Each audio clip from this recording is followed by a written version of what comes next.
Welcome in here, Sunday Squad, baby. We're right back in, dude. We're locked in, baby. It's post store. We finally got to the post story. Our Noel cosplay. I just watched Great British Bake Off. This is our Noel cosplay from Great British. How'd we do? You can't tell me we didn't slay it, dude. Tightest pants in the universe. Dude, it's so good, dude. It's so good. Good morning, everyone. Welcome to the show. Been here since 12. I know, dude. We had time change last night, and I forgot to say something about it yesterday. I really try to keep on the time change stuff, and I forgot. That's my bad. Yeah, that's my bad for sure. I always try to remind y'all, overseas fam. So what just happened is we just got an hour for the winter, and for the past week, I've been showing up an hour early, and then today, we're back to our normal schedule for UK, which is 1 p.m. UK time. But because on the weekend I show up a little later, it was even more confusing. I'm sure, like today, it's like, wait, wasn't Hylian showing up at 12? Oh, daylight savings. Wait, doesn't Hylian normally show up by 8 o'clock? It's like 8:20. We're going. I like to go a little later on the weekend, so I usually plan around daylight savings to kind of make it a little bit easier on everybody, but you know, it's over now, at least until spring. At least until spring. What's up, Nugs? Good to see you, Nug Isle. The ending of the game was so much fun. Glad you got there. It almost seemed like it would take forever to get there. Yeah, it did. Yeah, we honestly could have finished the game last Saturday. But it would have been like a 12 plus hour stream. So like, I'm kind of happy that we ended up separating the ending, because then I wasn't like all beat up and stuff. It was all weird. I said this yesterday during the end of the game speech, like, this is a weird playthrough for me. It was kind of disjointed and it was a little bit everywhere, but like I had fun at the end of the day and it turned into one of my favorite playthroughs. So, but yeah, it was weirdly disjointed, and in hindsight, we probably could have just finished it last week because it wasn't as much as I thought it was going to be. I thought it was going to be a lot more. Yeah, it felt like it was going to be more than it was, but it wasn't too bad. It was honestly a pretty tame end of the game. So I'm not going to say too much just in case spoilers, but yo, good morning, Sith Angel. What's up, Danielle? Good to see you, Danielle. Welcome back, Saltiest Wife. Jitterbug Jules is in the house. Good morning, King of Arcadia. Calico Reese, good morning as well. Oh, no worries, Ponka, dude. I got cards for days, dude. I'm out here gifting up a storm. I'm sharing cards. I'm the Oprah Winfrey of my friends list on TCG Pocket. I am slanging cards. I'm out here looking for people that are close to finishing their sets, and I'm slanging cards at them, trying to help them finish their sets, dude. Not a problem at all, dude. I am out here sniping y'all, especially if you're close. I'll still give you a card no matter what, but if you're really close, then I'm in there. I'm in there hooking you up, dude. Let's see if I could do another one right now. 70 out of 71. Ooh, got him, dude. Got him, Sea Stove. 70 out of 71 Secluded Springs. I don't think so. Let's make that 71 out of 71, baby. I don't think so. Holy heck, dude. Man, Tales from the Fandom just traded me Giovanni full art. Ooh, I kind of want that, dude. I don't have anything from his wish list though, which sucks. I'm gonna have to ask him what he wants. I don't have anything from his wish list, unfortunately.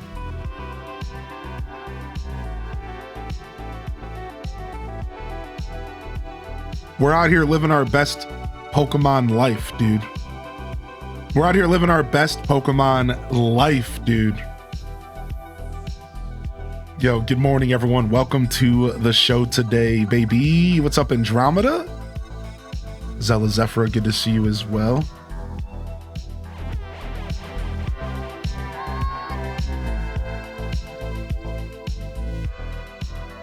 It's still showing me a trade in progress for you. Yeah, I just got a trade. Yeah. So you have to wait. I just got a trade in within the past 30 minutes. All right, let's go ahead and turn off our music and game for the day. And we'll turn it back on later. So this way we can jam with sound effects like I prefer to do. All right, let's get out of here. We'll just jam to our own music here for a little bit this morning.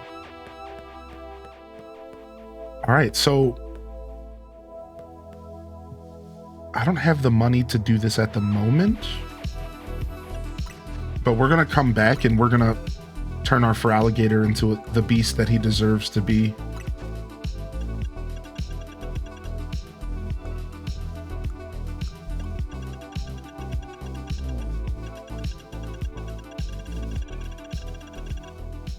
Yeah, I don't have a ton of these. I'd have to buy a little bit more. I'm close because you only need like 25 per stat. I'm very close. I could probably do it. It just depends on what I want to accomplish. Protein. I'd probably want to attack an HP or maybe a defensive stat. I don't know. I guess I'd have to think about it, right? And I don't know if I want to think that hard this morning. So we'll come back and do this later. We still have plenty of story to do. So let's go ahead and do a quick recap on our trainer and our journey. Then we'll get some more good mornings in the chat here. So last where we left our trainer, we finished the game. We beat the main story of the game. And then we spent the last couple hours filling up our Pokedex because my main goal is to do Mabel's research. And we honestly destroyed it. Like, we did a really good job. My Pokedex is already up to 212 out of 225. So that was how we spent like the rest of our time after we beat the story. Now we're in post-game. Post-game, for those that are curious, consists of doing more ZA Royale. It consists of trying to get my shiny charm, shiny hunting. It also consists of doing side missions. And there's still main story left. So if you go to my mission list, we still have main story left. And some of this is spoilery, so I'm going to hold off saying too much for now. You'll just have to watch the show to see it. But so between us doing more main story and then us doing side missions, we still have a ton of content in front of us. And that's what we're going to be focusing on first. So we'll be finishing our Pokedex. We'll be finishing our Mabel's researches, trying to get our shiny charm, and doing main story and side story. And today is our second part of this side mission Sunday, which is something we did during the first weekend of this game's release. And we weren't even that far into the story, and we did every side mission available on the map in one day. We were probably like right before the rank jump. And today we're back to do a focused gameplay of side missions again. So my plan this morning is to do side missions that I've already claimed first, which is going to be right here. Then we're going to go around and start claiming side missions to do new stuff, as well as we're going to do some of our main missions also. Like, I am going to be focusing on ZA Royale, and we're going to maybe dive into one of these major post-plot missions. Mission 40 and 41. So that's our plans here today. So there's still going to be some spoilers for those trying to avoid spoilers, but the main story is completed. Just keep in mind that there's different degrees of spoilers, and we might be still spoiling content depending on your mindset towards spoilers. So yeah, that's it. That's the quick recap on what we're going to be doing today. And we're actually going to start off going straight into some of these side missions. And I also wanted to say, Dazabound, if you want to do those trades at any point today, I think I'm feeling a lot more open to doing whatever today. I'm thinking we'll do some private battles maybe later if y'all are down, maybe just one or two. I'm not quite ready to do battles today, but I think we will be diving further into battles soon. Whether I do ranked or I do battles with all of you. But yeah, just throwing that out there, but it doesn't have to be during the stream. Again, we could do it off stream as well, Daza. But anybody, if you need any help with trades, if you need any help with trade evolutions, if you need any help with starters, let me know. I'm gonna be here throughout the whole day, and I'm at post game, so I can catch almost every starter available in the game. Kanto, Kalos, and ZA starters are all available. So if you want a Chikorita, if you want a Charmander, whatever, let me know, and I will gladly dish them out. Especially because I think there's a good amount of you that aren't done with the story. So it would be nice to maybe get a favorite Pokemon while you progress through the story. All right, so don't be shy to take advantage. And good morning, everyone. What's up, De La Jester? Good to see you today. And welcome to the broadcast. Enjoy your breakfast, by the way. And you restarted your island in ACNH. Let's go. Are we getting ready for the update? Are we getting ready for the update, dude? I'm getting stoked. We have Elliot in the house. What the heck, dude? That's a... Elliot, that is terrifying. That is HDes Nails. HDes Nails to this message in the chat. I'm gonna type it myself. I'm not sure about that one. Whoa, yo, Spidey Billy and Sidey, good morning. Welcome in here, Avril fan and the Spankum Nasty Squad. Thank you for your continued patronage to my broadcast, to my journey, to my dream. Thank you so much. Good to see you back in here. What's up, Treasure08? As well, Jitterbug says, this is the first time I think I'll ever complete a Pokedex. The only 3 regular Pokemon I have left are Dragonite, Tyranitar, and Goodra. Oh, wow, you're so close. Wow, you're literally right there. Those Pokemon are all evolution by experience. You were playing some ACNH this morning? Shut your mouth, dude. Dazabound's back. Dazabound's back. 100% for the update. Gonna TT to get the first few days completed, then travel to the actual day and play day to day. That's smart because the first chunk of the game is hand-holdy and kind of long-winded and almost unnecessary. Yeah, I agree with that, yeah. Soul Spire says, I have something insanely exciting to share. I got my Switch 2 a couple days ago. Yo, Soul Spire, congratulations, man. What's the first game you plan on playing? What's the first game you plan on playing? Do you care to share with us? What's up, baby? What up, Mitzi Lee? What up, Jita Chan? Good morning, tiny bit stressed as well. Pokemon? Oh, here it goes, dude. While I'm sitting here and chatting, we need to be shiny hunting. While I'm sitting here and chatting, I need to be shiny hunting. At all times, I need to be shiny hunting in this game. So we'll sit here and chat, and we'll shiny hunt this. This frog up here at the top. Yeah, if I'm gonna sit here and yap, we're gonna do it. We're gonna do it shiny hunting. Now I guess we can start the mission. Actually, that's fine. Yo, what up, Sparks? Hey, welcome back in here, dude. All right, let's give it a couple more tries. It's gonna be this one for sure. It's gonna be this one for sure. Yep, this one right here. I meant the next one. Yeah, my bad. I misspoke. This one right here for sure. This next one right now. This is it. It's gonna shine in about 3 minutes, actually. I misspoke again. I might have lied, but that's okay because I was just trying to build tension. So give it a couple minutes and it'll happen for sure. What's up, Becca Lee? I've been training up all the evolution Pokemon through the battle zones. Nice. To slowly work on those at the same time for the shiny charm. It's been working well. I think it'll be a couple more in-game nights and I'll have it. That's so sick. Dude, I'm glad you're enjoying this game, Jitterbug. Your passion for the game is actually intoxicating. All right, let's head straight down this path and let's go finish up some of these missions, baby. We're gonna have to do a Pokemon storage clean out soon.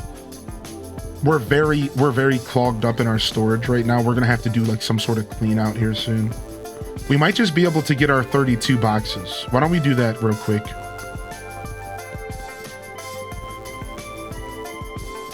All right, we have to do this Floette quest.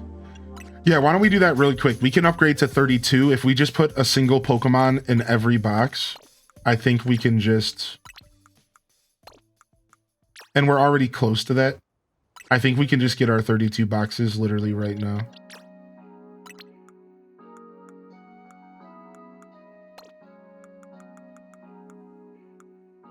Okay, this one right here.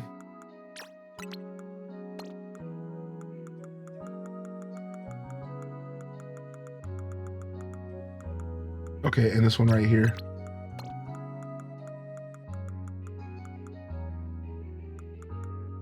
All right, let's back out and see if we get our boxes.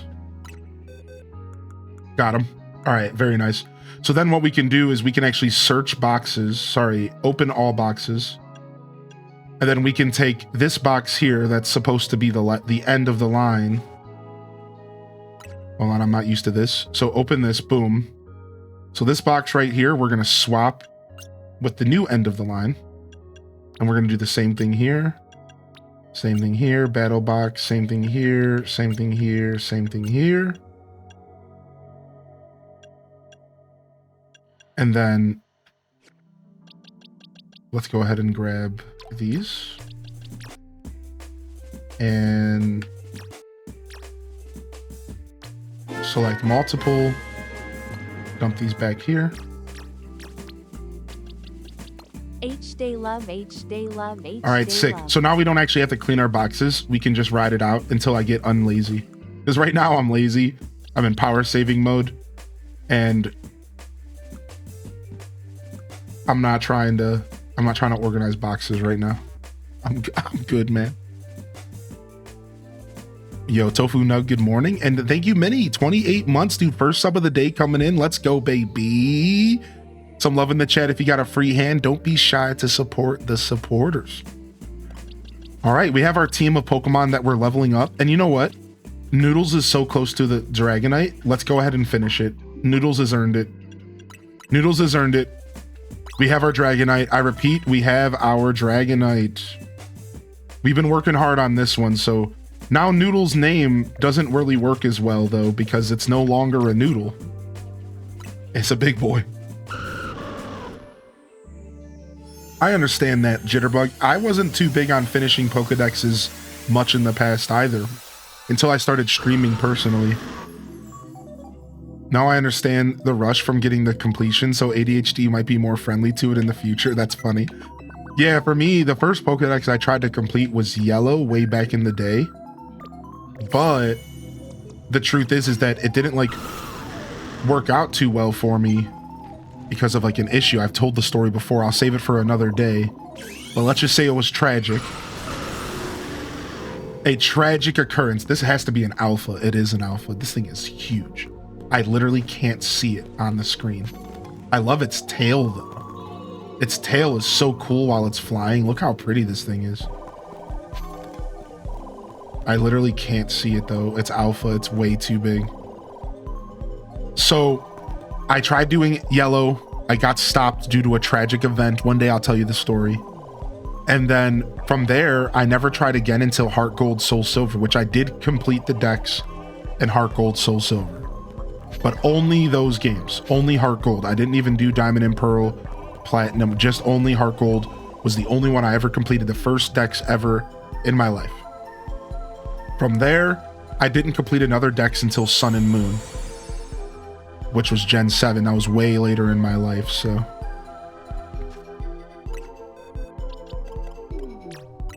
Boo, boo, boo. Did you not have friends either? No, I didn't have many gamer friends, but that wasn't the reason why I couldn't complete the Pokedex. I was a social kid, so like I wasn't afraid to reach out to like chess club. Like I was in chess club as a kid. That's right, your boy was in chess club because I wanted to hang out with the nerds, because chess club in my school was actually just a bunch of Yu-Gi-Oh and Pokemon heads and some people playing chess. But chess club was really like just gamer club, where we would play board games, we play chess, we play checkers, we play Yu-Gi-Oh, we play Pokemon, the card games. So for me, I had chess club, dude. I got down. Let's go check our Pokedex and see what we can level up next. All right, we have the Tyranitar on the way. We need a Helioisk.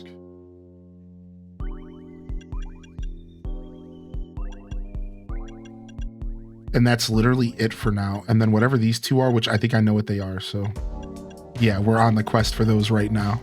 So. And then we need to catch a new Snow Runt. I should have a Helioisk somewhere in here. I know I've caught one, but I don't think I've moved it around.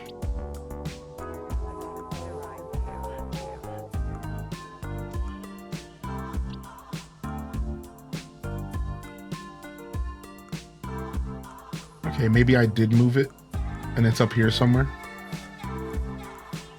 Here it is. Helioptile.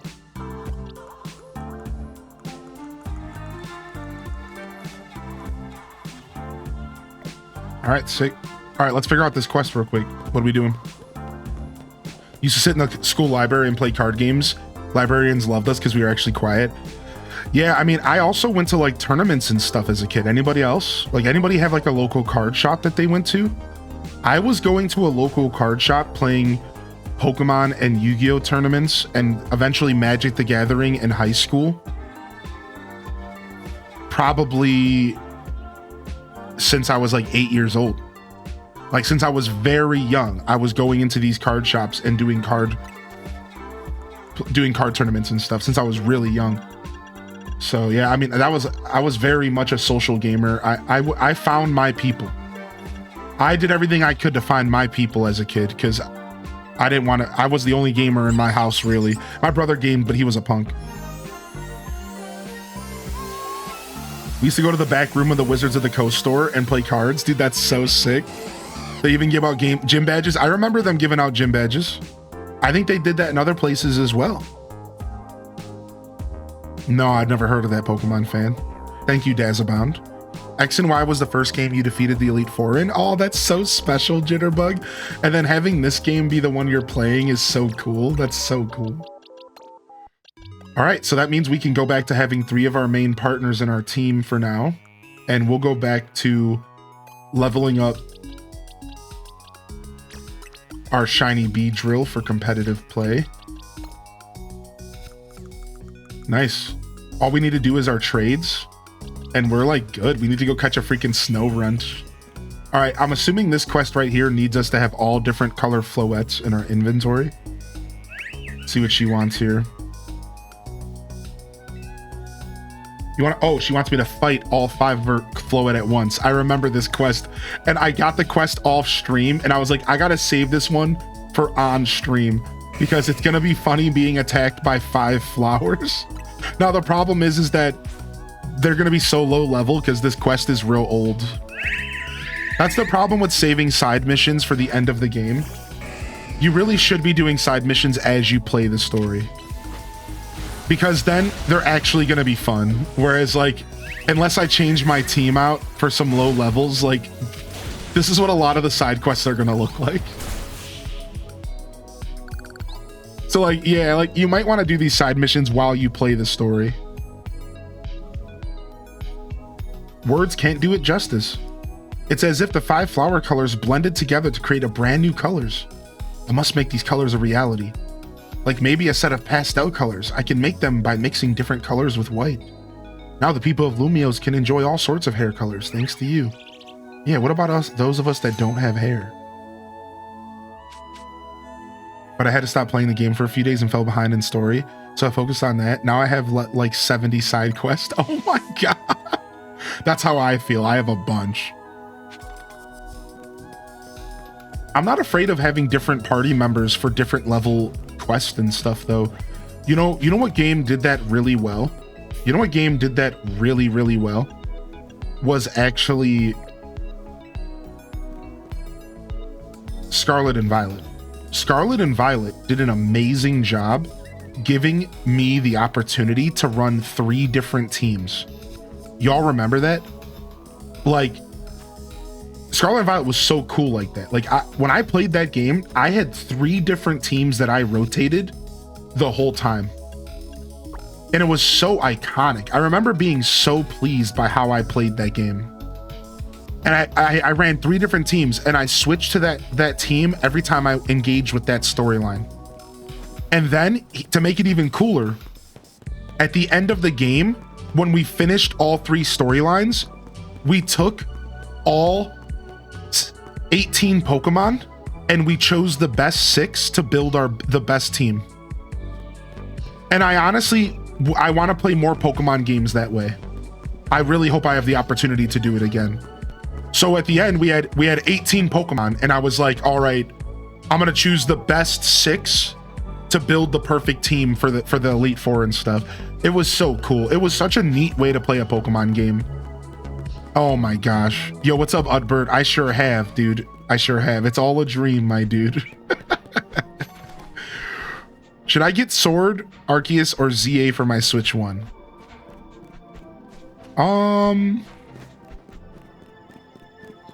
So I'm gonna, per usual, I'm gonna give you a nuanced answer. I'm gonna say, play Sword and Shield if you want a traditional Pokemon experience. Gyms, Elite Four, everything that you might have played back in the day when you grew up. If you're okay with something new, you gotta check out Arceus. Arceus is a very different experience though. But if you've been watching this game, it's similar to this game in the sense that your character can take damage. So you have to do a lot of dodging and dodge rolling, but my answer would be Arceus. But I do think you should know that like Sword and Shield is a traditional experience. It's good because of that. Like you get to go to cities, you get to go on a grand adventure. And it's not a bad game. You know, it's maybe one of the weaker generations, but it's not a bad game. So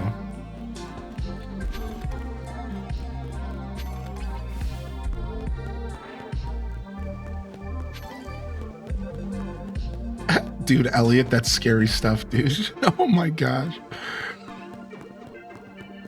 Pokemon needs to make a set team icon to automatically set the team all at once instead of pulling them from one box by one. So there is like a way to do that for PvP. But yeah, you're right. So like there is a way to do that for PvP, I think. If you press X and you go to battle team, you can build a battle team ahead of time. But for some reason, they don't have a way to do that for like story teams. And I agree with you. I think it would be super nice if they gave me an option to do that for story teams, like to like have different teams and I could just switch to them at any time I want. All right, I'm going to run this team. All right, you know what? I'm going to go run this team. You know, like I'm going to use these Pokemon instead. Like, I don't know. I think it would be cool. They have the feature, but not for everything. Yeah, it's only for PvP.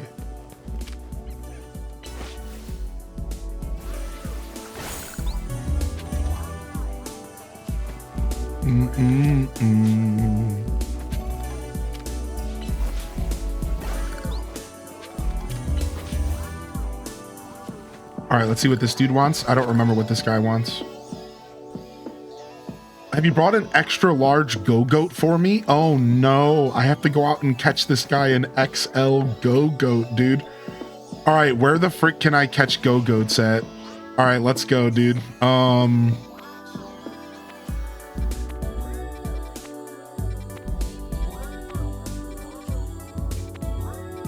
Go-Goats. Wild Zone 12. Yikes. I need to go catch a snow runt, so that kind of works. Wild Zone 12 is where we're going for the goat. Yeah, and it might be one of the options that show up in the center of 20. So did y'all hear about the brand new shiny alpha hunting method? Let's break it down. All right, so there is a brand new shiny hunting method that manipulates this area right here. So if you beat the game, you get an area that has a guaranteed 2 alphas that spawn. But if you pull the alphas out of there, you can get 2 more alphas to spawn. All right, so what you do, and this is going to be hard if they're ranged attackers. I'm not sure if they're ranged attackers. Is you want to try to drag these Pokemon out of here to get them. All right, so I'll do it with just one of them because the other one's being super annoying. So what's going to happen is you're going to bring this Pokemon out. So it's a little bit of a hard setup, all right? Oh, I think the sun's about to go down, so this sucks. So ranged attackers make this really whack. So let me just reset. So then I'm going to explain this a little bit, and then we'll talk more about it in the future. So the setup is you are going to try to get multiple shiny or alphas to spawn in here. All right. And the way you're going to do that is you're going to drag them from their original spawn point.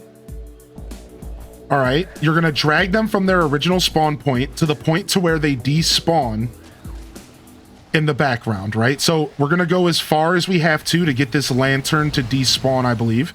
All right. So you see how the lantern despawned? So now what's happening is if we go back, another alpha might have spawned in. Look. So you see how now there's a new alpha in there? So like, I don't exactly know the system. I have to watch the video. But what you're doing is you're able to multiply the spawns in here. So you can make it go from 2 to 4 to 6. And if y'all were here yesterday, remember how I randomly had 3 of them down here? And somebody was like, it's normally 2. I don't know why you have 3. And we were all like, oh, weird. What's going on? Well, you can stack up to 6 shiny or alphas in here, right? And then you can shiny hunt all 6 of them at the same time. So people have figured out how to do a shiny hunting method for alphas where you have a chance to get 1 out of the 67 possible spawns shiny. And if you don't know, shiny alphas are one of the most rare possible shinies to get in the game. So I'm gonna let Austin John explain this to y'all because I'm telling you, it's really, really, really interesting. All right. Located right underneath the tower in Wild Zone 20. Of the 2 spawners here, each one is designed to only generate 1 Pokemon at a time. And using the method, like I demonstrated for cloning Pokemon, using that useless method, we're able to take the Pokemon away from the spawner, have 2 new Pokemon show up, do it again, and then have a total of 6 Pokemon present in the middle underneath the tower. All right, so now setting this up sucks, but watch when this guy does the setup. Like, so he explains here how to get the 6 alpha Pokemon, and then as you set it up, now watch what happens. Literally forward, spawning in all 6. Literally as he's doing it, so get 6 alphas are here, and it could be out of 67 options of Pokemon, for the record. So out of 67 possibilities, you can have any of these go shiny, and they're all alphas. And again, alpha shinies are some of the rarest Pokemon in the game. So this is a big deal. And while he's literally making this video, his shiny charm pops off and he gets a shiny Flareon alpha. So this is really interesting, and it's a brand new shiny hunting method for those of you that would like to shiny hunt alphas. And I'm going to go ahead and link it in the chat for y'all. And we'll probably come back to this video once I get my shiny charm, and we're going to actually attempt to do this if it's not patched out, as Dazabound mentioned. So it's like really, really, really sick how they already discovered this. Like, it's super, super sick, dude. It's super, super sick how people are already figuring it out on this level, man. Like, it's so nuts to me. I love this kind of stuff. It's so interesting to see what people do to break games, dude. Holy heck. But yeah. Shiny alpha hunting method here has been discovered very recently. Yeah, oh yeah, Sidey. Shiny alphas are super low % chance of happening. Like, very, very, very low. Now, some shiny alphas are easier than others, because there's a static alpha spawn. So Swirlix, for example, is a little easier because there's one that always spawns alpha. So really, at that point, you are just shiny hunting regularly. But what makes shiny alphas so rare is that sometimes there's Pokemon that can only appear alpha randomly. So you have to do the odds of it being alpha and then the odds of it being shiny stacked on top of each other. And it's like a lot. No, I don't feel like doing it right now. Until I get my shiny charm, I don't really think that it's smart to shiny hunt, really. It just doesn't really make much sense. So I'm not gonna go through the whole setup process that video explains just to shiny hunt something when I could just wait until I get my shiny charm. And then it goes from a 1 out of 4,000 odds to 1 out of 1,000 odds. So like, nah, I'm not gonna shiny hunt that because I don't want to go through the whole setup process. And like, that's just not worth it. Now, am I willing to go and have a little fun and shiny hunt something for a couple minutes? Sure, but not something that literally takes setup time. Like, no thanks. So I'm good on that right now. We'll do that once we get our shiny charm. Yo, what's up, cool Stardew man? Good to see you, bud. Welcome in. The last battle is fighting me. I'm having trouble with it. What type of Pokemon did you use? My Charizard isn't cutting it.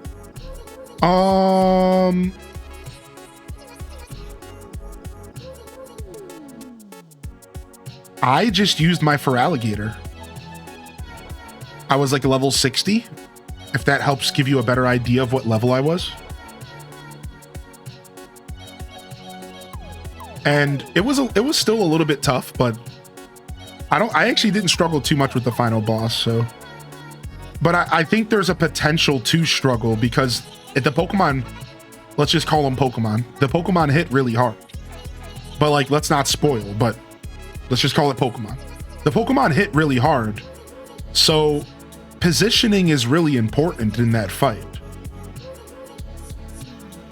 So like, yeah, I think like if you're just sitting there spamming attacks and you're taking hits, like positioning is actually really important in that fight. So you might want to try a different strategy, maybe a ranged attacker, or maybe some like a U-turn that you can pull the Pokemon back to you when it starts using its like rampage attack. Yeah, I definitely don't think it's as straightforward as. Believe enough time should have passed. Does anybody have any tips to catch Skarmory? It won't catch. The way that I caught Skarmory was here, I'll show you really quick what I did, but it's not easy to catch. I can tell you right now, Skarmory is a B word to catch. So I'll show you what I did though real quick.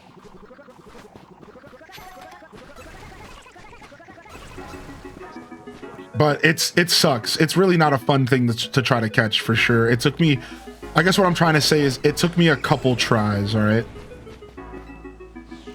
But I'll show you really quick. Let me just reset these big boys. What's up, Hollywood? Thanks for reposting, by the way, Calico. I appreciate that. I was in the middle of yapping about something. All right, can you reset, dude? What are you doing, man? It ain't that serious, homie. He is seriously on it, dude. Look at him. All right, so I'll show you what I did. And I think that what I'm going to show you is actually going to help. All right, so this is what I'm doing. What I did is I went up here and then I cleared the rooftop of threats. I don't know if they're going to attack me. They are. So I cleared the rooftop of threats. And then I'll show you exactly how I handled this. Again, my strategy might not help you, but this is how I was able to consistently get multiple attempts. All right, so I stood right here, stealth. All right, I stand right here. No. We don't want to climb up. We don't want to climb up. We have to be careful. I get my quick balls ready. And I stood right here. And I waited for it to fly. And you have about a full second to try to get a quick ball stealth catch on this thing. So this is how I approached Skarmory. Now, this actually never worked. I ended up just having to battle it, but you get like a half a second here to get a quick ball. You see that? You see how it went to 2 arrows? Then once the fight starts, I just pull back to the corner of the roof so that I can fight it without anything interrupting me. Because if you notice, this zone sucks. So now that nothing can interrupt me in this corner, I just fight it like normal, throw a couple more Pokeballs at it and try to soften it up a little bit. It's just a really low catch chance. So you just have to keep trying. But I recommend instead of KOing it, keep throwing Pokeballs at it. You have a chance to catch it before you KO it. So just keep trying. If it doesn't work and it's okay, now I can't do that anymore. KO it. Try one more time. You don't get it. You do, and then you do it again. Then I literally just reset. Go back down here and reset. Or teleport back here is probably the best play. So yeah, I think that my strategy worked really well because you can actually fight it without dealing with everything else. So go up to the roof, clear the roof, and then sit in the corner, pull the Skormory to you. And the reason why pulling it with the Pokeball matters, because if you don't pull it with the Pokeball and you attack it, you're gonna aggro everything down there. So instead, pull it with the Pokeball and it'll only come after you, and then just pull it into the corner. At least it's a clean approach, right? And that's my strategy if you're interested. So hopefully that helps. But yeah, it's not going to stay in the ball. It's a B word. Skormory is a super, super low catch rate, dude. It's a very, very, very low catch rate in this game for some reason. Yeah.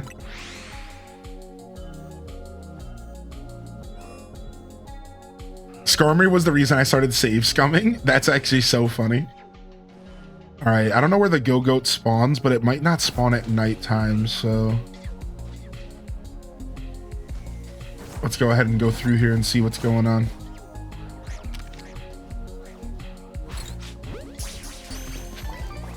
There it is. I see the Go-Goat.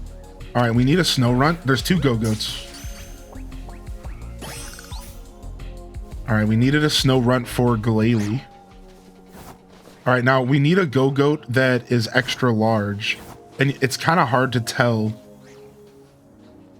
if it's extra large by just looking at it. So I kind of just have to catch him.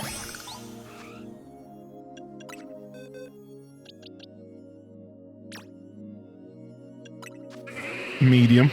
Now, obviously, if we get an alpha, then it's going to guarantee be extra large, but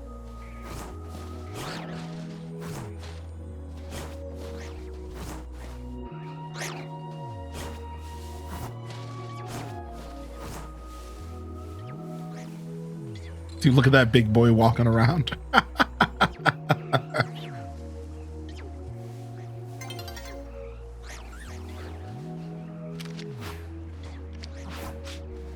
Stop it. He knows I'm here. He's just running from me. Stop it. Stop turning around. You goat. I knew I was going to have to fight.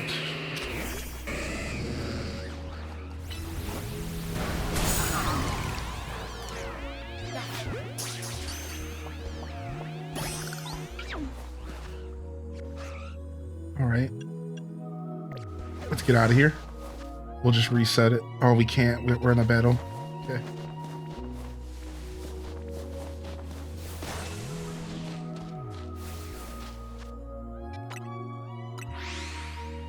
Breakfast is done. Love seeing all the Pokemon content. This game's been incredible. I think this game's fun, man. I'm gonna put out a review. I feel like throwing my hat into the arena of the opinion around this game.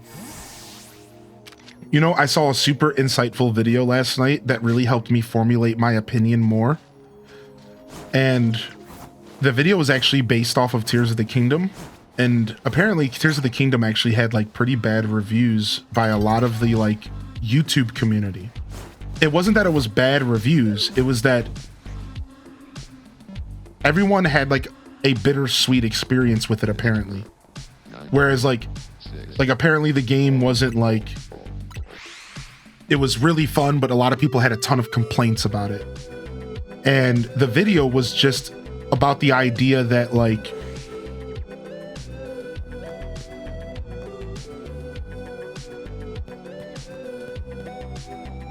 do we judge like the idea was essentially that a game can be really good but then have some little things to complain about or that could be better.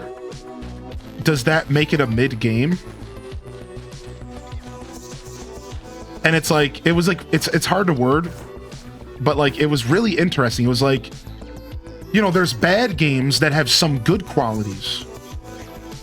And then there are good games that have some bad qualities. And the conversation around Tears of the Kingdom was that Tears was mid. Tears was mid. Because it was a good game, but it had enough negative qualities to bring it down. When this person who made this video was presenting the idea that maybe that's not how that works. Maybe a game can still be a 10 out of 10 and just have a couple bad qualities, and it doesn't just instantly lower it to mid because it has some things that you have like beef with. No, that wasn't the shiny noise. It was the noise of it switching from night to day, which is actually baited our chat more than once. Or it was the sound of these ice Pokemon, which is actually what you might be hearing. So yeah, it was really cool, but it made me realize, like, man, I'm a very particular gamer, man. Like, I thought Tears of the Kingdom was a phenomenal game. Like, I don't know for sure if I give it a 10 out of 10, but it's close, dude. And it talks about how there's a sacrifice that gets made when you try to attempt a game is at scale like Tears of the Kingdom. Right? And like, it's true. So here's what this YouTuber brought up. Has anybody here played the game called A Short Hike? It's a game that you can get for like $5 on your Switch. It's called A Short Hike. And it's this cute little isolated open world game. It only takes like 5 hours to play. And it's this really well put together, cute little game. All right. And this person presented this really, really interesting debate topic. He was like, so I think that this is him talking. He said that he thought that A Short Hike was a 10 out of 10 game because it did everything that it set out to do perfectly. So in his mind, it was 10 out of 10. There was nothing that could have been better in A Short Hike. Pause. Yo, thank you, Dolore. What's up, dude? Thank you for your continued streaming and making all feel welcome in your streams. You are so appreciated. Yo, thank you very much, Dolore, for the tier 2. For 38 months, dude. Yo, good to see you, Dolore. How are you today? Happy Sunday, dude. So it was really interesting because he goes, so if A Short Hike is a 10 out of 10 game for me, but people would say that it's not because it didn't try to do more. He's like, so do we hold a game back for not attempting to do more? Or do we hold a game back for trying to do too much and falling short in some departments? So like Tears of the Kingdom is arguably one of the most ambitious and one of the largest in scope games ever made. And therefore, even though it fell short in a couple areas for people, it could have been stronger. A lot of people are like, it could have been a smaller game. People say that about Breath of the Wild. If it was a smaller game, it actually would have been better because it would have been more dense with content. So do we call Tears of the Kingdom mid because it was ambitious and tried to do something that no other game ever did? And because of that, it fell short a little bit? Or do we judge a game that didn't try hard enough? So like A Short Hike, people wouldn't call it a 10 out of 10 game because it's this little indie game for $5 by a single developer, but it does everything that it wanted to do perfectly. So it's a 10 out of 10. Tears of the Kingdom sets out to do everything, to create an experience where you can literally do anything at any time at all times. But because of that freedom, it gives you the option to cheese, and it requires the player to actually have some self-discipline.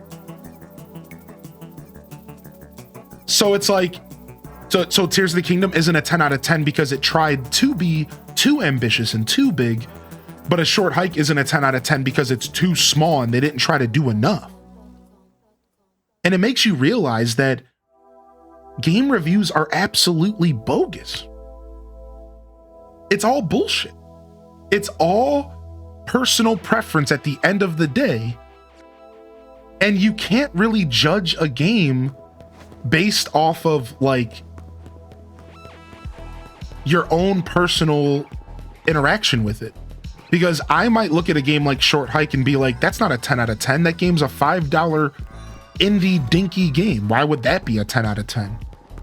But then I can look at Tears of the Kingdom and be like, that game's not a 10 out of 10. When like, obviously it's one of the most unique experiences literally in the gaming space. So it's like really interesting how like, at the end of the day, like game reviews don't really do games justice. Because there's not enough nuance in the conversation about like the details. They don't get talked about. And how, again, you can have a game that's for $5 that's a 10 out of 10 experience. Stardew Valley.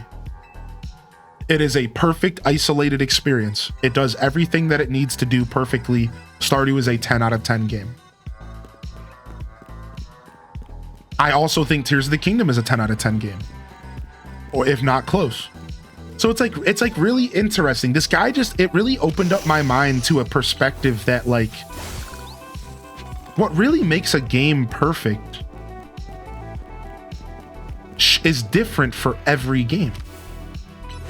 What makes Tears of the Kingdom perfect isn't what makes Elden Ring perfect. Elden Ring also has flaws. And it also struggles with being an overly ambitious game where they put a boss in front of you and they can't gauge what power level you're at. So some people just steamroll every boss because they grind, while other people have a more rich experience because they didn't grind. The developers have no control over that because they gave you a freedom experience. Therefore, for some people it's going to be amazing, and for some people it's not. So Elden Ring for some people was a 10 out of 10, and for others it was not. It was mid. And it's interesting. It goes to show you, it's like, it's all isolated. It's all subjective. It made me realize there is no objective game rating. My whole life, my whole streaming journey, I've always tried to give the most objective take on games that I can. I've always tried to steer the conversation to, what if this was the only video game in existence? What would I rate it? Objective. Just, no, we're not comparing to any other game. We're going to pretend that this is the only game that's ever been released. And I think that's the best way to do a review. In the moment, isolated, what does this game bring to the table if no other video game was ever made? Is it worth my time? Is it a 10 out of 10? You see what I mean? And then you pause and you go, okay, now what does this game really bring to the table? And I think unless you do your reviews based off of that logic, you can't ever really do you can't do a real review. Like, it's always going to be biased. It's always going to be nuanced.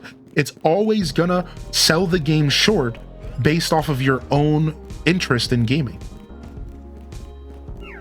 Like, there's just no way to really do a strong review that is fully objective. Like, that doesn't exist. And this guy made me realize that. I was like, dude, you can't really do that. Like, you can try your hardest, but you can't really do that. Like, you have to always consider that, like, somebody else might pick that game up and have a completely different opinion than you. And then here's the cool part. And now listen to this. This is something I realized through this massive realization I had last night. Then what if you bring this into the equation? Then instead of saying, okay, that person's opinion's wrong, this person thinks that this game's a 10 out of 10, but I don't. Instead, you can pause and say to yourself, why and how does this person think that this game is the best? And you can get a perspective that you would have never appreciated yourself. You can sit down and you can say to yourself, wow, this game might not be for me, but this is somebody else's favorite game. So there has to be value there. And this is all to say, and this is one of the biggest points of the video I watched. There's my go-goat right there. This is all to say, there's a difference between a really good game that has bad points and a really bad game that has some good points. And this is how he worded it. Listen to this. He said there was a website where you could see game reviews, not Metacritic, like this other website. And he said there was an overall rating, and then there was like a user targeted rating. So the overall rating for Bayonetta, all right, was a 4.5. But if you looked at the majority of the ratings, they were 4. So most people voted the game to be a 4, but it just so happened to get elevated to a 4.5 because enough people, you know how averages work. But then he brought up another game. And he said this other game was also a 4.5. However, the majority of the votes were 5s. And it got dragged down to a 4.5 because of averages. Do you think, chat room, that there's a difference in that if you're following this conversation? And he argued there's a big difference in those two scenarios. You have a game that was elevated to 4.5, but that your average, most of your ratings were a 4. And then you have a game that was most of the ratings were a 5, but it was lowered to a 4.5 due to complaints or whatever. And if you think about it, there's a really nuanced difference. And this YouTuber mentioned that the game that was that had more 5 ratings matters. That is a nuance thing that matters when you go to buy a game. Because it goes to show you that that game was more people's favorite game. And there's more value there than that little number might be telling you. That little 4.5 rating might not be telling you the full story.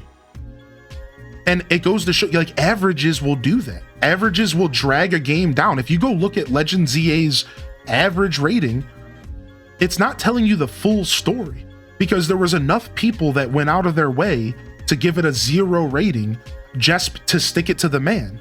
But you're not getting the full story. Whereas, like, how many people actually hit the 5.0? How many people are actually loving this game and that are getting drowned out by the sea of people who just want to, like, share their opinion in a negative way or whatever, their criticisms? So it's interesting because game reviews don't ever talk about the nuance. You don't get to know the nuance that made that number average. Because if you know how averages work, think about this. You could have 100 10s, but it only takes 1 0 to drag the average down, right? Like, any math whizzes in the chat, right? Like, you can have 110 ratings, 99 ratings, but if you have 1 0, that could drag the average down by a ton. Think about that, like by a substantial amount. So it's like it doesn't matter how good a game actually is for the gamers. The reviewers will just drag down the ratings with just a couple negative bad eggs. So we never know how many ratings this game gets. We just hear about the final number. And it's like, dude, in all reality, a ton of people are enjoying this game.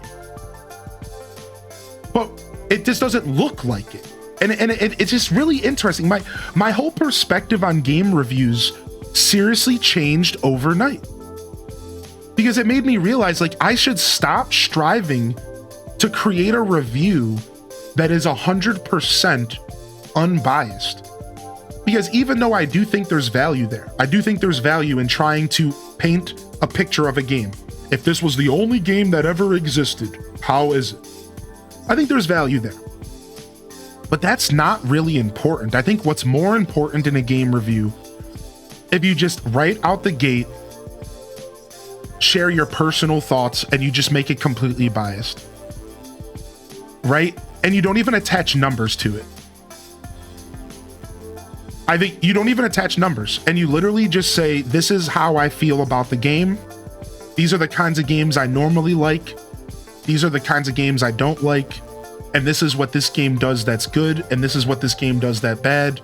And for me personally, it didn't work out. I hate this game. Or for me personally, I love it, and I'm gonna play more. Stop. Though that should be every game review. It should never have a number attached to it, because numbers are bullshit, because they don't tell the full story. Now, sure, your number rating might matter to you, but in reality, you're just making more noise around the conversation. Whereas like numbers, I think, do more damage to the gaming space than they do good. Number reviews are more damaging than anything else. They don't help anybody truly find out if a game is for them. All they do is give people a super easy thing to look at, and then they can walk away from a game. But like, they never get the full story, you know what I mean?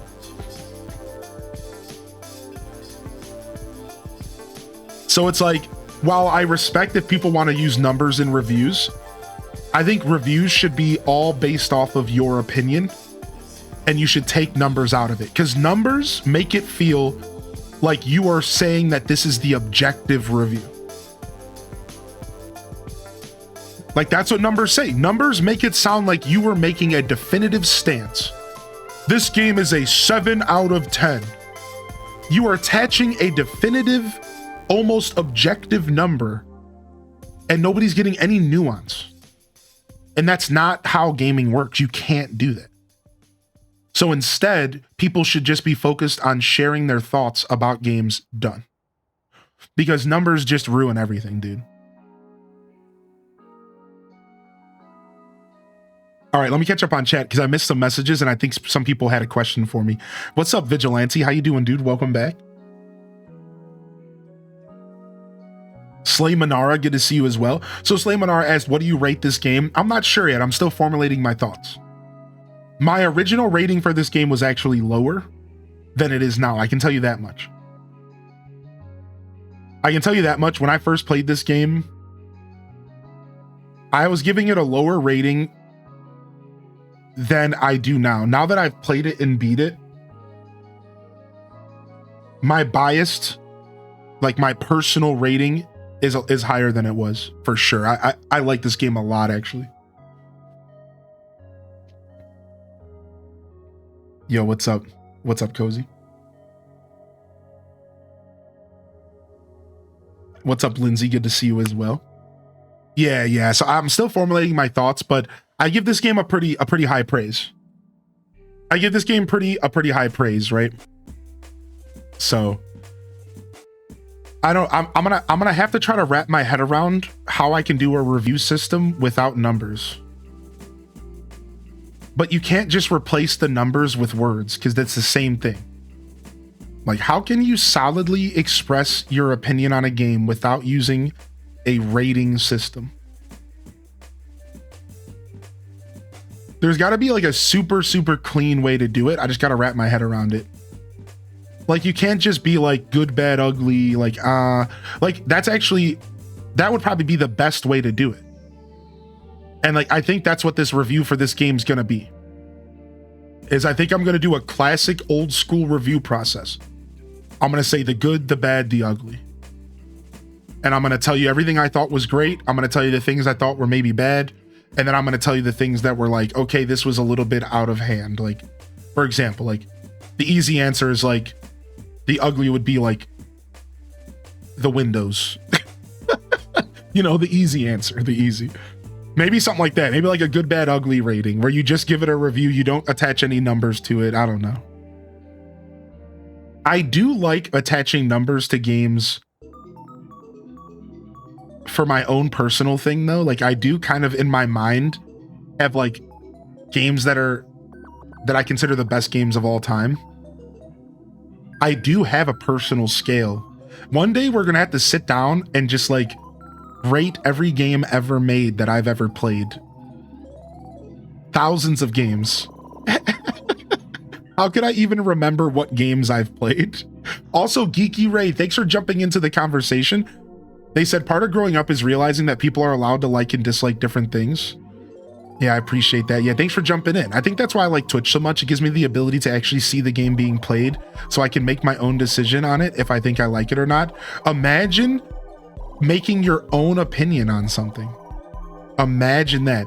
The negativity that feeds the algorithms, it's really hard to have a nuance between perfection and the worst thing ever. So I'm finding it increasingly more important for me to just try if I'm interested and avoid reviews. I think they did the DLC was interesting. They made it super dense and people still complained. Makes me think people would have complained about Tears of the Kingdom if it was smaller and more dense. Yeah. You can never make any game perfect, right? Honestly, we should never be striving for a perfect game anyways. That's the thing I wish more gamers realized. Is like, what do you want from video games anyways? Dude, mid games are amazing. And the funny part is that was the name of the YouTube video that I watched. Mid games. It was like, I like mid games. And it was like, you might call this game that I'm playing right now mid. Go ahead. I don't really care because it doesn't really matter, because mid games have been some of the best games my whole life. Like Lion King on Sega Genesis was mid AF and it was fun. You know what I mean? Like, I'm sure some Mega Mans were mid. Fun games. I love them. So it's like, for me, it's like, it doesn't even matter. More people should enjoy mid games. Mid games should be enjoyed by more people. Because once you accept that mid games are fun and exciting, then when you do play a 10 out of 10 game, your mind can be blown. When you go from a mid game to a true masterpiece, then you can really go, oh my God. So like mid game should be appreciated more anyways, because it gives you perspective on things, dude. Dude, don't get me started on Aladdin. I know people call Stardew a mid game. Yeah, right. You know what I mean? Like, which is, if you really think about it, that's insane. Like, that's insane to me. Like, there's absolutely no way. But those people don't have the same interest in games as I do. You know what I mean? Like, that's just it. That's just how that works.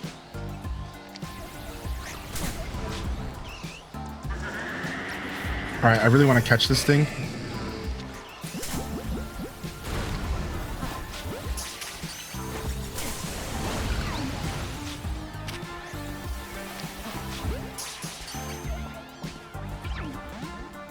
%, 40-hour games get exhausting. Give me a little 10, 20-hour of jaunts. I agree with that. Yeah, for sure. Oh yeah. Oh yeah, I'm into a smaller game every once in a while. But you know, it's easy to say that for some people, because for some of us, we have the freedom to like, frick.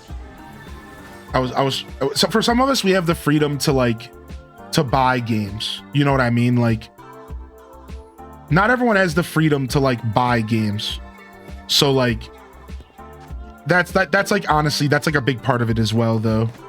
And I get it. I get like a lot of people like don't want to take risk in gaming. I would never tell somebody to take a risk on a video game. You know what I mean? Like, because I get it, dude. Not everyone's budget's the same. Dang it. All right, looks like we're switching to the Alpha Skiddo. Dang. I was too distracted. Porky Pig's Nightmare on SNES. Dude, I can't believe you just mentioned Porky Pig's Nightmare in my channel. Dude, shut up, dude. What a game, man. What a game, dude. What a game.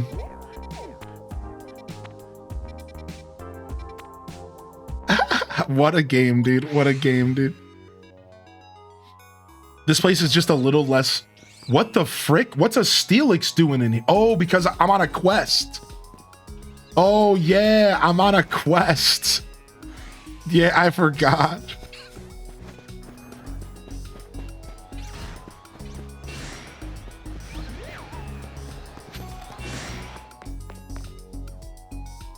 You definitely save scum this Steelix? Wait, why? What did you want it to be?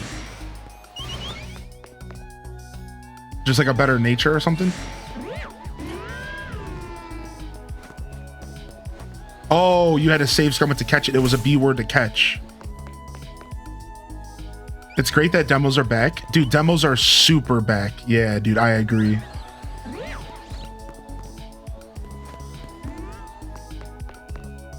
Yeah, I used to not be a big risk taker in gaming personally, so I do understand that there's some people with the mindset like I can't spend $40-$60 on a game that's not worth my time. So yeah, I get that, dude. Like, not everyone can take those types of risk. I understand. The same way that not everyone's going to go to a restaurant and order something they've never eaten before, because wasting that money doesn't sound right. You know, like, that makes sense. Like, obviously not everyone can do that, you know?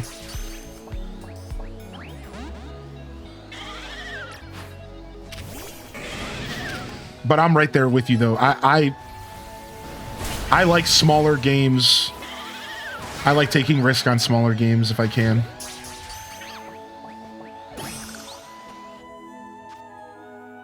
Is that Steelix a static encounter?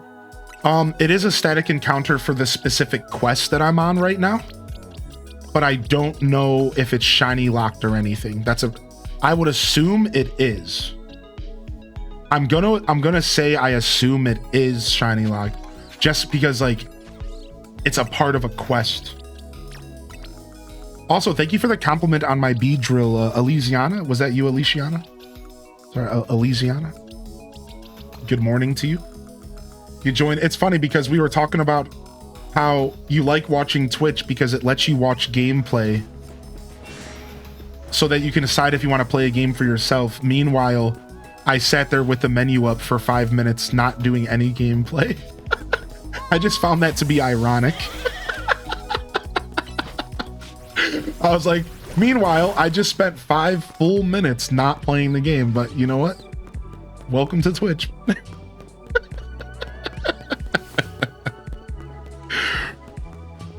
Yeah, exactly, Talonov, right? It's like those risks can be tough.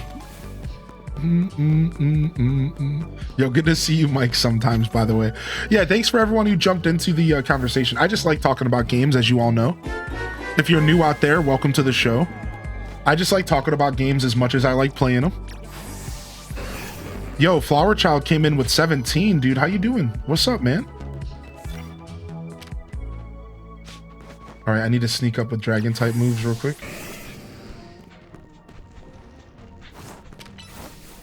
Wait, no, this thing can't be hit by dragon, though. Is it still gonna count? I don't know. I didn't think about it. Love the fit. Dude, my fit is so sick, Cat. Dude, I love my fit so much, man. We got a new fit in game. Yeah, dude, I went. All right, so does anybody watch Great British Bake Off? Because my fit, I am Null. I decided to cosplay Null in game. And so take a look at my Null fit, dude. Look at, I got the tight pants, the flower boots, the tight pants, the obnoxiously loud sweater, and I threw on some shades just to kind of add a little bit of that effect to it. I got the Null fit. I got the Null fit, dude. The new Zelda game comes out next Thursday. This game, the ending pulls this whole game together, and I watched some lore. Apparently, this game pulls the whole story of Zygarde together as well. Apparently, Zygarde was left, and there was supposed to be a third Zygarde game, Pokemon X, Y, and then Z, but Z got scrapped, and most of the story from Z was likely put into the anime.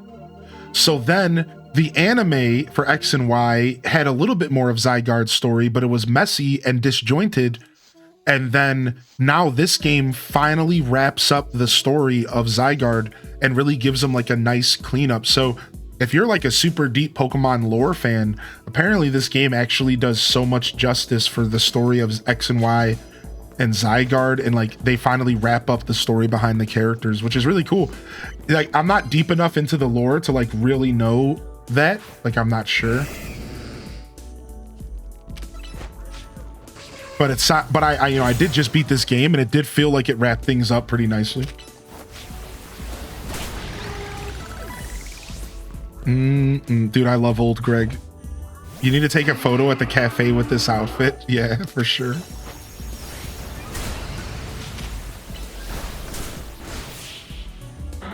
Yo, if I missed anybody rolling into the stream, good morning and welcome to the broadcast. I appreciate you being here today. Let me go ahead and let's get our Pokemon music back on this morning. We'll jam out some more for the Monday morning show.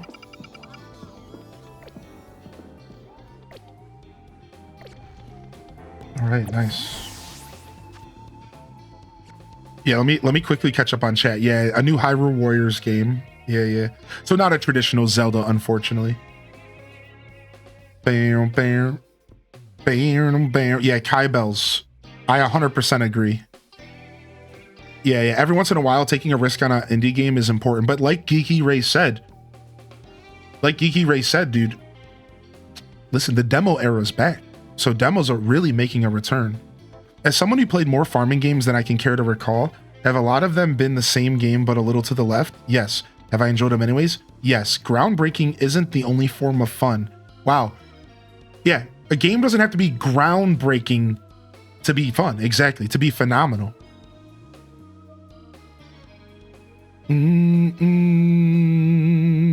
I like that, King of Arcadia. I just want to catch up on chat really quick. Aladdin. Dude, the Aladdin Sega Genesis game was so tough. Milo's Secret Castle on NES.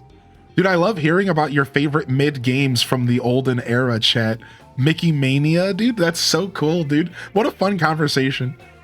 Yo, it's freaking Ace and Sam Squatch. Welcome to the broadcast as well. Just catching up on chat really quick because I got a little lost in the sauce. I'm a little tired today. Unfortunately, sleep has not been good to me the past week. Oh, you got the Skormory. Nice. Congrats, dude. Not sure if my strat helped, but either way, I'm glad you got it. So, isn't there an auto heal? Yeah. Boom. Let's start using auto heal. I put 80 hours into the game, and now I'm finally using auto heal for the first time. That's just my playstyle, man. I'm such a goob.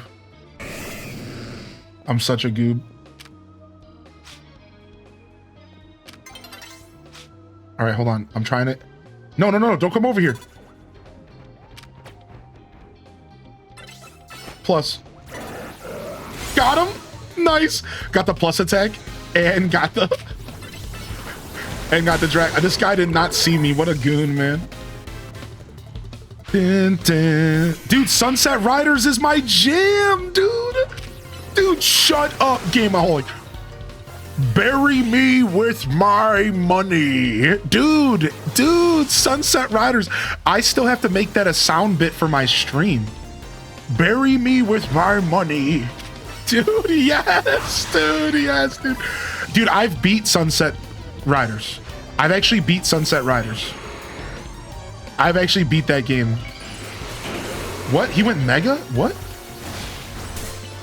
Also, I'm sorry, chicken wing beef juiciness. I'm sorry I missed your question. I think you want Charizard for Venusaur, yeah. I think Venusaur Mega is just a grass poison type like normal.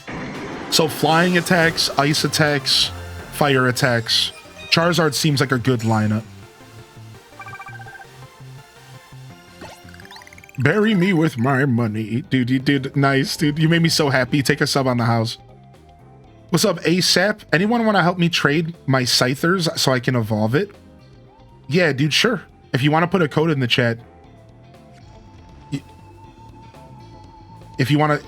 So what, you want to trade me the Scyther and then I'll trade it back to you? Is that's probably the best way to do it, right?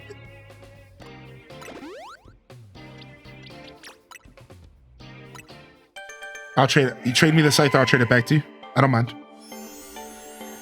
As I got older, I've started to only like social multiplayer games. Single player games became lonely. That's so funny because it's the opposite for me, Odyssey. Good to see you again, by the way. For me, it's the opposite. Really funny that you said that, because for me, as I got older, I got sick of socializing in video games because I secretly actually kind of hate humans and they ruined everything for me. So I stopped playing social games. Now I hate social games. I only play single player games because people suck. Yes, I'm a jaded old man. It is what it is. LOL, same. Yeah, like, yes, I'm a jaded old man. Like, yeah, leave me alone.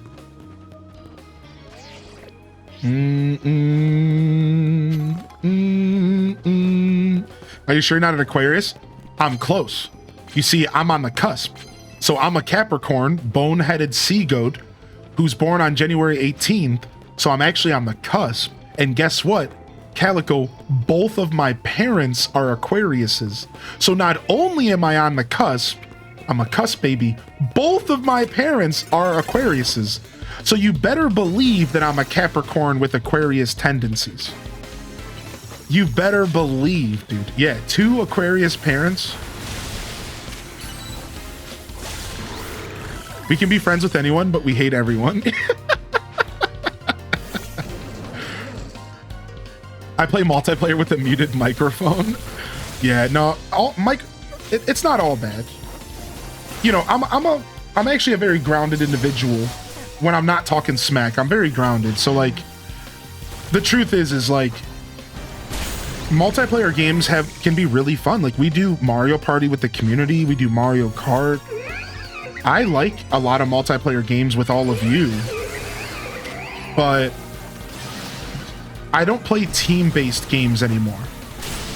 I'll play a good fighting game here and there, but like, if I'm gonna play a multiplayer game, it's either with people that I like, people that I know that aren't gonna go over the deep end over a video game, or I'm playing games that it's only me. I don't have a team, because team-based multiplayer is where gaming started getting weird. Like, I've had way too many situations where people, like even people that I considered friends, no more, by the way, would start screaming at each other. Oh, you didn't get to bot lane. What are you doing, idiot? Like, homie, it's a video game. Like, I've seen just the ugliest side of people in team-based games. And like, I won't ever go back. I'm good. I don't play team-based games. Like, every once in a while I might dabble like by myself, like solo queue, you know what I mean? But like, I'm not dealing with that, man. Why is co-op so hard to find? Yeah, dude. League of Legends is a wild game. Yo, yeah, ASAP, you could put the code in the chat if you want, by the way. Oh, I see your code. Okay, sick. All right, I'll get you right now. I got you right now. Thank you. All right, I got your code right here. It's just 96 over and over, okay? All right, I got you, dude. That's why I stopped playing Clash of Clans, yeah. How do you even enjoy a game when you're so mad at it? It's a love-hate relationship, right? Ask anybody who's played League of Legends, and it's like, the game is frustratingly enjoyable. Like, I can actually answer that question. Like, the game is frustratingly enjoyable. So while it's frustrating for a lot of people, it's still enjoyable. It's the highs. It's high highs and super nasty low lows. And I actually just described all of League of Legends to you.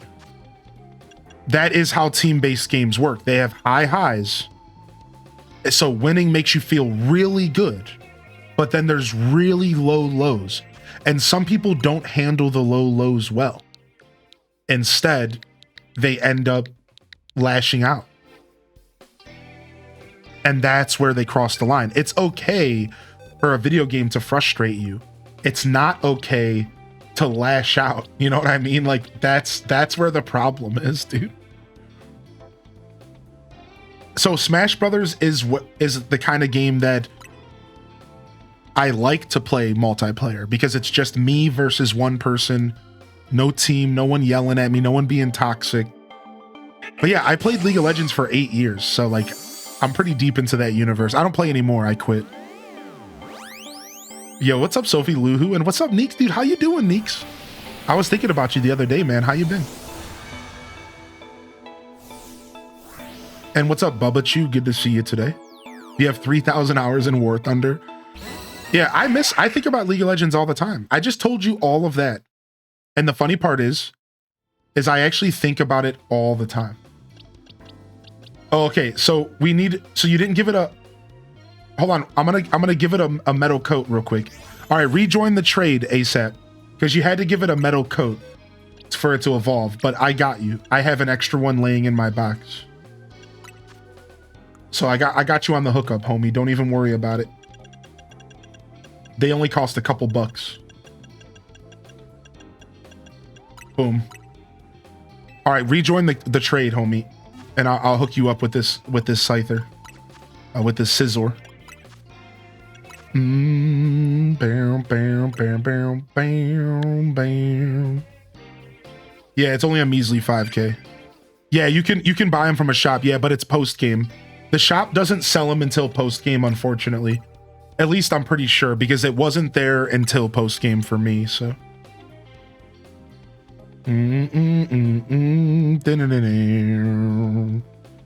My family from another mother.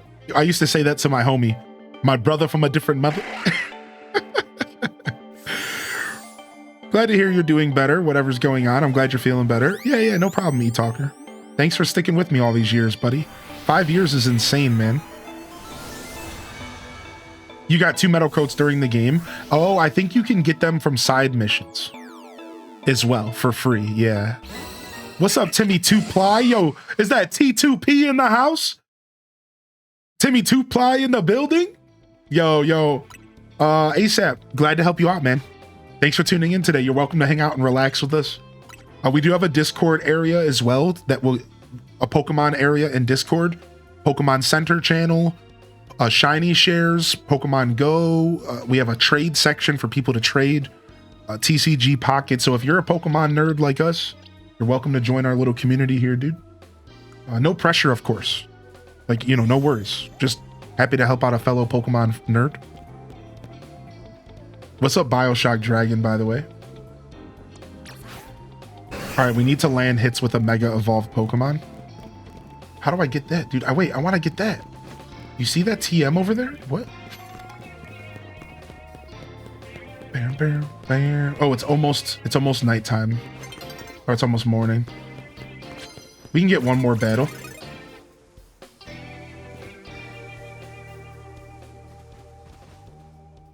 Nope, it's too late. I'm enjoying the new packs in TCG Pocket. Slay, yeah. I'm actually having too much fun with these packs. I'll be honest, I'm really enjoying the new packs. And you want to know what makes me enjoy them a lot more is that I really didn't like the last set. I'm going to be real, I wasn't a big fan of the last set at all. Because the last set was a cool celebration, but it wasn't good for people who have been playing the game since the beginning and who have finished every set in the previously. So they released this like finale set, and it kind of just made me spend a month not really enjoying ripping packs. So it was fine, but I'm just happy that the new set is fun to rip. Yo, thank you ASAP for the gifted sub. You didn't have to do that, homie. Bringing them in and badging them up, dude. Badging them up and bringing them in, dude. That was very kind of you, man. Thanks. Appreciate that. I played LOL. I stopped after season 6 dropped. I guess I just wasn't into it enough to be upset when we had bad games. I can't stand getting mad, so as soon as the game gets me frustrated, I stop until I calm down, which is probably the best approach. Yeah, Emo Eyes. It's natural to get frustrated while playing a video game, but to, check yourself and just take a break and come back to it, or just don't lash out at others. I think that's all anyone could ever ask. Just don't lash out on us, dude. Like, we're just trying to game as well, man. I think sometimes there is a cause for like calling somebody out. Like if somebody like is talking smack and you talk smack back, but I think engaging in that is never good. Engaging in that kind of stuff is never good. Like I knew a guy who had an account that was like a decade old, who had spent so much money on skins and who was like a really good player at the game, and they let somebody make them so mad that they talked enough smack that they got their account banned. And I remember having a talk with this person, like, why did you let somebody do that to you? Why did you let somebody push you to the point of frustration to where you got your account banned because you decided to cross the line and talk down on them?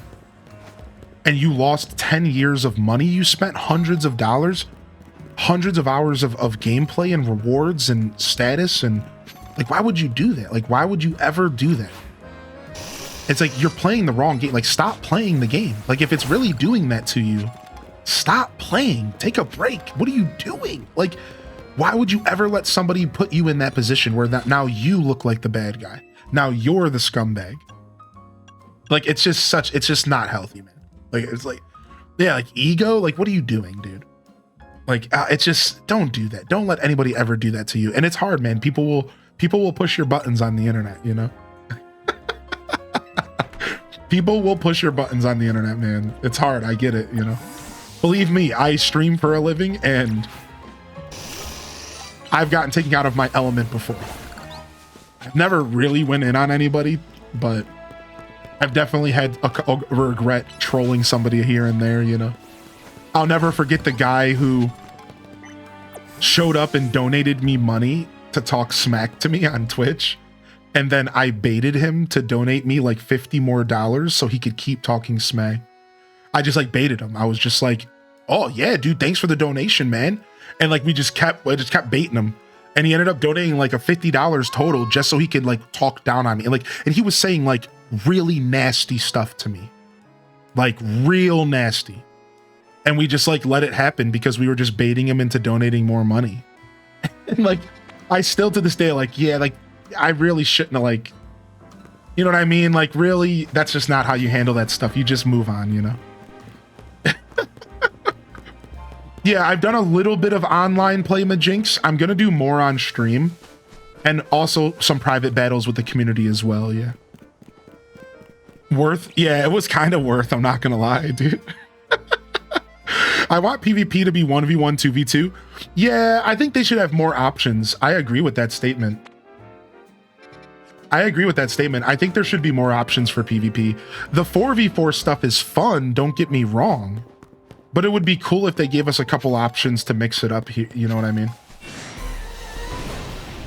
Serves them right. My favorite response to people like that, or a bad joke, is I don't get it. What do you mean? It really shuts them down. I can see that. Like, you confuse them. All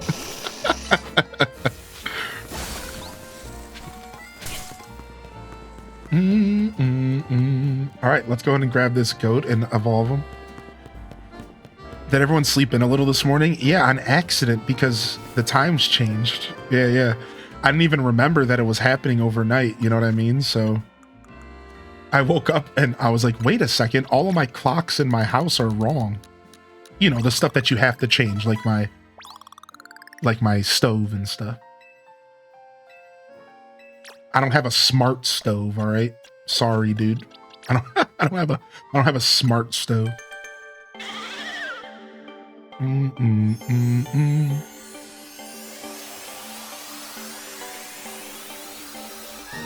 You were up around 4 a.m.? Yeah, I got up at 2 in the morning and couldn't sleep. It's been the story of my life this past week, man. 4 in the morning, just literally could not sleep. Oh, this thing is huge. So I was up for like an hour and then I finally fell back asleep. Have you brought an extra large go-goat for me? Yeah, that's right. Ooh, let's take a look then. Thanks for the call out, Dez, about the skidoo. Because once I failed to catch that go-goat because I died for the second time ever in this game. How poetic. I needed a backup plan. What a beaut like this helping us out. We'll be able to carry bigger packages in no time. Looking forward to working with you, Go-Goat. Oh, I'm giving the Go-Goat away. Oops. Good thing we didn't name him. Your experience with the Go-Goat shuttle taught you everything there is to know about Lumios. I'll be counting on you to share your know-how with our newbie here. I believe in you. I mean, that is a big go-goat. Got a shiny Dratini, but it's not alpha. Are you looking for a Shalfa Dratini? Now, did you know that there is a new farming method for Shalfas? I don't know if Dratini's included in the 67 Pokemon, but would you like me to talk about it? Or are you good? All right, let's go here. Get energized. We had that happen on Friday.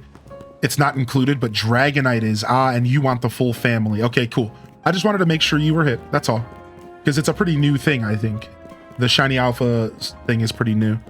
Right, that's the problem, is that most of them are fully evolved. So that is the problem, actually. Most of them are fully evolved. I noticed that problem. For some people, that's not what they want. Yeah. Do tell. All right, so here. The shiny hunting method is... So it involves, you have to beat the game first. And it involves, let me check my Pokedex. So you have to beat the game first, and it involves Area 20. I'll do a brief explanation. And then if you want more information, you'll just have to... If you want more information, you'll just have to go look it up yourself, but... Hold on, I'm just making sure that I have everything I need. So I need to go catch 2 more EVs. 3 more EVs, and I need to catch a male routes. We can do that here.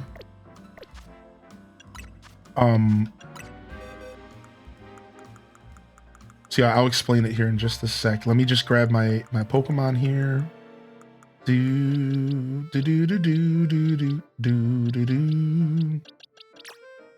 We'll grab our bird. We'll level up. We'll give our bird some shine here.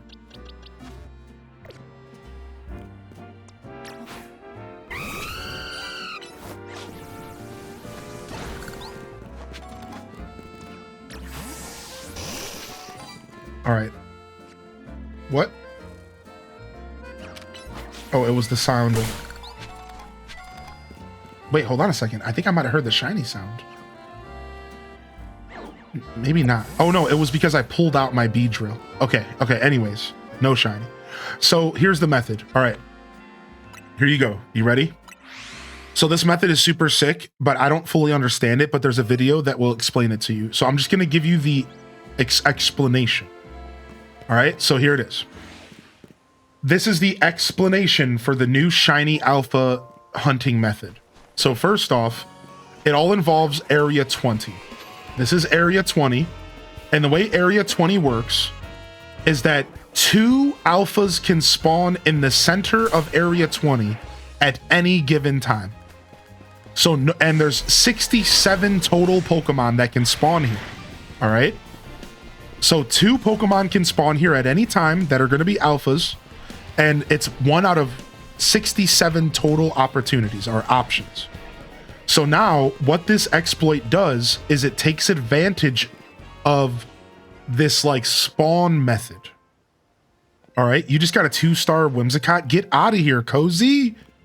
So what this method does is you manipulate the spawns to get more than 2 Pokemon to spawn in here. It's actually not too difficult to do. But essentially, you drag the alphas out of here, and you manipulate the game to spawn 2 more. And then 2 more. You can get up to 6 in this area. And like, I can't tell you exactly what's happening, but to give you a rough idea, when you pull the alphas away, the game thinks that the alphas are gone and then spawns 2 more in when you get 50 yards away from the area. Does that make sense? So what's happening is you're tricking the game. You're making the game think that the 2 alphas are not there anymore. And then it spawns 2 new ones. And then you do it again and it spawns 2 more. And you can get up to 6 if you want, right? And then this is where this strategy gets super interesting. Once you have 4 or 6 alphas sitting in there, you just shiny hunt like normal. You literally just run around because the 6 Pokemon stay, because the game is weird like that. And you literally just run back and forth until they go shiny. It's like super interesting. And there's only 67 different Pokemon that can turn shiny. So it's limited. But here's the video if you want more information. And what I'll do is I'll pull it up on screen really quick so you guys can just see. This is what the end result looks like. So once you have 6 Pokemon spawning in there, you literally just treat it like any other shiny hunt and you just run back and forth. But the setup process is kind of complicated. You see, and he goes over it. He goes over it right here. There are melee attackers who are very easy to work with, and there are ranged attackers who are somewhat more difficult to work with. If the Pokemon has no physical moves that require running up to attack you, we consider them long-range attackers. And through the gate, and then after we're through the gate, we put down a hard save. Now, there is a slight opportunity that when they both lose aggro, we can immediately drop down a save and save a little bit of time. But if that's not the case, then we're just going to run through the gate. Get the attention of both of these Pokemon and bring them to the gate. I'm right. Gonna stay in the middle, get ready to roll a lot. Okay, we're still waiting for Klefki to actually decide to run up on us. He has Psychic and Flash Cannon, which are both long-range moves. And now he's chasing us. Good. Good. He's chasing us. Pansage is always going to chase us. They are both chasing us. This is perfect. We are going, we're going to go through the door, and then as soon as we're through the door, we immediately put down a save. All right. From here, we restart the game. Once we spawn back in, those 2 Pokemon, their spawners have now moved outside of underneath the tower, and now they're on this walkway. Step 2 is get these Pokemon spawner as close to the gate as possible. So what we just did, we're gonna do it again. So you see what's happening. So he's manipulating the spawns.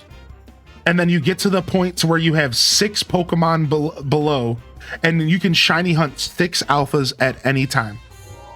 At any time, you can just be shiny hunting 6 alphas. And this area is unique because this area can spawn 1 of 67 different Pokemon. So it's the most unique shiny alpha hunting method we've ever had in any Pokemon game.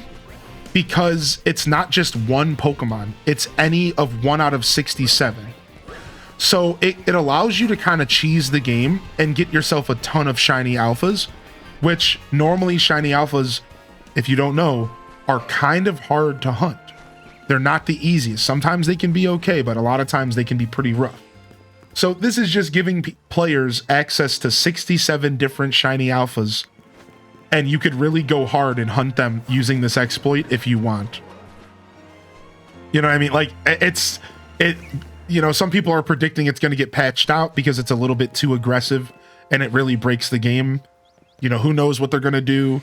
It definitely doesn't seem like it was intentional to be able to have 6 stacked up down here.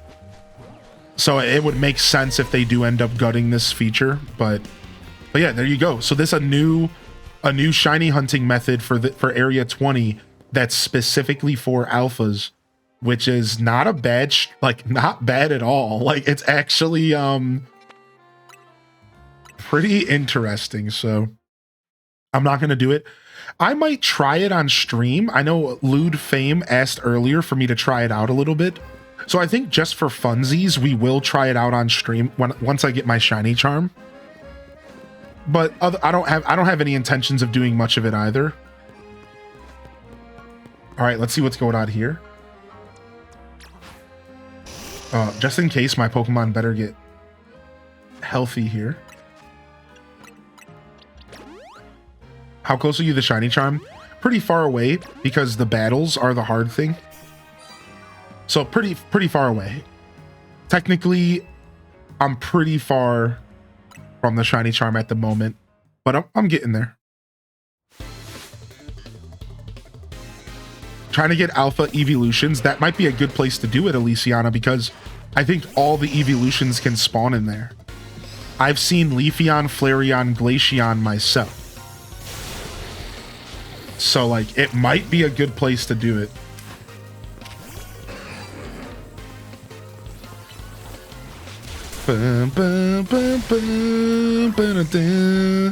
You seen the fairy one as well? Did I do it? Oh, Gilwen? I agree, dude. I don't know. Dude, 3 years. Didius. You're the hero of Hyrule. 3 years. Didius, the legend. What the heck? Oh. Finally, peace returns to Hyrule. Sylveon's your favorite? Okay, here he comes, dude. All right, buddy. Okay, buddy.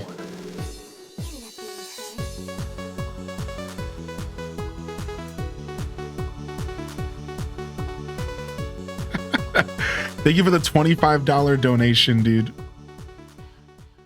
The bonobo recognizes its reflection, immediately followed by the signs of hypertension, and how the science fails you when your scent defies convention. There's nothing in the text about the ventures I excel in. Ice. Nice, dude. Sick. Is that off the new album? Have you been really diving in? Being a Pokemon trainer is all about clinching victory your own way. Oh, this guy was trying to flinch me. He never flinched me, but he did get me a King's Rock, which is nice. You have? Yeah, I've only listened to it once. You know me, just like it takes me a while to get there. But once I get there, I sink my teeth. So I've only listened to it once, and I like what I heard so far. Just another Aesop album. Like Aesop is just, he's feeding us way too well. Like it's literally just another Aesop album, but like in the best, kindest, most respectable way possible. Like it's just more Aesop, which is like, yes, please. I feel like a hungry hippo out here. I feel like this is him wanting to get stuff off his chest. That's fair. Yeah, okay, I see that. Yo, hope you're doing well today, Mama Teller. Thank you, Heather B, for 17-month Prime, dude. Hope you're doing well. If you're not too scared of focus energy, battle me. All right, let's go. I like that these guys are actually like level 50. I think some of these missions actually scaled. I actually think some of these missions might have scaled up with me in the game, dude, because I got these missions way long ago. And like, look at, they're like level 40 and 50. It's actually not bad. Also, Just Ruby, I saw you pop in this morning with the hubby. I hope you're doing well today, Ruby. I hope you've enjoyed this game. I know you've been playing it. Did you take a break yet, or are you done? Or are you still playing? My husband asked me yesterday, Highly Descent, if you had heard the new Aesop song. I told him you didn't discuss it because Didius Maximus wasn't in the chat. Wait, why is that so true, dude? Shut up. That's so funny. Yeah, I haven't talked about the new Aesop album yet, actually. That's funny that you say that. God, you beat my high energy tactics and my Pokemon's focus energy. Incredible. Like I said, focus energy makes the user's attacks more likely to be critical hits. So what happens if you combine it with moves that are already likely to land critical hits? Or if you combine it with an item that raises your critical hit ratio? Oh boy, I need to get back to the office right now and run some experiments. I'm gonna take some deep breaths to focus my energy first. Whew. Ah, there, perfect focus.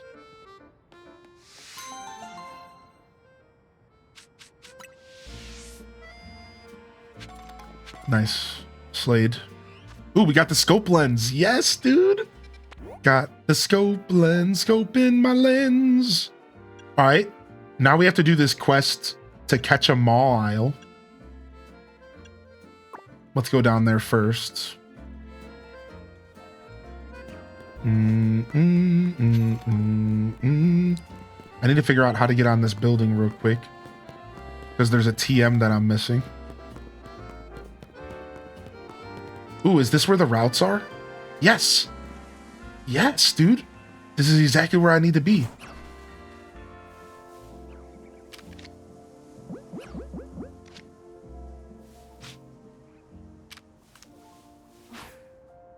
Female.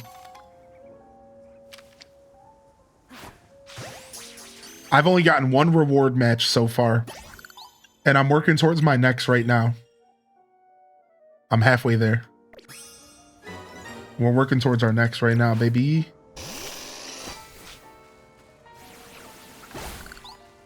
Do do do do do do do.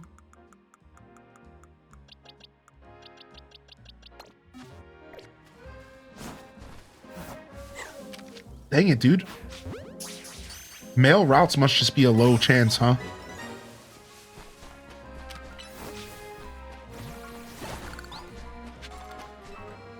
I've done a few.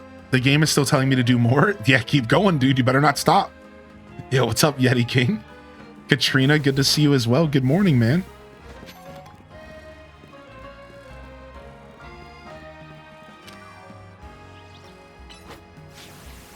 My struggle so far has been over leveling. I guess I inadvertently grind and don't know it.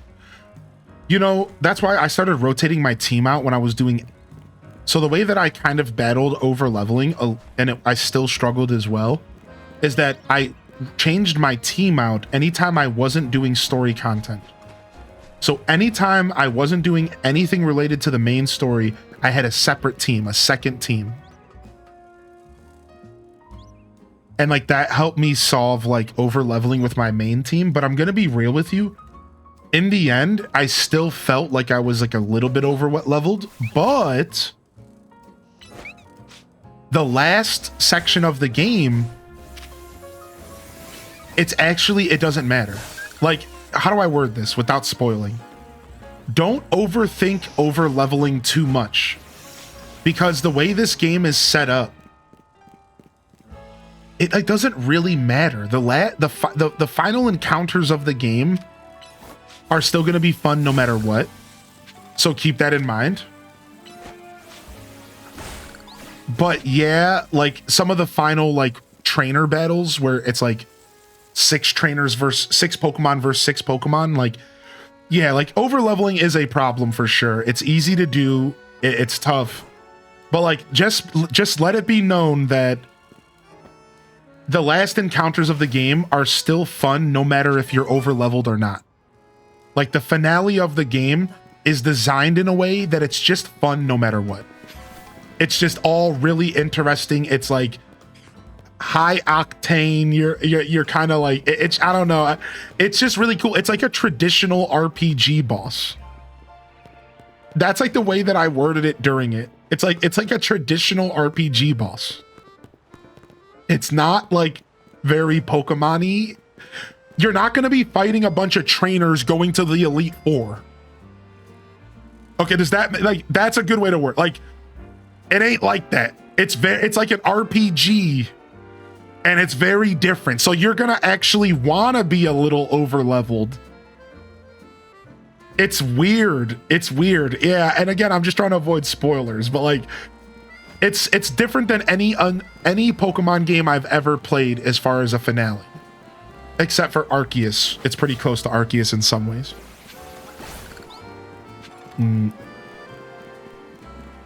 Yeah, exactly, Kat. It was still difficult. Yo, what's up, Anna? You got the nieces and nephews coming over today. Are you just taking them for the day to give them a break, or is your family coming over as well to hang out? Good to see you, Chaos Queen. Appreciate you. Thanks for the TCG loot. I had the other 2 legendary birds, so you actually helped me get the 3rd shiny legendary bird. I have all 3 2-star shiny legendary birds. And like, I kind of wanted to finish the collection just for my own personal, like, kind of vibe, so.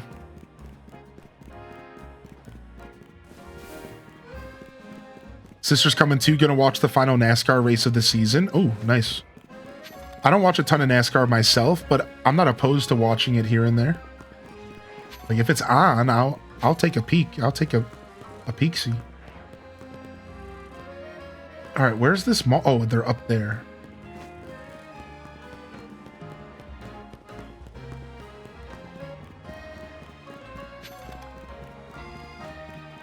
The thing is I've already actually talked to the quest person, so I don't actually think I need to talk to him again. I just need to go catch the mall aisle, but I'm going to talk to him again anyways. We owned a NASCAR memorabilia store growing up. Really? That's like such a neat little factoid about you. What the heck? That's such a neat little factoid about you, actually. Yeah, how unique, yeah. Bam, bam, bam. So you don't own it anymore. You said that as past tense, yeah?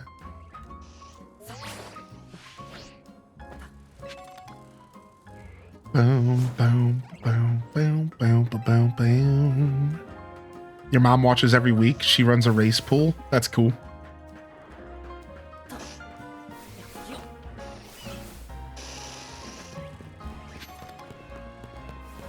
Oh, this is the mall aisle I need to catch. It's the uncatchable mall aisle. Do you want to battle it and see if you can catch it? I'm ready.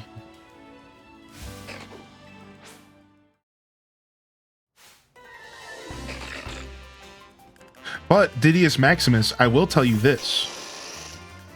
I did earlier this morning just say that I feel like I did over-level the side missions. And even though it feels like they're actually scaling with me, and they're all around level 52 now, which is pretty nice, I will say, like, if I had to give any advice for anybody playing this game, it would maybe be try to do the side missions as you progress through the game. And again, maybe even have a second team to do the side missions exclusively with. Like, so you don't overlevel your main team or something? I don't know. But yeah, maybe try to do some side missions as you progress, because now that I'm going back to do them all post-game, I realize, like, they're all like level 50, 55, and I kind of just destroy them all, which is fine. It's not that big of a deal. They're just side missions. But if you care, maybe if you want a challenge in the side missions, maybe kind of manipulate how you'll go about them. Wait, is this the one that It is. You managed to catch the uncatchable mall aisle. I heard that Pokemon only let themselves be caught by trainers they deem to be worthy. Do you think that's true? Either way, Pokemon really are quite an enigma. I don't know how many Pokemon you've met, but I hope you treasure each and every encounter. Yeah, like I treasured the Spupa. It was a fun way to grow up. That's cool. That's cool, Nug. This sucker's about to get released. Not after the Spupa situation. Now I'm going to keep every Pokemon that I get from any quest. Because you never know. You never know.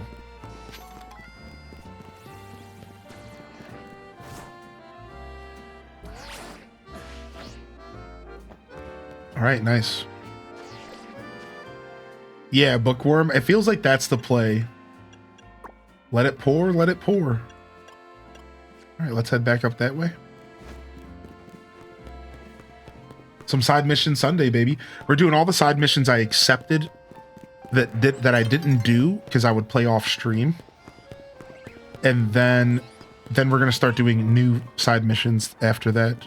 Meanwhile, we'll do some battling at the nighttime so we can get our challenger's ticket. Just a little casual battling here and there.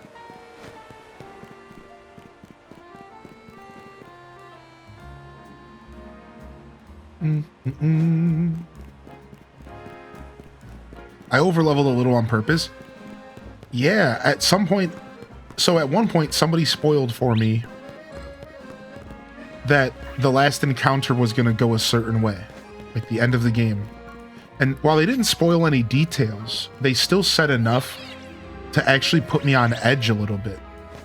And what I imagined the ending was going to be like kind of scared me into like making sure that I kept leveling my main team. Because I was like, actually, like, I might want to keep my main team kind of leveled. I was like, the ending sounds intense. So, and I think it was the right decision in the end, so. How many battles are you up to? Not much. I'm not even at 500 battles yet, so we still have quite the journey ahead of us. It's quite the journey. Boom, boom, boom, boom, boom. Ba-boo, ba-boo, boo, boo, boo, boom, boom, boom, boom, boom. We have to do the restaurant battles as well. Which I do want to go around and do all the restaurant battles because I think they're so cool. And those are going to be a challenge. We'll save those though. I don't think we'll do them today. We might, because some of the side missions are in fact those restaurant battles, so. Yeah, we have to get our Greninja Stone. So, Kat, I think we have more information. And if you don't get the Greninja Stone this season, they're going to offer it as a reward next season. And it's going to be even easier to get. I don't know for sure if anybody can confirm this or not. But apparently, they finally released information about it. And next season, you're going to still be able to get the Greninja. And it's going to be even easier. So, it seems like really their only intent is to give people early access to it who want to grind for it. So like, for example, if you wanted to use Greninja this season in ranked, you have to grind for it, but next season it'll be even easier to get. So yeah, don't stress too much. Apparently they've changed the rules of engagement. All right, this lady wants to battle. Oh, she wants me to battle when it's raining. All right, sick. Yeah, I didn't think it was too bad either, right? But I think people complained, so they made it even easier for the next one. Now my team's moves are all powered up. Water types and rain are the best combo, you'll see.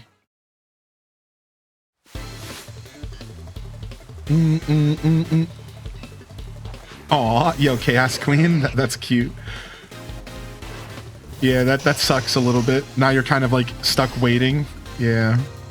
There's nothing worse than really wanting to play a game, but being stuck waiting to play that game. That is a rough feeling.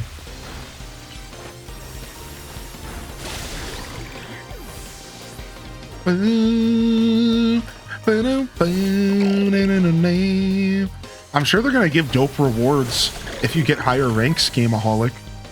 Usually at the end of seasons in these games, they give like some pretty dope rewards.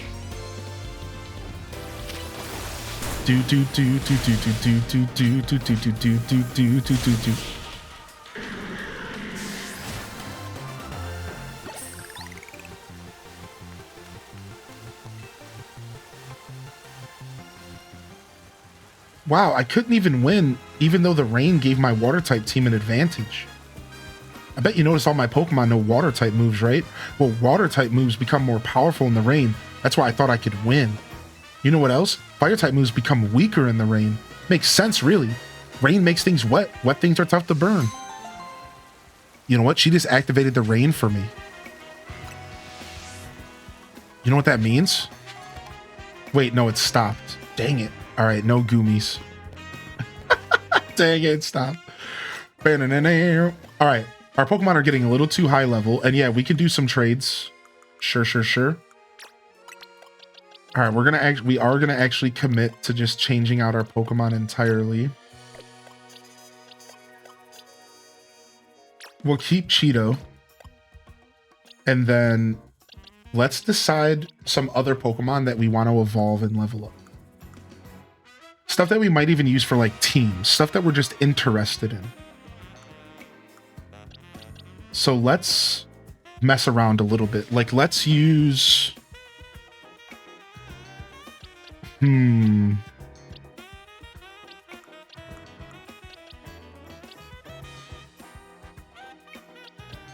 See, the problem is like, it's hard to make these decisions because I'm such a competitive trainer that like, I want to see what egg moves are available before I decide to level up a Pokemon to build a team with. Because like, you know, maybe I want to level up a Gyarados right now, but then if I do it now, and then I find out that actually I can get a special move on a Gyarados, then I might want to get that move. I'm just using that as an example. So it's tough. It's like, what Pokemon do I actually want to maybe raise for a team in the future? But then do I need to go look up their egg moves real quick, you know? So here, let's do these trades first, and then I'll look it up. Do you want to trade and trade back?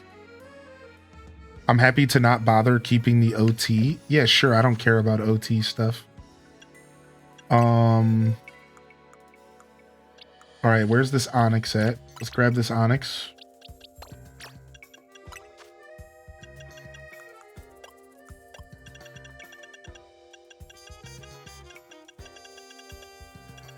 All right, boom. Metal coat. And then a slow poke or a King's Rock, right? What else are we doing? What trades are we doing actually? Yo, what's up, Drizzit? What's up, Driz? I do like this game. Yeah, I'm having fun. Can you get alpha from eggs? No, I don't think so. There's no eggs in this game anyways. Scyther as well, okay. So you want to do Scyther and Onyx, is that it? Or did you have a third? Yo, what's up, Montague? How you doing, dude? All right, let me go quickly get another metal coat. Scyther, Onyx, Slowpoke. Okay, sick. And then, were you looking for a slow king? Yeah, you're looking for a slow king, which requires King's Rock, right? Yeah. All right, cool. Easy peasy. Bam, bam, bam, bam, bam, bam, bam, bam, bam, bam, bam, bam. YouTube videos made me believe this game was much worse than it actually is. Yeah, that's why this is one of those situations where you really did have to get your information and make your decision on your own.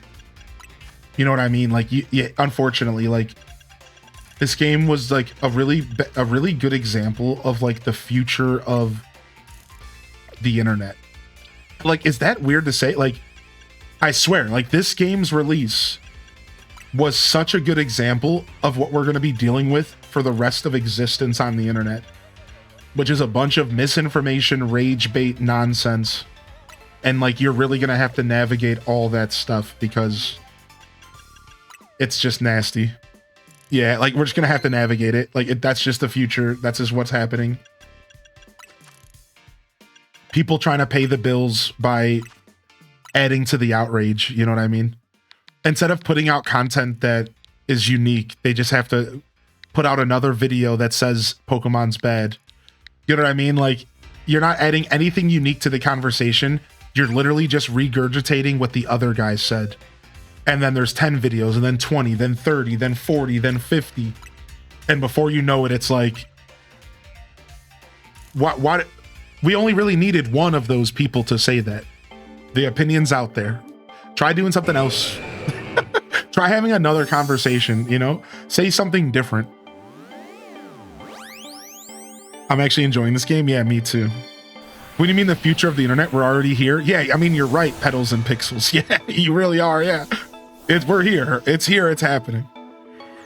There's people out there making ACNH videos for the update being horrible, so you can't please everyone and believe them. Yeah, I saw that people are like, this is it? We waited 5 years for this?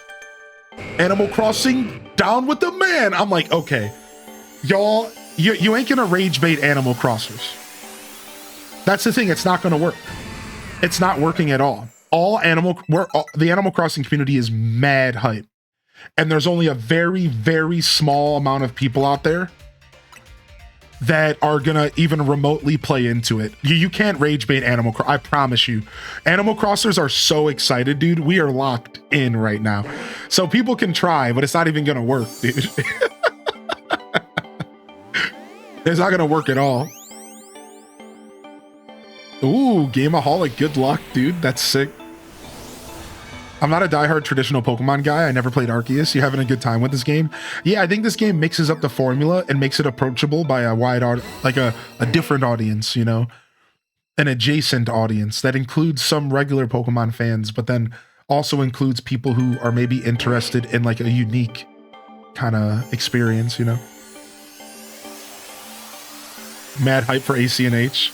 Nope, I'm so hyped it didn't even work. It just made me mad. Yeah, it just made you mad that people suck. Yeah, it's funny. But I noticed that as well. I was poking through a couple Twitter comments and there was like a very, very small amount of people that were like, this is great and all, but why did it take 5 years for bulk crafting? And I'm just like, no comment. Just get over yourself. Just no comment, dude. It doesn't matter. It's not that You know, always focused on what they don't have versus focused on what we have. Always focused on what you didn't get versus focused on what you did get. Always focused on the shortcomings instead of the things that make it great. You know, it's literally a shift of perspective. You know, if I spent my whole life dwelling in negativity, I would also be on Twitter. You know what I mean? Like, if I spent my whole life dwelling in negativity like that, like, sure, I guess I would feel the same way. You obviously have a very rough perspective on life. I almost feel pity for those people. And like, maybe that's rude of me to say, but like, I almost just straight up feel pity for those people. Because it's like, obviously something's wrong. Like you're obviously like an unhealthy individual who like has a very unhealthy perspective on things. Like, you're not criticizing. That's different. I'm not saying don't criticize. You are just unhappy. And that sucks, man. I wouldn't wish that on my worst enemies. You know, I want everyone to be happy, dude. Like, just be happy. Like, just, you know, like I would never want people to like dwell in negativity like that. Like, it's kind of sickening. It's like, ugh. Yo, thanks for the trades, man. I appreciate that, dude. Thank you very much. Thank you very much for the trades. All right, let's see here really quick. So don't we have an alpha Froakie around here somewhere? Now, is it always the same egg move, or do they rotate egg moves? Because this one got Icy Wind, right? Froakie, Cerebi. I think Cerebi has the list of egg moves. Is that the best way to go for this? And obviously we want generation, the most recent gen. Yeah, Gen 9. So it's like Icy Wind is the alpha guaranteed move. Oh, wow. There's a new section that says alpha guaranteed move. Wow. So that's it. So it's no longer not even saying egg moves. It's saying the alpha guaranteed move. Yeah. So there it is. So Icy Wind is the alpha guaranteed move. Does that even matter to me? Like, do I care about Icy Wind? It does make the target slower. Like, it could be kind of fun. And then you have to ask the question, is Icy Wind a TM? And does it matter at all?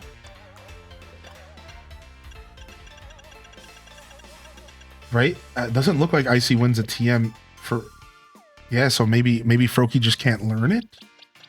Maybe if you evolve him, he can learn the TM. So there's all these new rules of engagement. You know what I mean? It's like... I don't even know all the TMs in this game, so it's hard for me to tell, like, is Icy Wind a TM? Icy Wind, TM, Legends, ZA. Yeah, it is. So it's like, if a move is a TM move, then why does it matter if it's exclusive to the alpha? Because can't you just TM the move? So do alphas just like not... Does alpha exclusive mean it can't learn it via TM? That's the question. Do I have TM 49?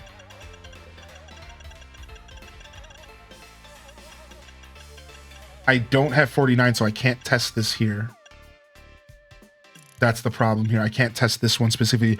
But I can tell you that my Beedrill did learn Electro Web via TM. So my alpha, so I can give you an example though, where it did work that way. So my alpha Beedrill had Electro Web and it was an exclusive move, but now my Beedrill can just learn Electro Web via TM and it doesn't matter. So at first it was like, whoa, this is exclusive. But now it's like, it doesn't matter. Electro Web. Yeah, we are talking about Froakie, but it might have to be a Greninja. But yeah, Froakie is what we're talking about. I'm not sure how that works, you know what I mean? But yeah, I'm talking about Froakie, yeah. Yeah, we're doing Side Mission Sunday today. Side Mission Sunday. So I don't think it matters. I think I just might be able to build any Pokemon that I want. That's what I'm kind of thinking is what's happening here. Mm, mm, mm, mm, mm, mm. Yo, and I have a Greninja right here. Let's see. Oh, again, I don't have Icy Wind though. Yeah, never mind. I didn't know alphas in Area 20 could be trade evos. Yeah, just a couple of them. Yeah, I might be all of them. They might all be available there. I'm not even sure. It might be how they solve the issue of no trade evolutions items. Is it might be in endgame alphas. Because everyone was really mad about them removing the ability to get those trade evos without the item. I think that the way they fixed it, and nobody was like, knew this right away. I think the way they fixed it is by making them all available in Area 20. My Greninja can learn Icy Wind. Okay, that's all I needed to know. Thank you for your science, dude. So really, I don't need to be thinking about my team. So here's what I want to do. I want to get all my Pokemon. I want to get all my Pokemon to level 50, because if you don't know how it works, competitive level 50 is enough. You don't have to go to 100 because it doesn't matter. Your stats are going to be squished to level 50 anyways. So instead, you just want to focus on maxing out their EVs, maxing out their IVs, and leveling them to 50 and giving them moves that they want. Now, there might be a move that a Pokemon learns after level 50, or a Pokemon that evolves after level 50. Obviously, you would level it up past 50. But for the most part, if you're trying to build competitive Pokemon, it all starts with you just leveling up. It all starts with you just leveling up your Pokemon to level 50. That's where it all really starts. Get everything to 50, then you could start to manipulate and decide what you want to do from there, right? So I'm assuming Tyranitar is around 55. Let's just suck it up and give it some TM, some rare candies here. How do you evolve Haunter to Gengar? Is Gengar not in? I haven't seen much of the game. So in order to get Haunter to Gengar, you would have to trade somebody your Haunter and then have them trade it back. But as we were just saying, there might be a Gengar available in the game somewhere that you can just straight up catch.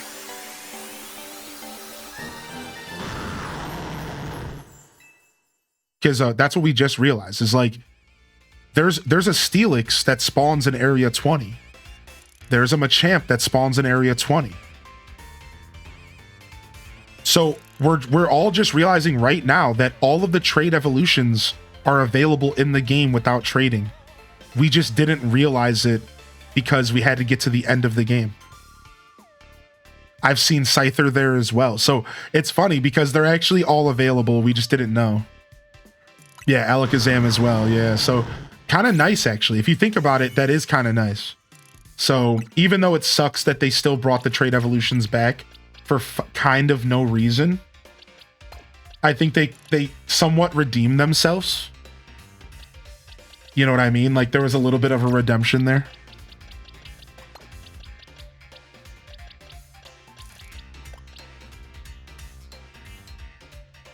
All right, we have to change his name. All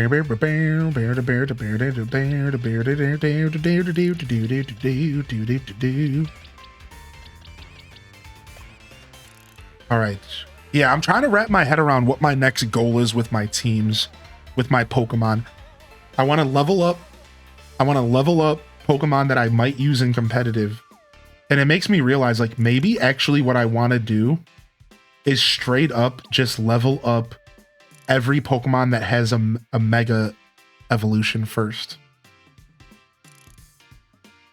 Right? So like once I'm done with my Pokedex and stuff, that actually makes the most sense, because then we have access to every mega evolution in the game and then we could build from there, you know?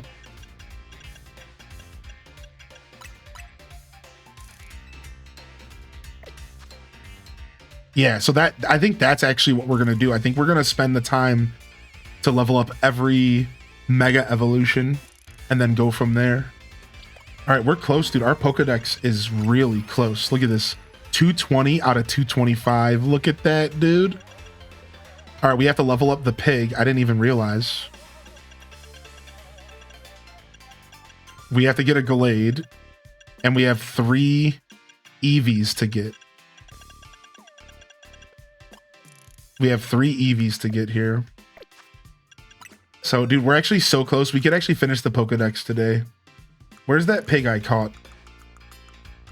Because this pig can actually fully evolve because we caught it at level 55.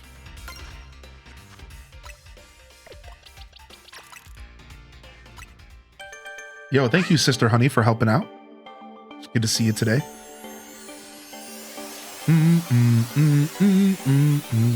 You just got your Tyranitar as well? Dude, sick. Pig.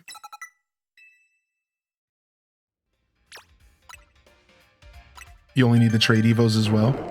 Y'all, please tell me who thought it was a good idea to schedule surgeries so early in the morning. Tuesday, I have to be at the hospital at 5:30 a.m. and leave the house at 5 in the morning. Toad, that is crazy. I do want to just quickly say H does bless to you and your journey, and we'll be waiting for you here to hear how your recovery's going when you're done.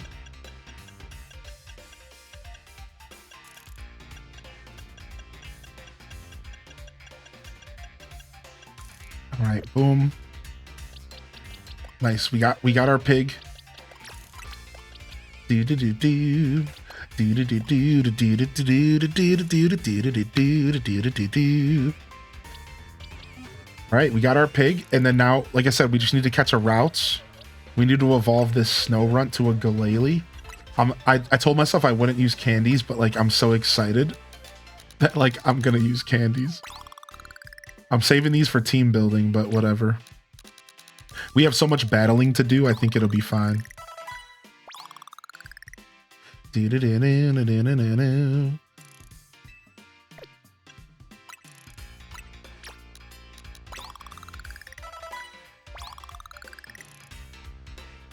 did get a Japanese trade once? Oh, somebody traded you a Japanese trade evolution? Is that what you're saying?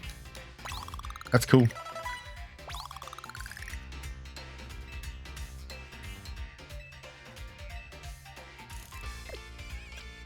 Here's a little bit of a fun Pokemon fact for all of you. Did all of you know, do any of you know that actually at one point in time, a Pokemon from a different language region actually used to have more of an impact on the game than you think? So, at one point in Pokemon history, this thing called the Masuda method developed. And what the Masuda method was a method in which you would breed, because there was breeding. You would breed a Pokemon of one region, so let's say English, with another Pokemon of a different region, let's say Japanese, and it would actually increase the chances that that Pokemon would be shiny. How about that? And this is a thing like still in Scarlet and Violet. This is a modern thing. But a lot of people might not know that. So it's not just, oh, wow, that's cool. I got a Japanese Pokemon. At one point in history, that was even more important than you think. Getting a Japanese Pokemon could mean that you would have a higher chance to get a shiny.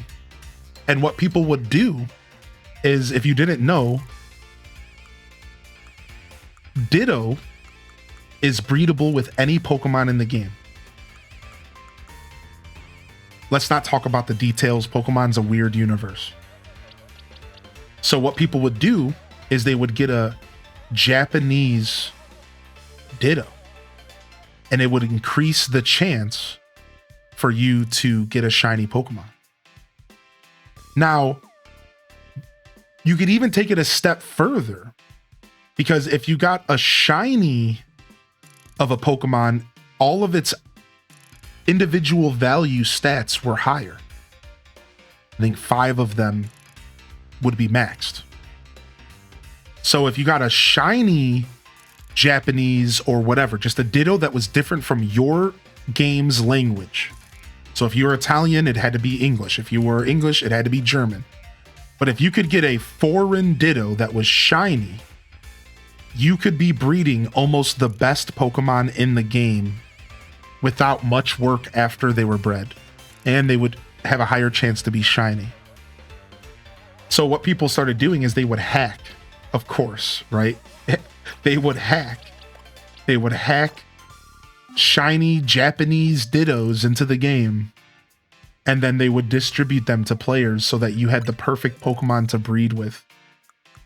And you could make like a bunch of shinies and make like the best teams. And yo, what's up, Maddie Senju? So of course, it all came down to the hackies, you know? You know how it be, dude. The hackies. All right, mail routes, 3 EVs. Let's go.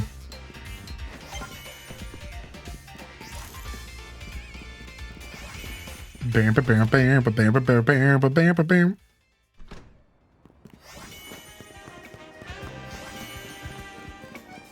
Hack the planet. Hack the cheerleader. Hack the world. I got me some of them 6 IV Japanese Dittos. Yeah, dude. Zoldar knows, dude. I probably got one laying around as well. I'm not gonna lie. I probably still have one sitting in Sword and Shield or Scarlet and Violet somewhere. All right, nice. We have one more. We did every side mission that we had unlocked. Now we have side missions that we've never unlocked yet. First, we're gonna go do some battles though, while it's still nighttime. Get ourselves our Challenger's ticket. And there's something I haven't done, is I really do need to sit down and make sure that these Pokemon's moves actually make sense real quick.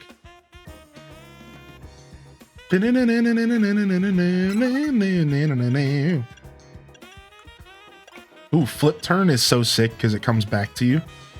That's cool. All right, we're a dark type, so we can't be hit by psychic attacks. Do we have something that we could switch and use against psychic? We do. Dark Pulse.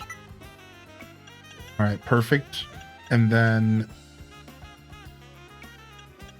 let's mess around with Nasty Plot and see how crazy we can get. All right, for Skeebs, we should have access to Earthquake. Nope, I guess not. We do have close combat though, fighting. We're kind of a defensive mind. Up there's Earthquake. Boom. We're an attacker and we're defense. We don't have a good grass attack to use, I guess. I guess Vine Whip. Spiky Shield is super cool. We'll grab Spiky Shield and test it out. And then I guess all we get is Vine Whip right now.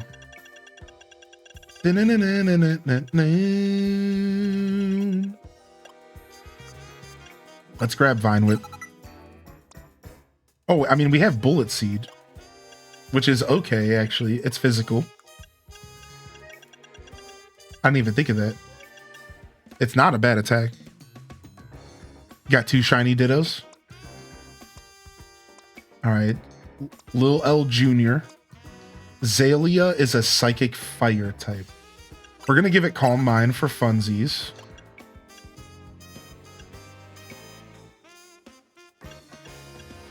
Ooh, I think we'll give it Dazzling Gleam. Even though, like, you have to get close for Dazzling Gleam. It's a very different attack. What about Dark? What beats Dark? Ghost? No. What beats Dark? We wanted something to defeat Dark. That's what for sure what we need. No, this is not my competitive team. I'm just building up Pokemon to build a team in the future. Bug. Fighting as well? Okay, so we could use Focus Blast. Sick. Focus Blast is perfect. I don't think we have Buzz. Bug Buzz. I don't think so. Bam, bam, bam, bam, bam. Yeah, I don't think so. All right, so we'll use Focus Blast, Dazzling Gleam, Psychic. Let's drop Dazzling Gleam for a fire attack. Mystical Fire lowers the special attack. I almost would rather use flamethrower, I think. Yeah. I mean, honestly, heat wave is great. It's an AoE, right? Yeah, let's use heat wave, dude. Easy decision. Ooh, overheat. Even better. 130 damage? Let's go, dude. Yeah, we use overheat. All right, Spartan. I don't even know what no retreat does. This user puts everything on the line and boosts all of its stats for a short time. In exchange, it temporarily loses the ability to switch out of battle. Why does that sound sick? That sounds dope, dude. We're gonna no retreat. And I guess you combo it with endure, so you can't die, I guess. Is that the strategy? All right, close combat. And then, yeah, let's keep brick break so we can have screen. We can break screens, which would be sick. All right. Easy thunder, 110 damage. And then we turn into a dragon type when we mega evolve. So let's do... We gotta have access to some sort of dragon attack, hopefully. We don't. Dang, that sucks. So we turn into a dragon type, but we don't get any dragon moves.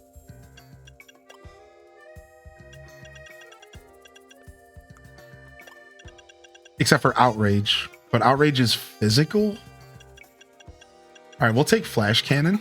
That might be a nice pocket move. Power gem, flash cannon, protect. Bam, bam, bam, bam, bam, bam, bam, bam, bam, bam. We'll keep surf, water shuriken. Maybe surf isn't the play. Let me check surf's. Let me check surf's damage.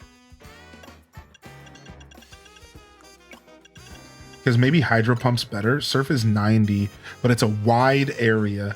Let's go with hydro pump.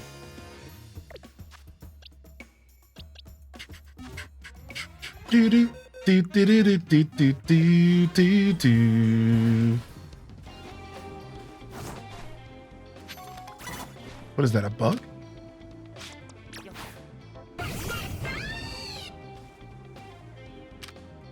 Overheat, baby. I'd also like to mega evolve into a dragon type. Dang it, dude. She was a little too much of a low level.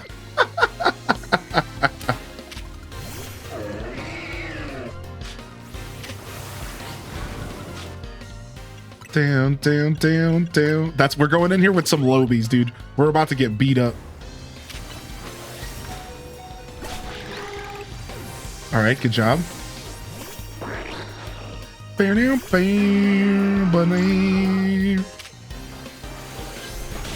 Oh, Mega Horn hurts, dude.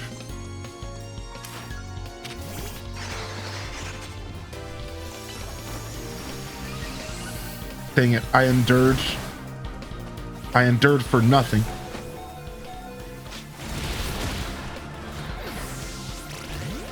Dang, Scoliopede is a monster. 57. Oh my gosh.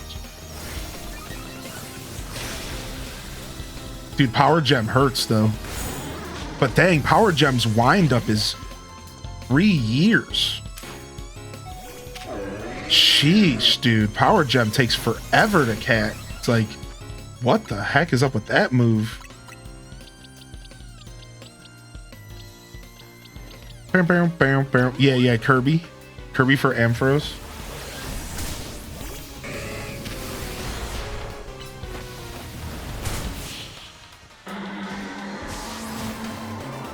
If it's raining, does Sunday change the weather in game? The bench can change. No, the bench is the only way to change the weather, I think. Yeah, I think so. Or sleeping. I think so, yeah. Dude, coming in here with some lobies, trying to actually fight, like, it's tough. Ay caramba. Cheeto, you're gonna have to carry that weight here. I hope you're okay with fighting this Manectric for us. He said, no problem, boss. He said, no problem, boss.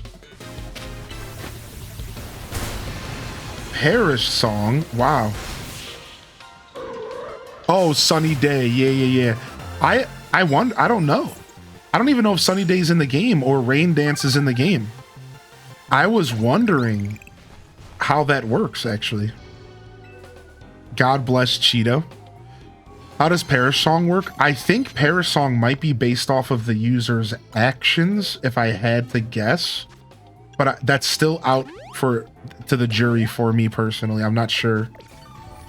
I refuse to evolve my Totodile. He's 34 and he's staying that way. You know, I have a lot of respect for that because I've always wondered if anybody would be willing to do that. Like, I almost told my lady friend to do that. I was like, you should just never evolve your pig. Since they're not a fan of the pig's evolution, I might just keep him a baby pig forever. It's 30 seconds for Parish Song. Interesting.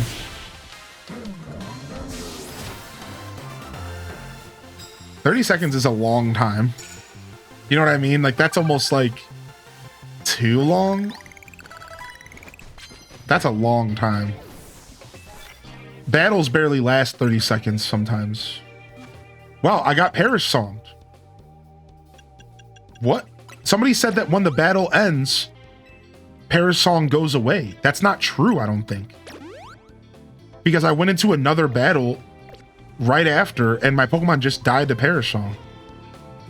So I don't think Parish Song ends when the battle ends. I think you have to switch the Pokemon out.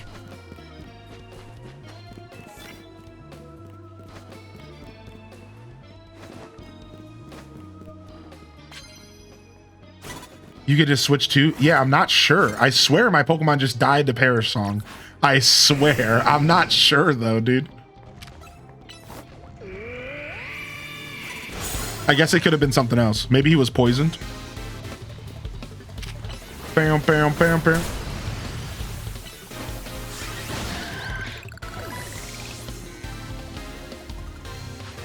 But yeah, just like regular Parish Song, switching out's the play.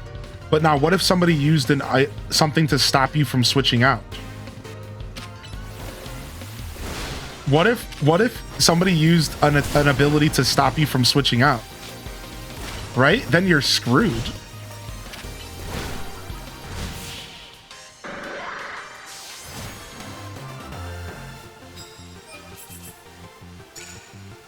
Oh, you have to knock the opponent out using dragon types. Oops. What? Another battle instantly. I started 2 separate battles. What the frick?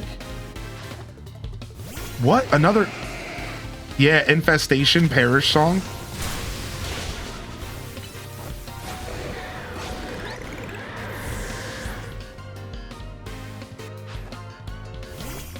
Aerodactyl is a boss. I wonder if he's gonna Mega Evolve him. He did Mega Evolve him. All right, I'll match your freak. I'm about to match your freak, dude. I'm about to match your freak, dude.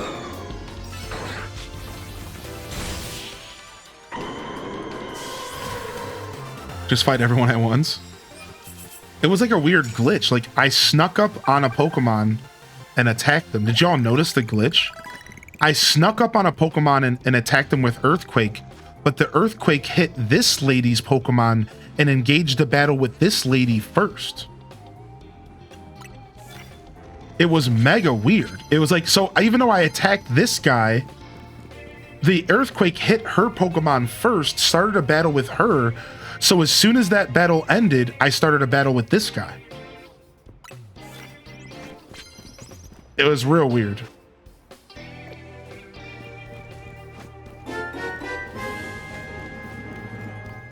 Bam. He's got the magic conch on his back. He does, dude. So look at him though. You see that? You see that? Like, watch, Alto Girl, watch. So what he does is he uses his arms and the toilet seat on his back, and he does a bite. It's actually really cool. Watch. So it looks silly.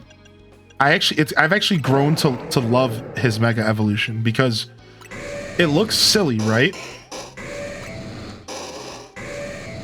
But watch this. It uses its arms to create the bottom of the mouth, and then it uses the top and it turns into a little totodile. It turns into a mega totodile. Watch.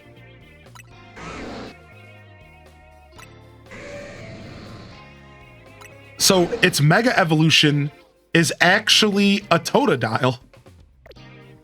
It's really weird. It's super cool. It's clever. I think it's cool. A lot of people don't like it, which is fine. I think it's super cool. Yeah, I just wish it was down permanently. I agree. It could be better. You know, I'm not afraid of calling it out for what it is. Like, it could totally be better, but I will say that I do like it a lot. Like, I think it's super cute, so. Bam,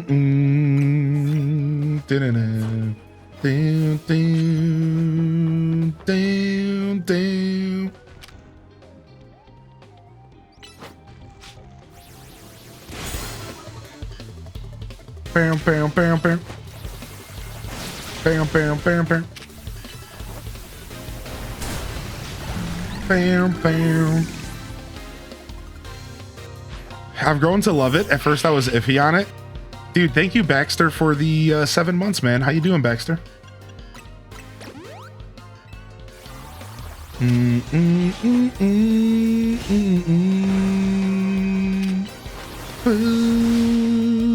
boo, boo. Dang it, stop using recover, dude.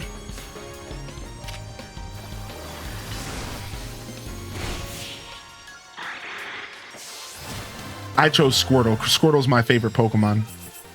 So I chose Squirtle, and it was my first time ever really seeing or interacting with Blastoise's Mega, which is kind of cool. Blastoise's Mega's a whole lot, and the way it waddles around the battlefield is super funny. It's a waddler. It's a waddler. You know what? We don't have to stay in this battle zone. There's multiple battle zones now post game, so we can literally just travel to another one. It's like I couldn't find trainers, and I'm like, wait, why am I even stressing? There's a whole bunch more trainers right here.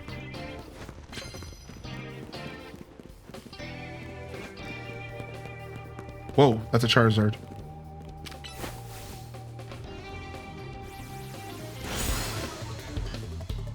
Bam, bam, bam, bam. Bam, bam, bam, bam. Bam, bam, bam, bam. Bam, bam.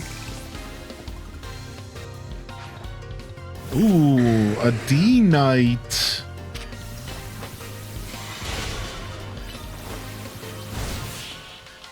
Tattoo of Bulbasaur mashed up with a scarecrow from Batman on my thigh. I got it in Columbus, Ohio. What a sick Columbus, Ohio tattoo. Did you know the artist, or was it just a random shop? You know what I mean? Because sometimes people will have like a personal connection with somebody.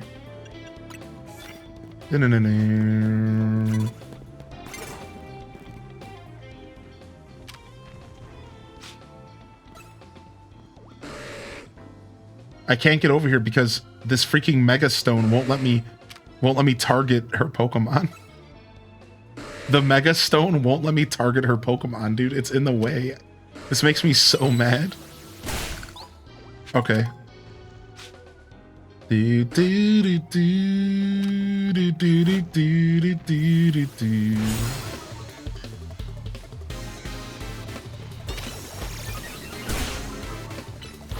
Follow the dude on Instagram. As someone who's 6'6" and never felt so short, dude was 7 feet tall. Wow.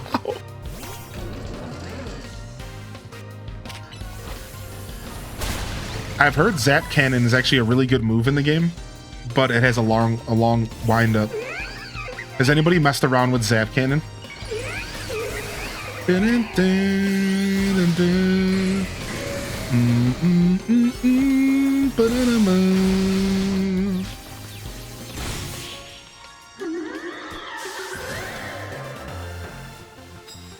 Chose Charmander because Charizard's my favorite. So, which Mega Evolution Stone did you give your Charizard, though?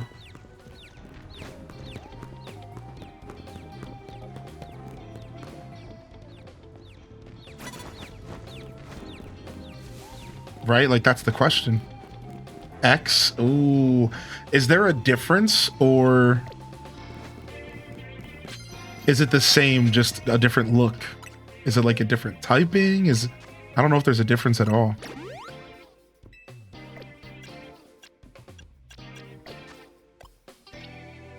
Wait, what? Why isn't there any football games? Is it over? Is the season over?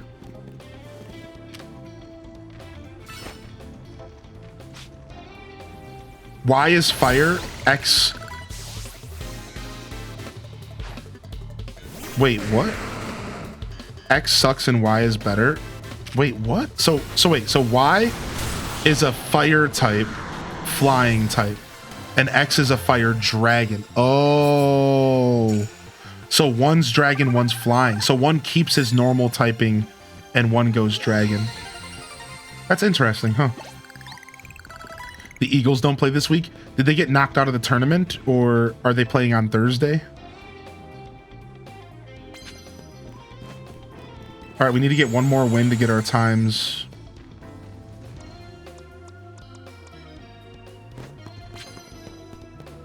Our times 2 cash. We got our challengers ticket though, which is sick. Boom, boom.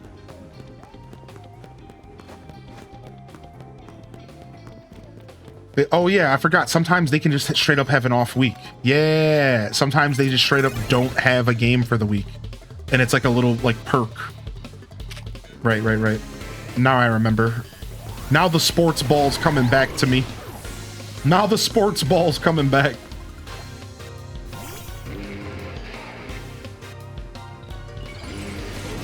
Oh, we got a mega. Damn. Ow, that hurt. You're a jerk. You're a freaking jerk. That hurt. Stop, dude. Stop plowing through my Pokemon, man. Stop. Leave me alone, dude. You're just a bully, dude.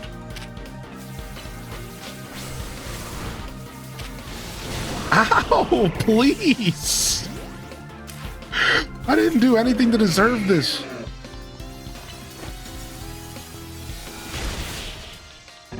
What's up, Panda?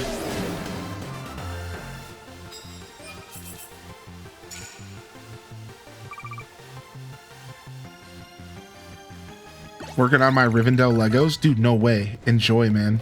Mad jealous. All right, we're done here. We got our 10 wins. We got challengers. Let's go ahead and go to the Poke Center, heal up, and then let's go get our new opponent here, and we'll get back to side quest.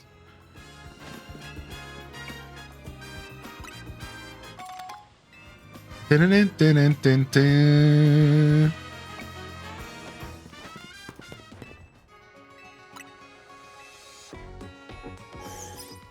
Dang. When you go to grab a sip of coffee and you realize you're all out. Dang. Sad, right?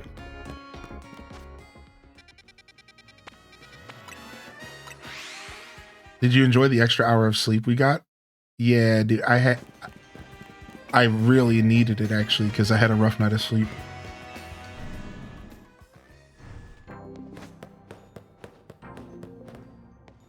All right, here we go. Challengers ticket, reward match. Let's see who our opponent is. Oh, it's Griselle. Oh, so is she gonna be an actual challenge? Because the guy Zach had like level 9 Pokemon. So maybe this is gonna be real.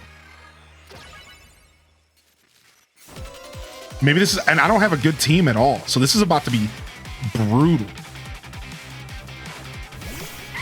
I don't have a good team lined up right now. Hopefully she's not like gonna destroy me. We might need you to carry the weight, Cheeto. She's level 69. Oh my god. I need my real boys, dude. I need my real team, dude. I can't do this. I got level 30s with me, man. This is about to be a bloodbath.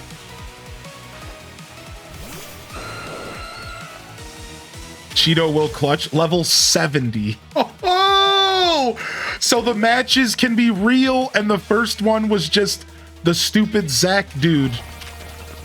The matches can be real, dude.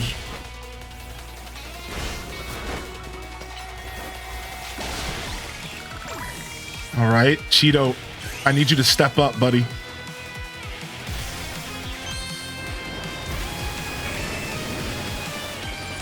You had the same two for your first two matches as well. What about you, Dazza? Did you have Zach and Griselle for your first two? Just for science? Anybody else?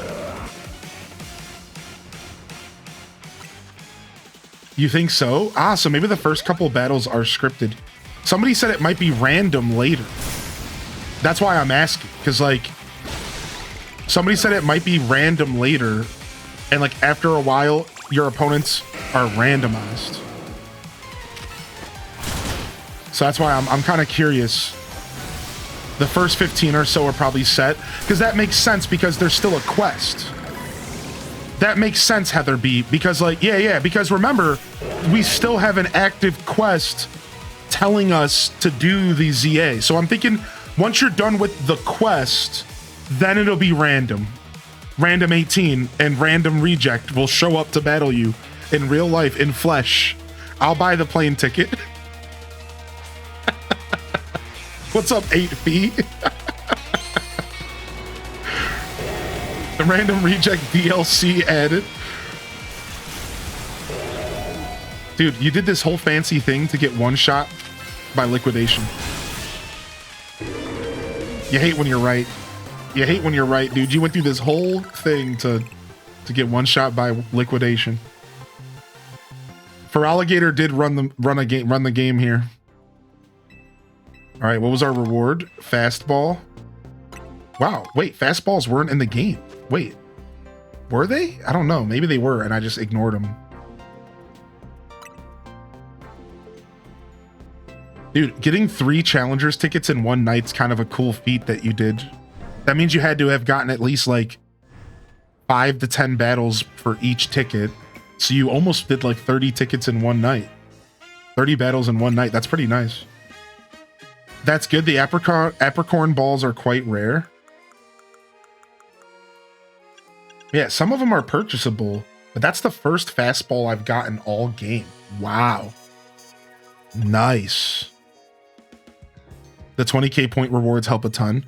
There's a 2% chance to get the special balls and a 1% chance for a master ball. What? When I was grinding the 1,000 battles, I tried to get 25 a night. All right, nice, dude. Beautiful. Let's get back to side missions for now. Ooh, wait, she has an Alolan Raichu. I'm with Charge, the committee to highlight Alolan Raichu and generate excitement. Oh, I've heard about Charge. Alto Girl's a part of that committee. Our goal is to increase the popularity and population of Alolan Raichu. Well, I say our goal, but I'm the only member of the committee for now. In any case, are you familiar with regional forms? Maybe, maybe not. Either way, here's the scoop. You know how some Pokemon's looks can be influenced by the region they live in, right? Well, in Alola, even the Pikachu we all know and love evolve into a different form of Raichu. Rather than me explaining the differences, why not try comparing the two yourself? And I know just how you should do it. Let's have a Pokemon battle between your Raichu and my Alolan Raichu. Once you're ready to test your Raichu against my Alolan Raichu, just come and let me know. Frick, I don't know if my Raichu's tough. I have a level 8 Raichu here, but that's not the one that I have another one. No, I don't have another one. All I have is a level 8 Raichu. Okay. We're gonna raise this thing up right now. We're about to give this thing so many candies, its belly's about to be feeling like all the kids this weekend after Halloween. Yeah, Raichu salty spittoon. You're such a goon, dude. Stop.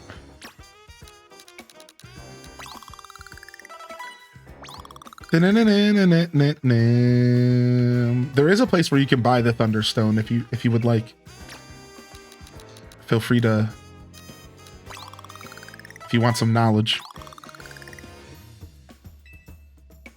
Wait, only member. Did Alto Girl get kicked out? Wait, that lady was the only member? Did I misread that? That's funny. All right, level 45. I don't know what level she's about to be, so 45 feels pretty clutch. Let's go ahead and let's get it up to 50. All right, that's good. This should be clutch. There's a side quest that's the same except Pikachu, and there's a Pikachu that has Dig. That's got to be a throwback to something, because Pikachu might have had access to Dig in Pokemon Yellow. I don't remember, but maybe. All right, we're a mixed attacker. I wonder why. What's our freaking... We're up speed minus defense. Interesting. All right, we're a mixed attacker, so let's just give it Thunder.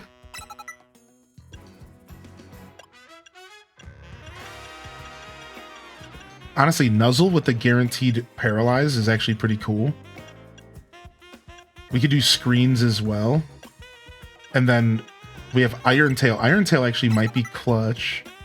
I know we're about to fight an Alolan Raichu, so we could try to add something to fight it specifically, like Dig.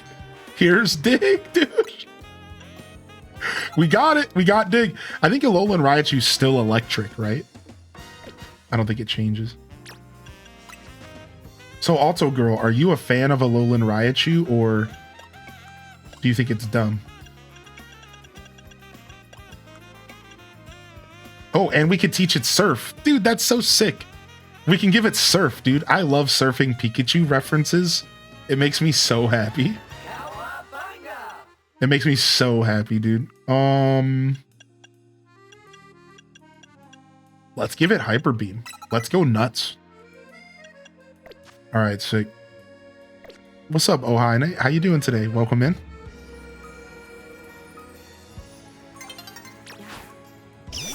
Let's go. My Raichu versus yours, and mine has Dig. Sucka. Oh, I have to switch my whole team out. Chat just told me that.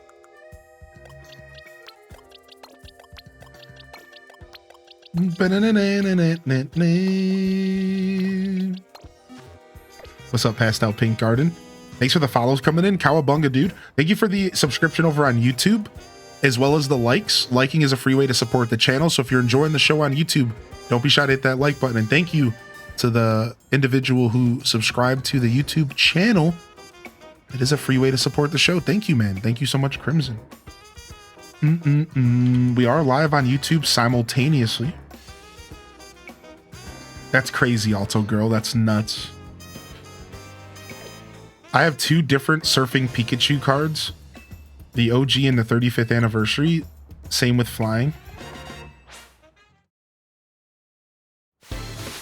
All right, let's go. Let's see what she's got.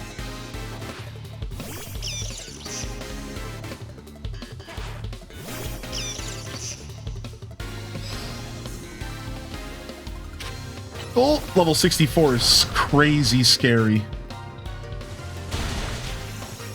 That's crazy, dude. I'm about to get destroyed.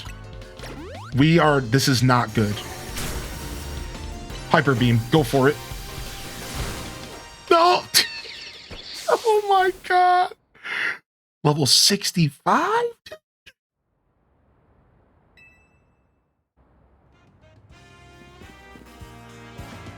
Do you like ZA more or Scarlet and Violet? I like ZA more, I think. But that's hard to say because Scarlet and Violet was pretty fun. But yeah, I think I like ZA a little bit more. All right, we need more levels. We need more juice.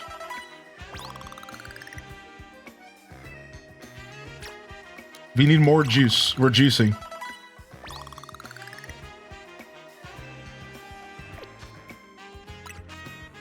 All right, let's try again.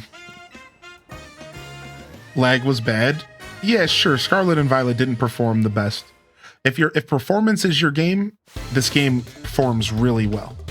Super smooth. What's up, Candy Sheepy?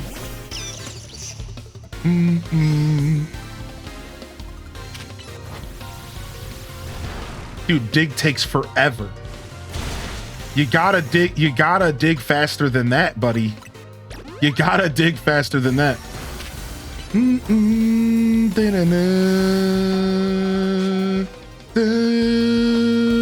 Time to run away as fast as I can until I can heal my Pokemon again. Isn't that so scam? You just run away until you can heal your Pokemon? Like, just run, dude. Just run, dude. Just run. No!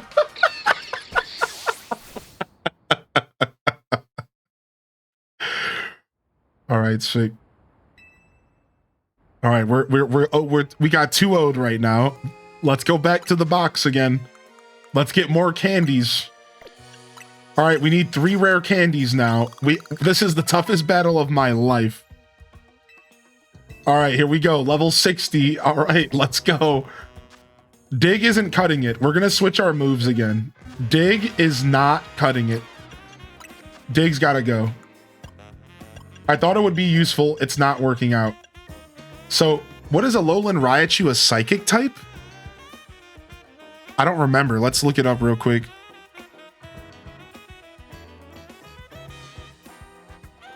I know it's got a psychic moves, but I don't know if it's a psychic type. It is. So instead, we could maybe go for like a dark or attack, or like a ghost attack, maybe.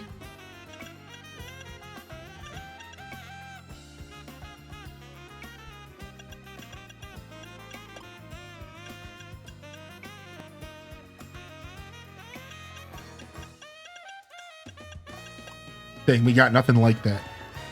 We could Eerie Impulse. We could Light Screen. That might help us. Yeah, we'll Light Screen.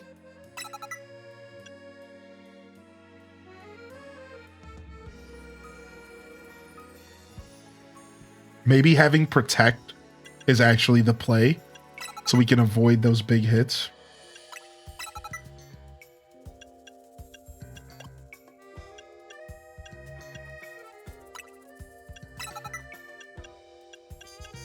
Maybe we'll still keep Dig.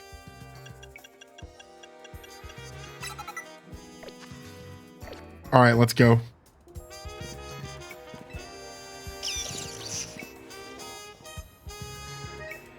This is the hardest battle of the whole game.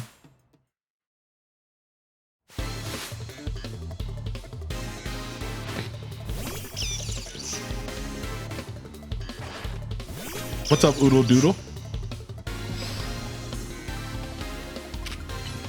Dig again.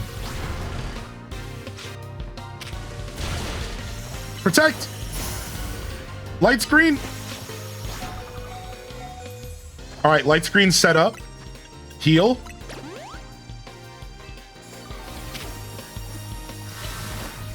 Nice. We took that like a champion. Dig. Strategies. Finish it with the thunder. Nice, dude. The strats worked. The strats worked, dude. I think maybe Alolan form can't use its true power without Alolan pancakes to fuel it. What? What are you saying? Pancakes? All right, 1 second.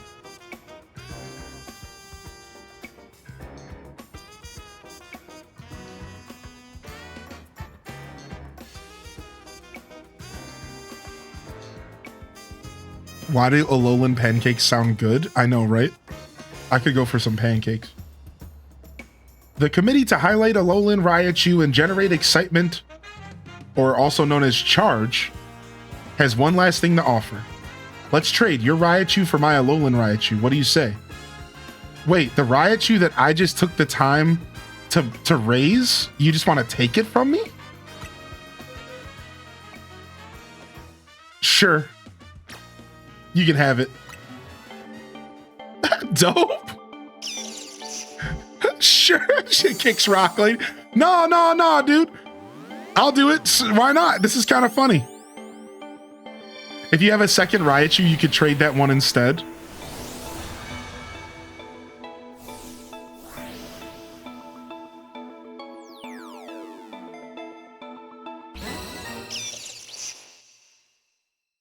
Cute. Show her how to properly raise a Raichu. Yeah, with a bunch of candies. Trading Raichu is how we spread the joy of the Alolan regional form. You know, the Alolan form is lovely, of course, but just plain Raichus are pretty adorable too. Aw. I'll travel all over Alola, befriend a bunch of Alolan Raichu, and spread their cuteness all around the world. That's what Charge is all about.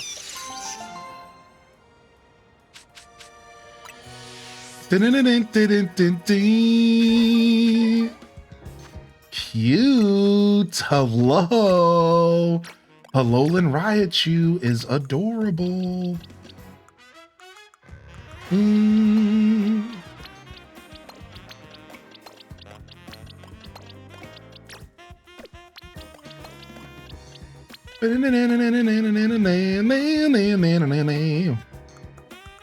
Is that my, where's my Feraligatr? There he is.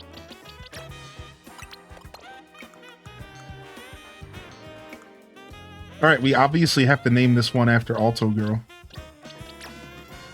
Oh, we can't. Its name is Floffy from the trade. Can we still name it anyways? No, we can't. It has to be Floffy. Floffy's kind of a cute name for a Raichu, I'm not gonna front. All right, we obviously need to catch a new Raichu for you, though. Do I got a Pikachu in here somewhere? Except for the... I don't want to take the one that I have over there. Here's a Pikachu. He's gonna peek at you. Probably when you are... Wait, never mind.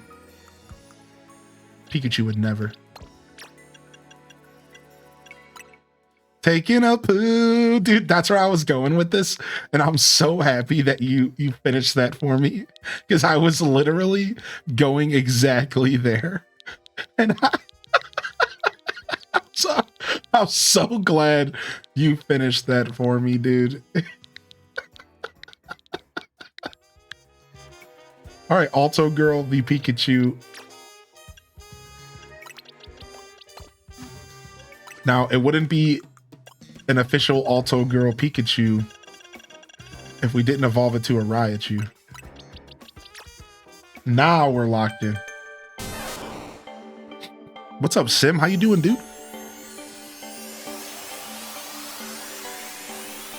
How you been, man? Ooh, Alto Girl got an idea for a new move, Thunder Punch.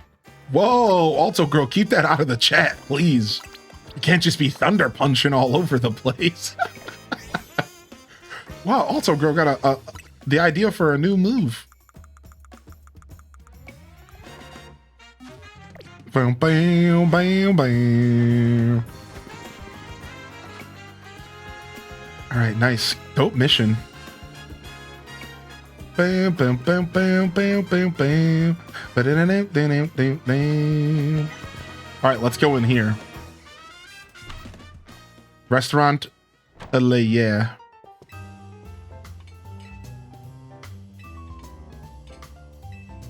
$15,000's a lot of money, but let's do it. All right, I believe these are all level 45s, so we should be able to handle this. We came back and we did this already, though. I forgot. We've done a 1-star restaurant and a 2-star restaurant. So next up is a 3-star.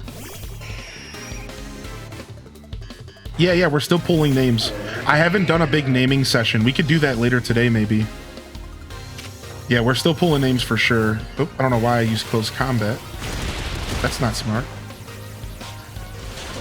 I knew he was about to get one shot. I was trying to switch him out, but I'm moving a little slower than usual, I guess. Trying to switch out my Pokemon and taking way too long to do it.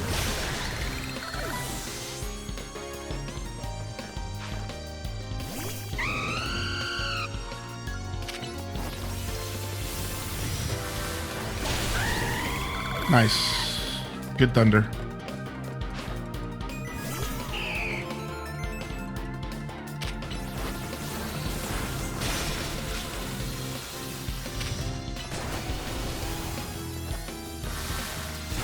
Nice. Dude, thunder takes forever to fire off as well. Now that I'm actually starting to pay attention to that stuff, you can really see what moves just like fire off a lot faster. All right, 3 trainers back to back. I don't think it's 5 until the 3-star restaurant. All right, let's go. Let's go, Georgie.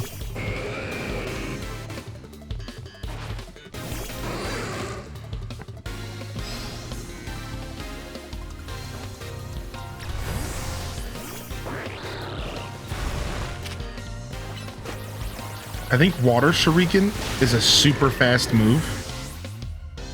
So it actually might have like even more value in this game. Yeah, it's like a pretty fast move. That's what I heard. I heard that it was a pretty fast interaction. And it's real long range. Nice Spartan, dude. You're almost level 50. We're gonna mega on him.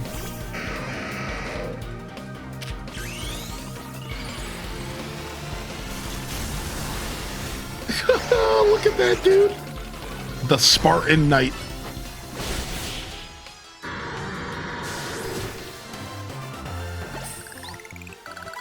Dude, Deku, what the heck?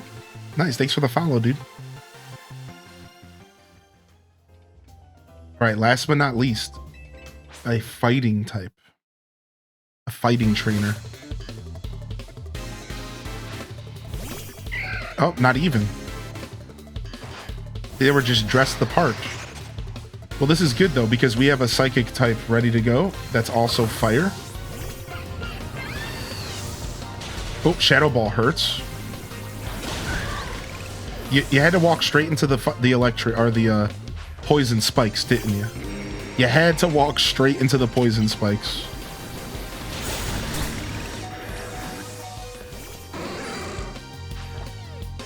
Bam, bam, bam, bam, boom, bam, boom, bam. Stop laying poison spikes, dude. Oh no.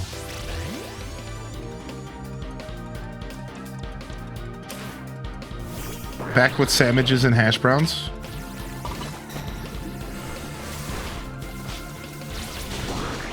Whew, this is getting tough, dude. This is a tight match, man. These level 45s are giving me a run for my money. Quick, overheat. No! All right, Foul Links, it's up to you.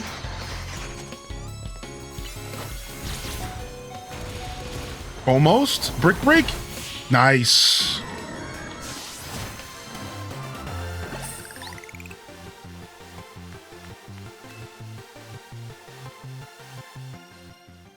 No, it's 5. It's already 5 right now.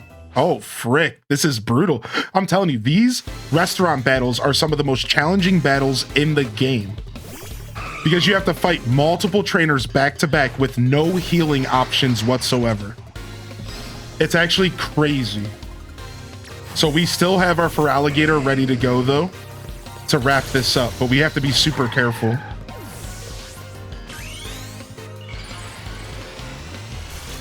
Cat Rescue's 15th anniversary party next weekend. I'm excited and proud. How long have you been working alongside them, dude?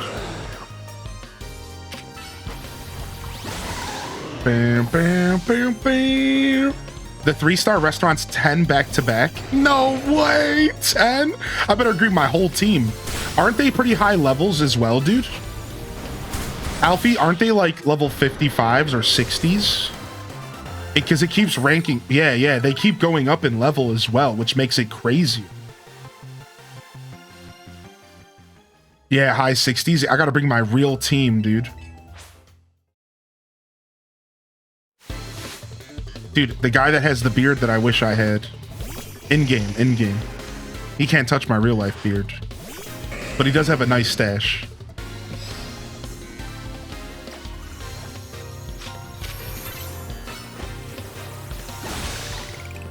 Boom, boom, boom, boom, boom, boom, boom, boom. Yeah, I can trade you a Slow King right now. Yeah. Put a trade code in the chat. I got you after this battle, homie. Bam, bam, bam, bam, bam, bam, bam, bam, bam, bam, bam, bam. All right, one more Pokemon, and we're pretty beat up here. And he just Swords Danced in my face. That's pretty scary. All right, we're good. Yeah, so Kybells, there's different stars. So there's 1-star restaurants. The 1-star restaurant does 3 battles back to back. They're all like level 25s or 35s. It's not too bad. Then there's a 2-star restaurant that's 5 battles back to back, and they're all level 45s or so. And then there's a 3-star restaurant that's 10 battles back to back, and they're like level 55s. Now, I think there's a 4-star and a 5-star as well. I don't know if that's true. Feel free to correct me. So there might even be even more of a challenge. And I will say this, Kybells, you don't unlock the restaurant stuff right away. So if you've been into the restaurants in your game and you're saying to yourself, they didn't let me battle, it's just because you're not far enough into the story yet. As you get further into the story, you will unlock more of these battles and stuff. So just a heads up on that. I know that I went into these restaurants a couple times and nothing was going on the first couple times. So it took like, you had to kind of get through the story a little bit. Yeah, not him, he. If you want to give me a trade code, I got you, buddy. Welcome to the show today, man. I can hook you up with a Slow King, no problem. I don't need anything in return. I think 3 stars the highest, but then there's also the Sushi High Roller that does 3-on-1 battles. Okay, thank you, Alfie, for the knowledge, dude.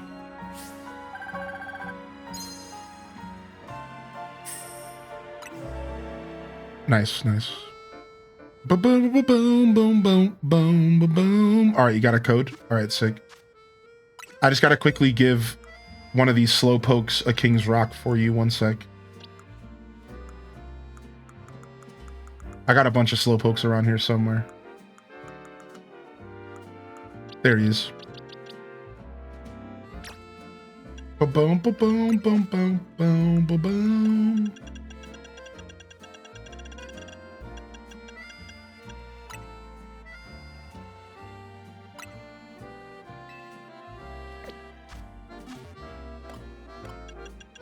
Yeah, you can just trade me whatever, dude. No problem. I'll go catch some more slowpokes later. I also have some starters. If you would like, I have some starters as well. I'm not sure how far into the game you are, but if you need access to any starters, chat, I can help you out with some starters as well. I actually have access to a bunch of starters because it's all post-game. No coughing or wheezing, sorry, bud. Good to see you though, Deku. Yeah, no coughing or wheezing, unfortunately. Those boys got left behind this time. Boom, boom, boom, boom, boom.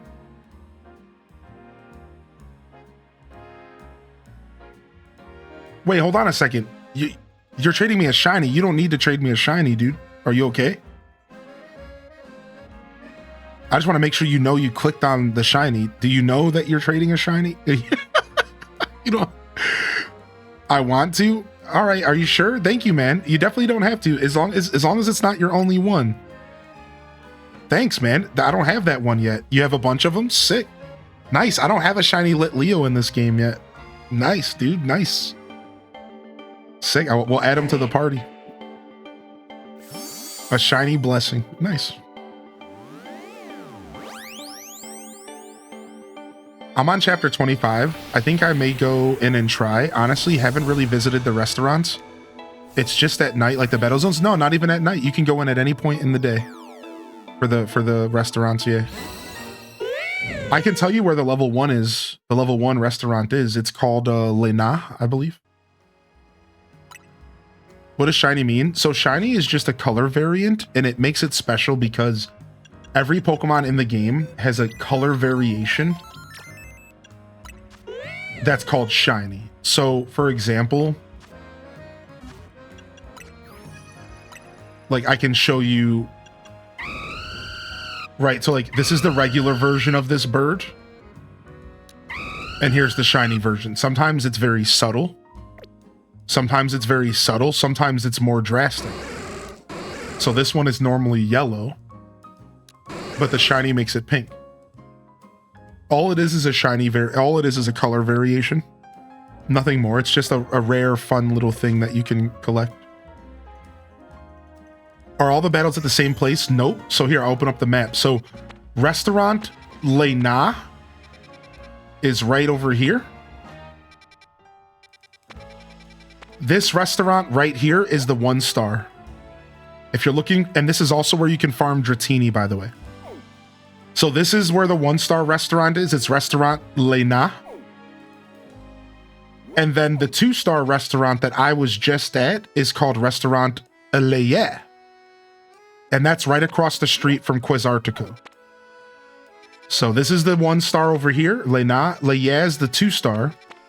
I don't remember where the 3 star is off the top of my head. I don't remember where it's at. But yeah, there's a 3 star as well. And then there's the sushi high roller restaurant, which is different. That's Lei Wow, I think. No. Lei Wow's the 3 star. Here it is. And then there's also the sushi high roller restaurant, which is different. It's like its own thing. It's separate. Yo, thank you for the shiny, dude. I appreciate that. Thank you so much. That's my 5th or 6th shiny, I think. I haven't gotten a ton yet. The names are funny. They are super silly. They are super silly. Playing alongside your Arceus playthrough. Hey, I can get some more episodes of that released for you. Oh yeah, sure. Yeah, Junior Scientist. Yeah, no problem, dude. I can get some more Arceus episodes released for you ASAP, all right? It would be best if I did it after the show, just so there's not many distractions right at the moment, like, you know. But here, let me see if I have any staged for you. So I have to dig them all up. Unfortunately, I only have 8 dug up right now. But I do have 1 staged. So yeah, if you're down, I could do it after the show. I can get you at least a handful more. I have 6 and 7 here and 8 right now that are staged and ready to go. Boom, boom, boom, boom, boom, bones. 6, 7, get out of here, dude. Oh my lord. All right, let me see here.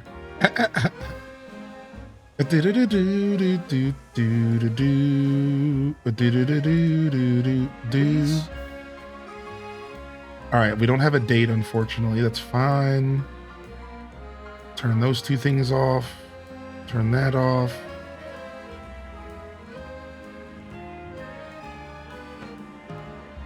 Yeah, no problem, dude. I'm glad you came in and asked, man.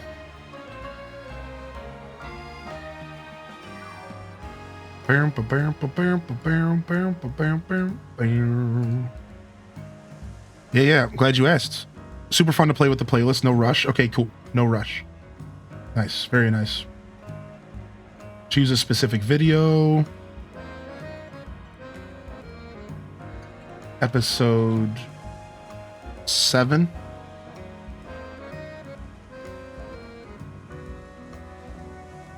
All right, choose that. And then usually what I like to do is timestamp when the game actually starts. Stream since. All right, so 5.5 minutes into the stream. All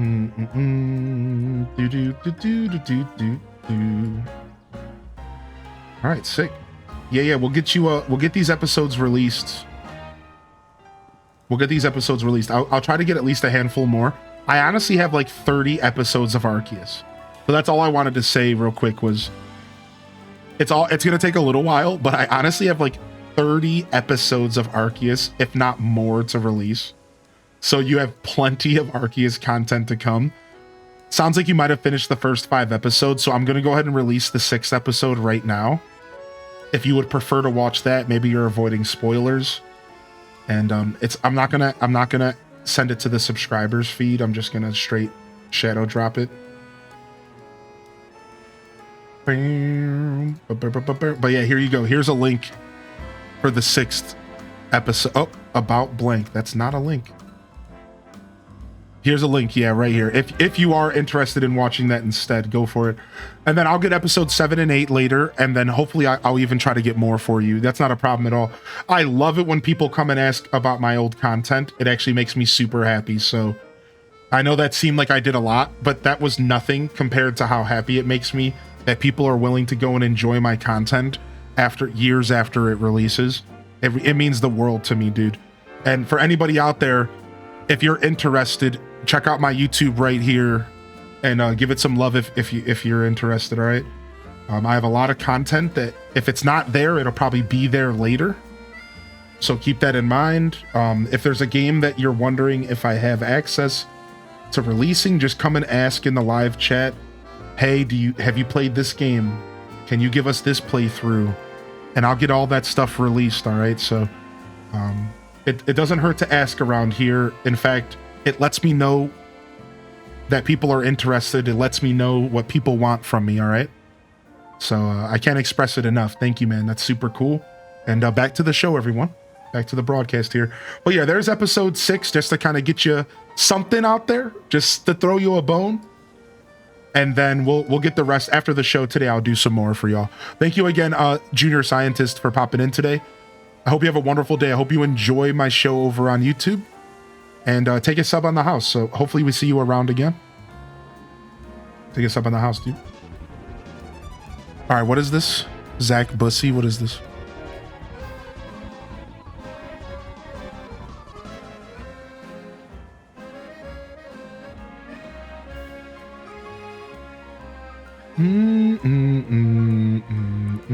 Oh my lord. Yeah, I heard there were some layoffs in the Twitch department. Amazon did some massive layoffs, and Twitch was a little bit a part of it. Not a ton, but it was a part of it, yeah. What's up, cutie patootie? I thought it was worth a Google. Yeah, a giggle. Yeah. A giggle. Yeah, what's up, Steven Jackson? Good to see you. All right, let's see what this is about here.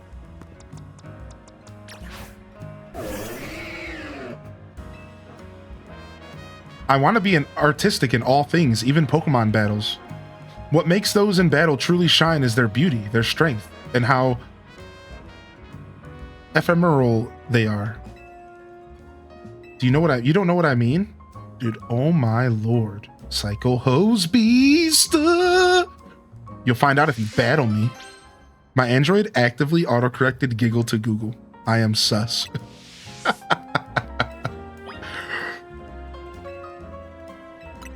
Yo, what's up, UMT, man? On God, she's about to have a bunch of schmurgles or something, huh?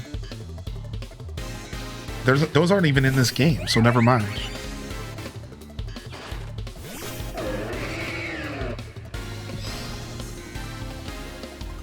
I don't know if this Pokemon wants to sit out in front. It's about to blow. Wow, she has 6 Pokemon. Like, this is actually a massive battle for a random side quest. Why does she have 6 Pokemon? Sheesh. All right, let's go, baby.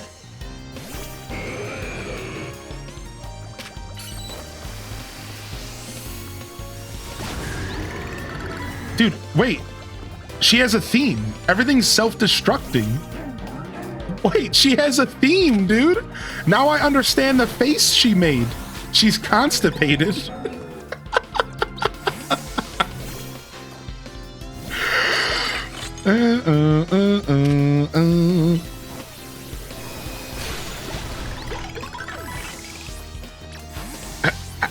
Even though I've been chatting and even though I haven't been chatting and I've been in every stream, it says only stream streak 2. I actually don't even know how that works. Maybe you have to claim the streak for it to continue? Is that even... Maybe you have to, like, share the streak for it to count or something?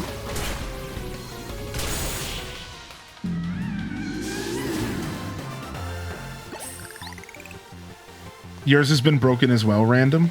Weird. It is a new feature, so it could just be bugging out. Self-destruct. Explosion. I faced a trainer once who would shout, "Let's give it our all. Let's give it all we've got before a battle." Thanks to her, me and my Pokemon realized what they really meant to give our battle. But don't worry. The first place I go after every battle is the Pokemon Center. Dude, she's nuts, man. Get this lady out of my face. Let's battle artistically. That was the name. Let's battle artistically.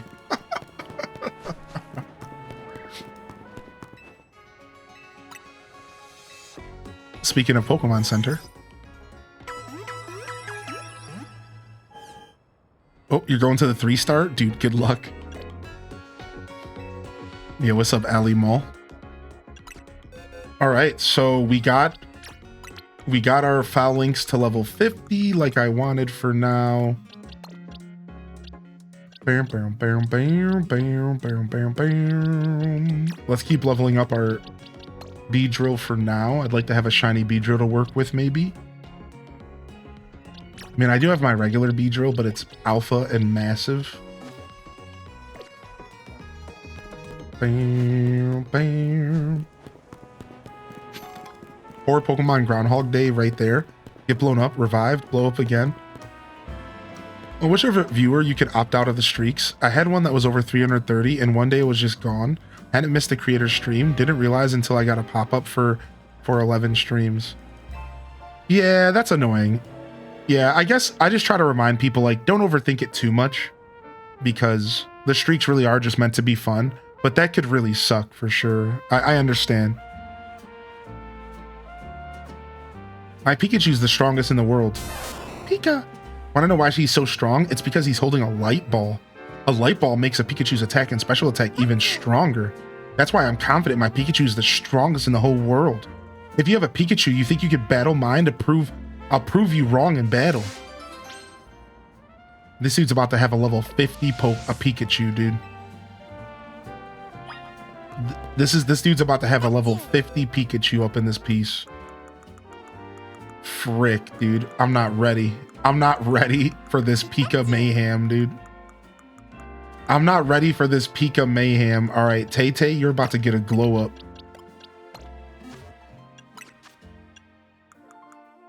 I'm not ready for the Pika mayhem.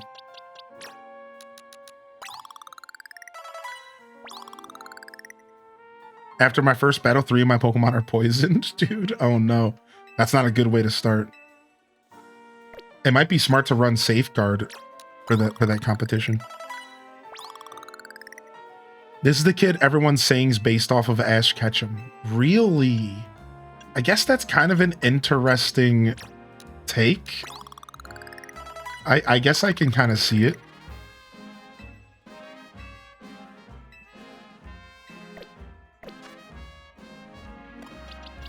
All right, let's see what moves we have.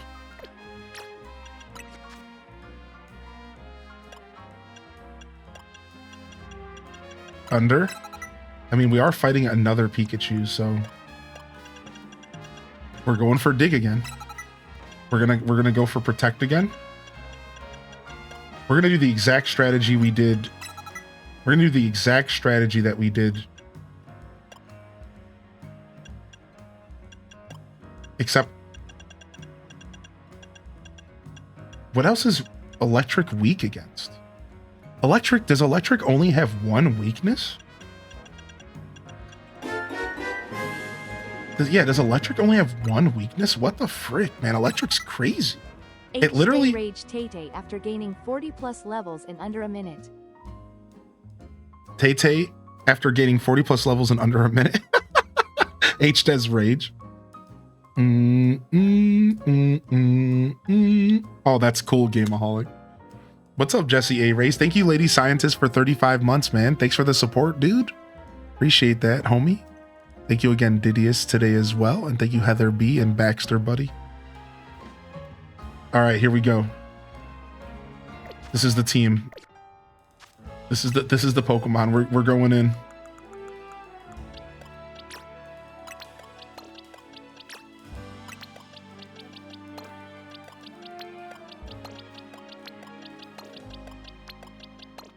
All right, a single Pikachu to rule them all. Here's Ash. He didn't change his underwear either.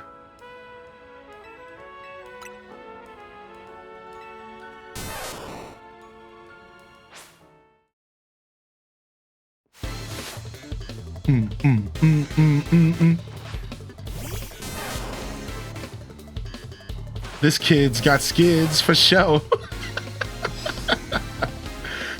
Pikachu, go. What you gonna do? Do something. Dig? Oh, I protected too early. That's not good. No, one tapped. Oh no, dude. It was waiting to use an attack, and then I was waiting for an attack as well. All right. We're going again, dude. Ash Ketchum got a lot better in this universe.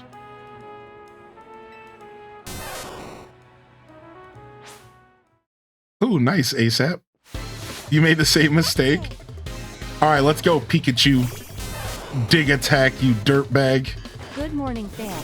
Glad to be here on this cozy Sunday. Each day jiggle, each day wiggle, each day wait. I'll dig first, sucker. Link, you're the hero of Hyrule. Dude, I protected too early again. Dude. Finally, peace returns to Hyrule. Dude, Tater Tot Soup with the 3 years, homie. Yo. What's up, Tater? All right, for real, this Pikachu is pissing me off, dude. This thing is crazy tough.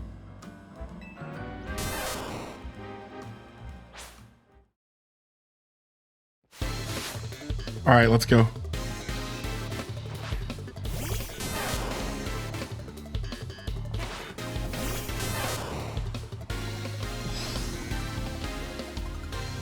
I'm digging first. Back up.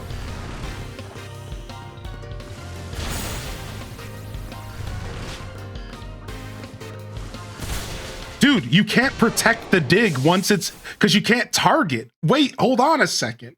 You can't use protect while it's digging because you can't target it. So you have, like... Dude. No, Tater Tot, have you sent that stuff out? Is it all good? No, I didn't go yet. You can dig his dig. I can dig his dig. Wait, what are we talking about Pokemon still? Are we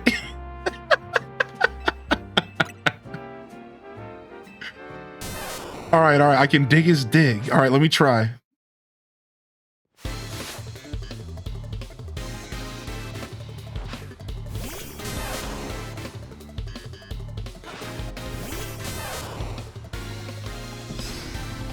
No, the strategy, you have to battle it with this one.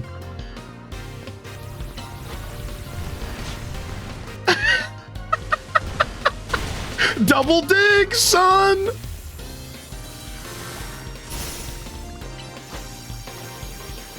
Iron Tail, dude.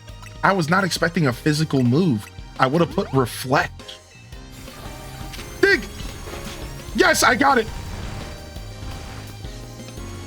Sucker! No, he Iron Tailed me! Dude, I wasn't expecting Iron Tail, dude. Dang it. All right, we need to switch to reflect. We have the strategy, and now we have to switch. I think his Pikachu's faster than mine because his dig came up before mine did. Listen, we just talked about this. His Pikachu is faster than mine. So his dig is coming up off cooldown faster than mine. His level's higher? What level is he? I didn't even pay attention. All right, let me get 2 more candies. All right, now I'm level 59. Level 66? What the frick? All right, we're fine, dude. We're fine. We're just gonna reflect. It doesn't matter. This is all easy street, dude. It doesn't even matter.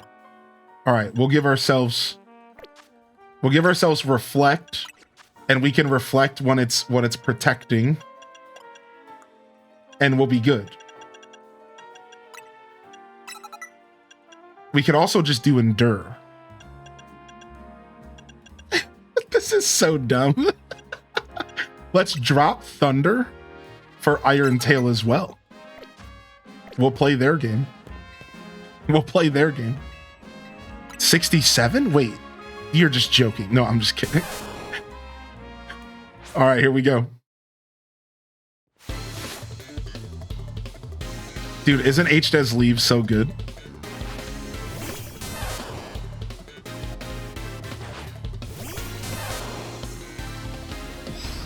It's a dig standoff.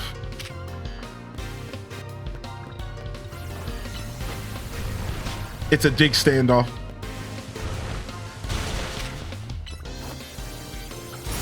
It protected. I'm gonna reflect. Reflect goes up, and I take the hit beautifully. All right, I need to be very careful here because I'm gonna have to get out of here, and then I'm gonna have to instantly use dig. Dang it! I couldn't, dude. It's too fast. It's dig comes back off cooldown way faster. It's not just because it's using his first. It's because of the speed as well. So we're gonna pump some carboses into our Pikachu. We're taking this serious. We're gonna get some carbos. We're carbosing up, dude. We're taking drugs. We're carbosing up. All right, we got some more speed here. We got some more speed here. All right, we're also gonna make. All right, what kind of mints do we have? It makes its speed stat grow stronger, but special defense may suffer.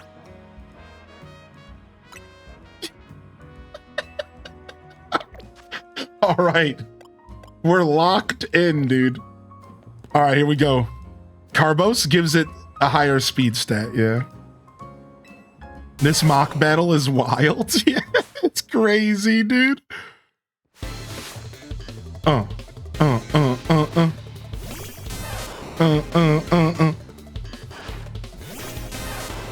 Let's go, dude. My Pikachu's gonna school yours, dude.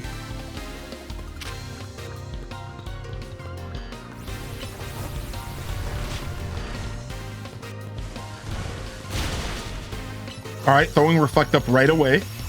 It's waiting to protect. Iron Tail. All right, its dig might already be back up. I'm ready. Mine's almost up. Got it. We're matching speed now. We're matching speed now, dude. Iron Tail. It protects. I'm gonna throw Reflect back up again. Oh, I didn't mean to protect. I didn't mean to protect. I got my dig off. I got my dig off. It doesn't matter. Dude, nice. Dude, nice. Shit's about Monday. They should be definitely ready for you. I watered them when I packaged them, so they should be good for a bit, but they'll need sunshine for sure. Okay, cool. I'll have to make it a priority here. It's Sunday, so they won't be open today, but we can go tomorrow for sure. I can't believe your Pikachu beat my light ball boosted partner. Can you tell how shocked I am? You're both super strong for sure. I'm so impressed. I'll even give you this light ball. Dude, so the dig for dig strategy is actually pretty cool. Don't worry, I have heaps of these things at home. And hey, Pikachu, don't worry either. We'll just train more to get even stronger. If we get to level 100 with our light ball, we'll be the best in the world for real. Pikachu. Dude, this guy said he has light balls for breakfast. Can you believe? Homie said, oh yeah, dude, I got light balls laying around. Like, I don't even care, dog. Oh, you need some light balls, dude? Oh, I got light balls all over the house. Just go ahead and take that one. Like what? Like, I thought that item was rare.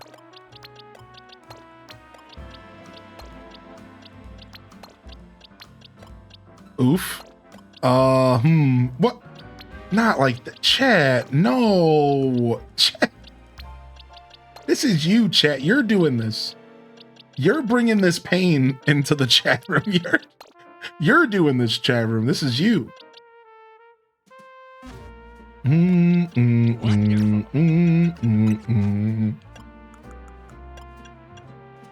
All right. Do we have the Dragalge stone here? I don't know if we bought it yet.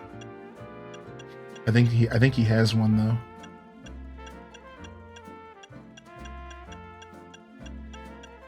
Okay, I think he has one, but I haven't bought it yet. Okay.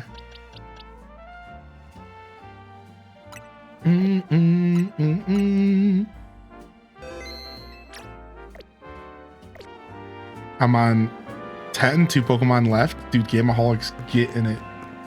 Dude, it sounds so fun. Do you own all the stones? I do. Yeah, we're good. We're good on stone stuff.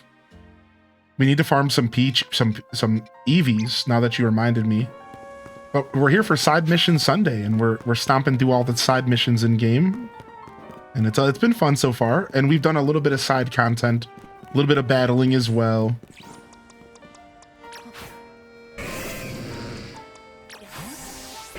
Where did my Beedrill go? Now that I realize my Beedrill's lost in the boxes somewhere.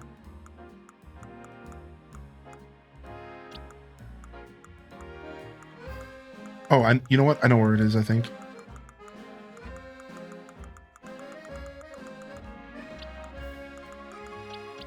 Here it is. Can't be losing my Beedrill, dude. My bee, dude.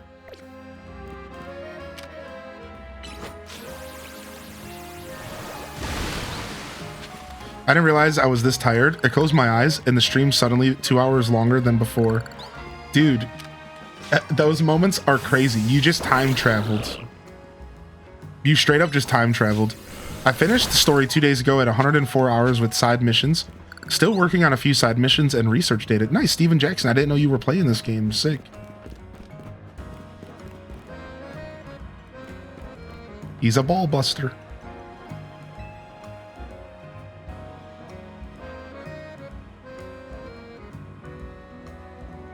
Okay, the slow zoom in. What's happening here? Just now, you beamed a message into my brain, did you not? What? What? What are you talking about?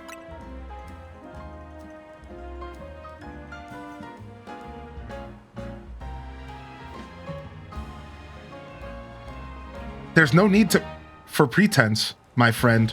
You are clearly one of us. We are all trainers who live in the blessed company of Starmie.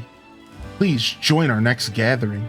We shall invite the Starmie dwelling among the stars to descend and grace us with their presence. For as we know, Starmie are none other than the very stars themselves. Return here at night and make sure you are accompanied by a Starmie of your own. Starmie on high. Yeah, somebody's high, and it ain't Starmie.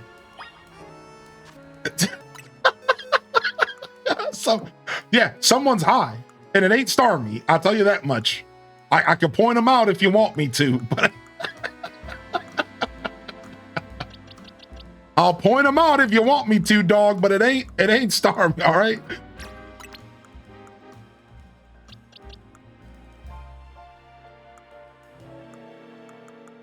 I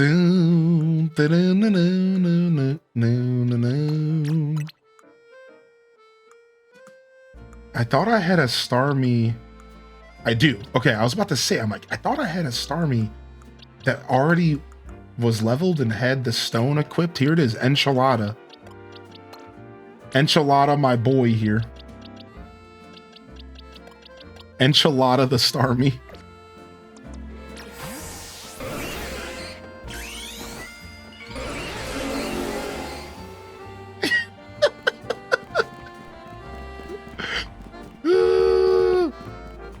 All right, let's make it nighttime.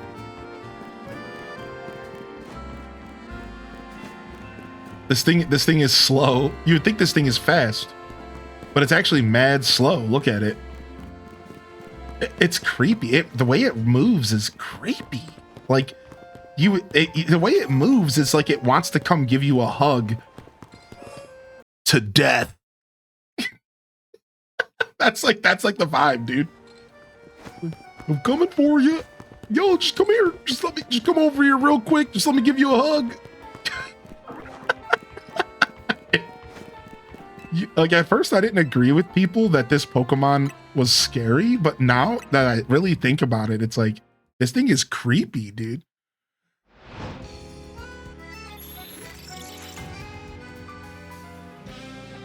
Dead Patrick Star.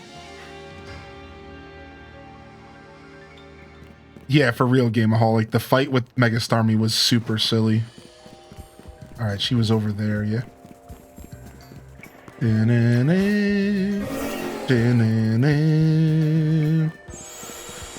Oh my gosh, look at all these Starmies, dude. Look at this. This is sick. Hey, what's up? Dude, if only I had a shiny Starmie to do this quest. So, does anybody know the Badoo quest? The quest in the game where you put your Badoo up against other Badoos, and it's like a little mini competition quest, but like it's not really anything, it's just a side quest. Well, I was watching a streamer and they had a shiny Badoo for that quest. And their Badoo looked shiny and was completely different than the rest of them. So like, I think that's super cool. And like, it makes me realize, like, I wish I had a shiny one for this quest, you know? Like, that would be sick. Yo, what's up, WMD? Yeah, no problem, man. I see you have a Starmie with you. Wonderful. Let us begin. Why is it little now? So it was mega evolved before Tater Tot. It's time to call down the Starmie dwelling in the heavens. You can achieve this only when our hearts are one with those of our Starmie. Star! Star! Whoa, whoa, whoa, whoa!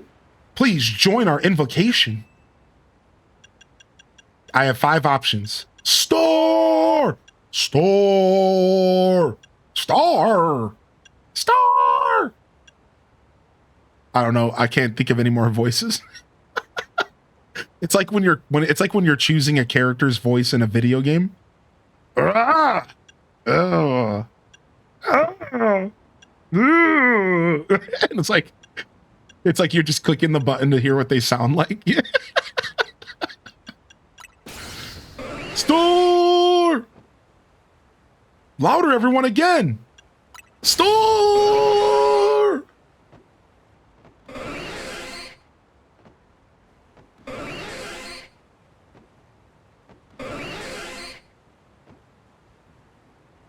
We must all make our hearts as one. Do it for those Starmies still dwelling among the stars. Store! Store! Dude, this guy's on a run through the park. Oh, look, a shooting star. Seems like it fell towards Blue Plaza. Let us rejoice for what we have achieved this star-strewn night. A new Starmie has decided to grace our planet. What? What is going on? Listen, I'm not gonna lie. I've always kind of liked Starmie. Thanks for joining us tonight. Please take this along with my gratitude. She got some weed. She got that Starmie bud. You ever heard of Skywalker? This is Star Walker. 30% THC.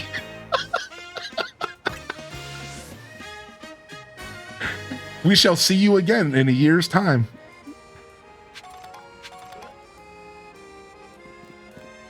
Use your old man voice from Story of Seasons. Gets bowl ready. Please, sir, may I please have some more? Now we're channeling Nemesis from Resident Evil. There's a Punkaboo quest where you need to get him a jumbo Punkaboo, but you can give him a shiny one, but they keep it. Oh, wow. Oh, you're making some chili. What's up, Petite Lepin? Dude, I could go for some chili. Go check Wild Zone 16. Wait, as a part of that quest? Are you telling me there's an extension to that quest? Nuh-uh. Nuh-uh. Oh my lord. Look what's happening. There's like a star on the ground. Hold on, I'm saving. What? There's something special going on? Dude, this game.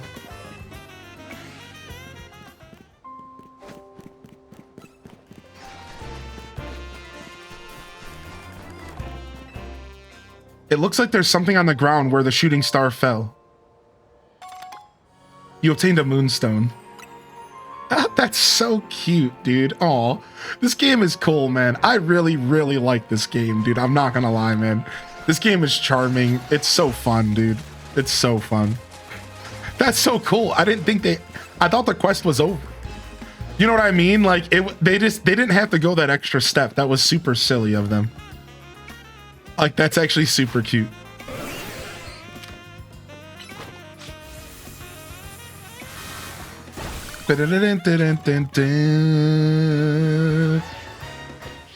Nice. All right. We have another quest here.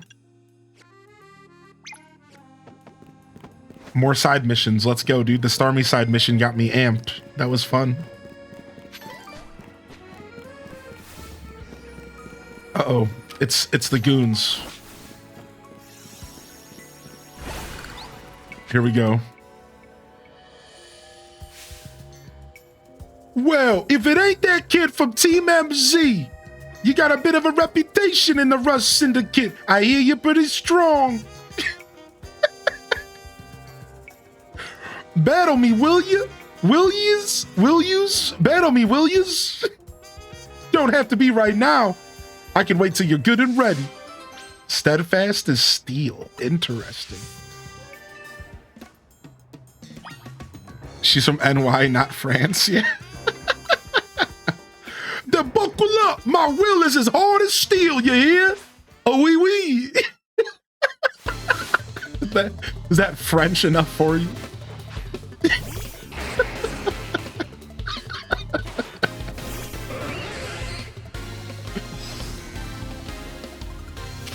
Ooh, level 55. It's gonna be no walk in the park here. Sorry, enchilada, you've been eaten.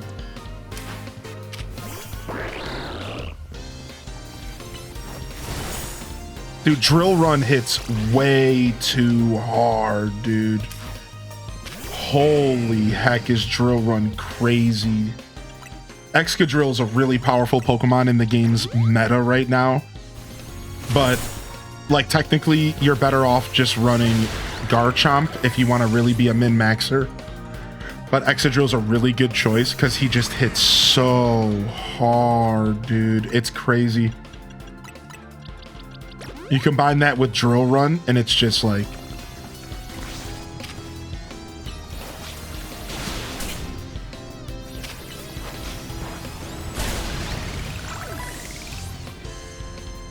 You run Garchomp. Boo, boo, boo, boo, boo, boo, boo, boo.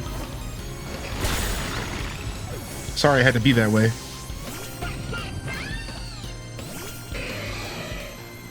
Do do do do do do do do do.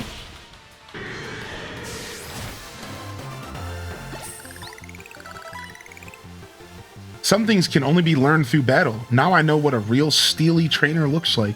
Steely Dan. Steely Dan.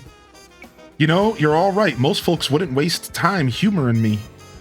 Guess I owe you something interesting since I lost the battle. Let me tell you a little secret. Steel can't be poisoned. See, that's true for even people. Word is that back when he was young, our very own Philip was awed by an even younger man, Corbo. The thing about Corbo is that he's charismatic, charming, and downright intoxicating. And that's rad, but it can work against him too. So Philip looks to Skarmory as a reminder. It helps him keep a level head and stops him from just blindly following Corbo. None of this is high-stakes intel, mind you, but I like talking about it anyways. It's because our second-in-command has such a solid head on his shoulders that grunts like us can sleep easy. Here, take this, thanks for the battle, and listen to me prattling on. What?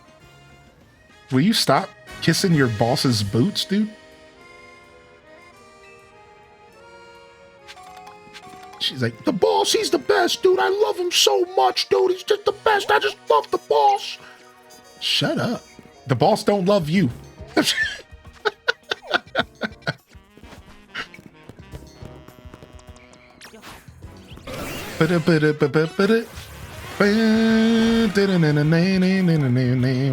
So apparently the size of your Pokemon actually affects the size of your attacks. So an attack like Surf used by an alpha Pokemon is actually going to be bigger and cover a bigger radius than Surf used by a non-alpha. And then this is something that you need to consider on the other side. Bringing an alpha Pokemon to a 4-way battle means your alpha is just going to be catching strays. You're bigger, you're easier to target. All around, it's just harder for you to avoid AoE damage. So a lot of people are realizing that alphas don't really have a ton of a place in the competitive scene, because you're kind of making it easier for people to hit you with random scattered AoE attacks if you're an alpha. But the strategy that I think that maybe people aren't talking about is the fact that the alpha's moves could actually be bigger.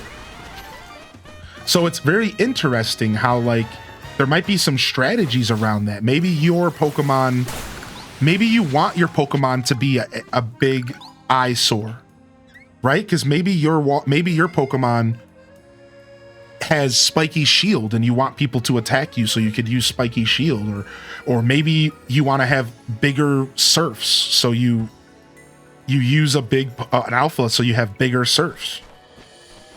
Yeah, plus they're cooler, exactly. Whereas maybe you have a Pokemon like a Pikachu, maybe you don't want to use Alpha Pikachu because maybe it's just going to be a little bit too much. It's going to be a little bit too big. Just cool conversation about the potential strategies in this game, you know? I think it's super cool how much strategy is actually potentially there. Like, obviously, there's always going to be a meta, and people are always going to be slaves to the meta.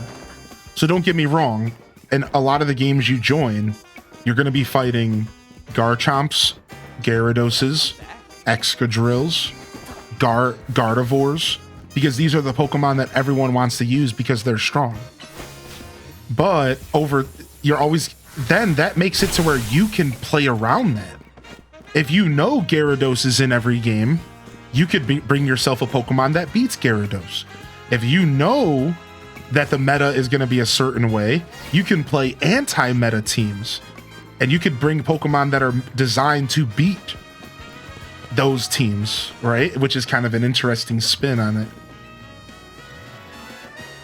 Ugh, finding a place in Lumiose is such a pain. There are so many amazing options, you know? I keep scouring the ads because they all look so good. At this rate, I'll never choose a place to live. Actually, maybe you could help. This is all I really need. First off, it's Lumiose, so you gotta have a view of the tower, right? So obviously my dream apartment's gotta be in front of the Prism Tower. And what else is this city known for? That's right, the Saisan Canal. I want to live somewhere along the canal so I can gaze over its graceful flow on the daily. And then of course there's my Heliolisk. We've got to have rooftops access for him. He loves sunbathing, and I want to chill with him up there. So the roof should have tables and umbrellas too. And maybe you want to be, maybe we don't want to be too far from the cafe and the Pokemon Center. Those are vital. Am I asking too much? I keep looking at great places, but none of them tick all my boxes. So maybe you could find the perfect place for me. Come on, bud. Find Heliolisk and me the perfect pad. I know you can do it. What? Now all of a sudden I'm a realtor? I thought I was playing a Pokemon game. Okay. I have to find this dude the perfect place to live? So he wants to be by the Canal, but he wants to be able to look at the tower, but he wants to be by Poke Centers and cafes. That doesn't work. There is no Poke Centers or cafes around the canal. Like, what do you want, dude? Okay, on this side. Oh, found it. Here's the Poke Center. Here's the cafe. Here's the canal. All right, we got him. So he wants to live somewhere here. So let's head to this area. Oh, and I just realized it's nighttime. We could be doing a couple battles. I didn't even think about it. All right, if we run into the zone on the way there, we'll do some battles. Actually, let's go in here and go out the other exit. Hello, strange child. Find me somewhere to live. Yeah. Hello, kid I don't know. Find me a place to live, please. The funny thing is you want to know what I was thinking the whole time that dude was asking me to find him the place to live? As I was thinking to myself how expensive the place he's asking for would actually be in reality. Like, homie, you're asking to live downtown Lumiose? Next to the tower? Next to the canal? I hope you're ready for $5,000 a month rent. Like, no joke, dude. I hope you're ready to shell out dough, dude. Because you don't get apartments like that. Like, that's not easy.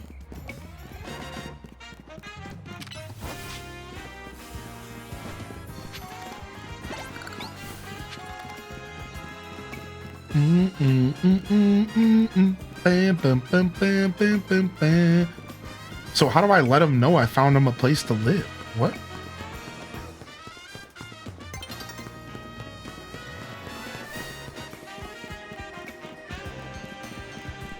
How do I let him know?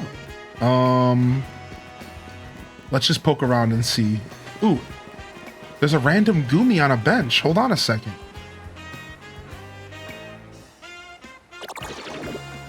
Gooma! Hey, kid. What? Mind if I ask you a few questions? Is this a cop? I don't talk to cops. Is that your Pokemon there?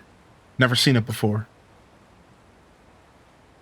Look, I've got a bench covered in goo and a Goomy on that bench, and then you standing right by it. I need to figure out what happened here and how to keep it from happening again. I don't see anyone else to ask. Do you know who this Goomy belongs to if it's not yours? No comment. I don't talk to cops. And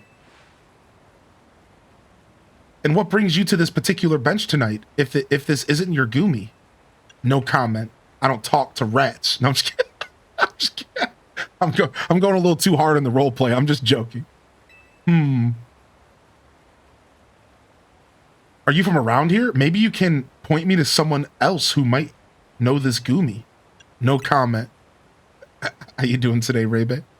Rebe? You're sure this Goomy isn't your Pokemon? I don't know this Goomy. You know it's not a big deal if it is your Goomy, right? I just need to get to the bottom of this. Gooma! I can't help but notice the Goomy is real friendly with you, considering it's not yours. Okay, how about this? If this really isn't your Goomy, you won't mind me showing... You won't mind showing me the Pokemon you're actually here with, will you? To be clear, I'm challenging to a battle, kid. Let's see your team up close. What? What kind of police officer work is this? You're not telling me what you want, so I'm gonna battle you? I guess it's better than resisting an officer and getting in trouble. I guess it's better than the alternative.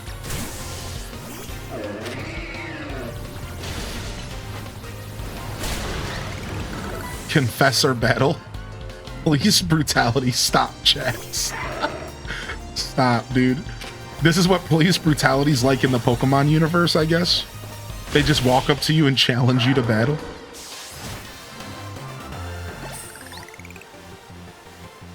Battle me right now, but I'm going to school. Then you're gonna be late to school. Ah, somebody call Serpico. You certainly put up a good fight, I'll give you that. Goomy, I told you not to water off. Gooma! You got that bench all sticky too.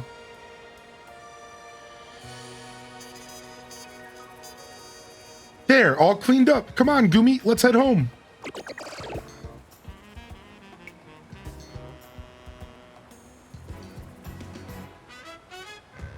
That wasn't your Goomy after all then. Look at her face, dude. This is a face of, damn, I was wrong.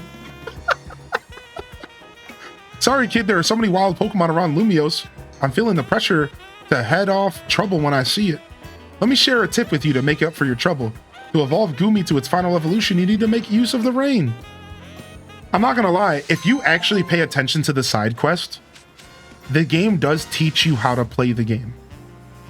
Like, you don't need to use the internet to play this game. I actually really appreciate it when video games make it accessible to play the game without the internet. And this game actually teaches you everything. It teaches you all about stone evolutions. It teaches you about all the different battle techs. It teaches you about rain. Water damage does more in rain. Fire does less in rain. It teaches you about focus energy. It teaches you about all this stuff. It's actually really interesting.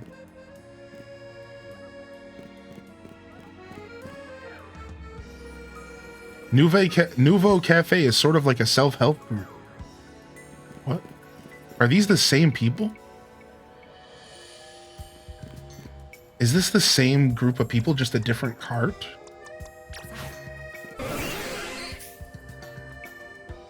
Yeah, this is truck number 3. Oh, I see. That face is seeing your career evaporate in front of you. Well said, well said.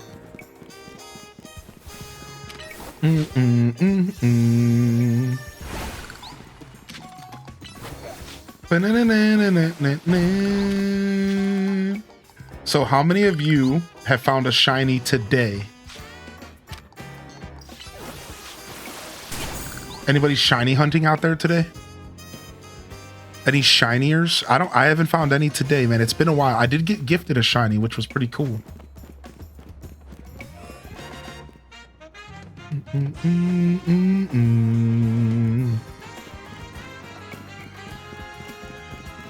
Ghastlies and Haunters. Find shiny Meditite. You found a shiny Meditite today. What's up, Goopai? You found a Patch Rat today. Still trucking through the story. Still working on the story. Still no free range shiny. Free range shiny so funny. Dude, Calico, you'll get it. It'll happen. I'm saying hi from Geneva. I'm here for work for a week. In my hotel, no food, and it's literally torrents of rain outside. Hangry Inamond. Dang it, you can't get any food ordered or anything like that, dude? Sorry to hear it, man. Hopefully things get a little bit easier for you here. But I hope you're having a good time out of town for work.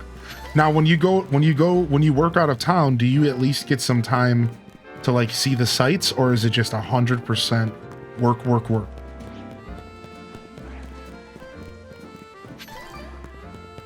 Yo, what's up, Cryptic? Good to see you, dude. I got a shiny Alpha Houndoom yesterday. Pre-shiny charm. I was looking for a Beldum. Nice, dude. Pre-shiny charm hype. Thanks for sending me the final card I needed to complete the basic genetic Apex set. Yeah, no problem, dude. I saw your trade. So, Tails, I don't have anything from your wish list for that Giovanni. What would you like instead? Is there anything? Can I just send you anything? Like, I don't have anything from your wish list, unfortunately, dude. So, oh wait, yes I do. You just added something else to your wish list. Oh, I see. Yeah, do you care what I send you? I could send you one of my extra Misties here. I've had these 2 Misties since the beginning of the game, and like I have weird attachment issues with them.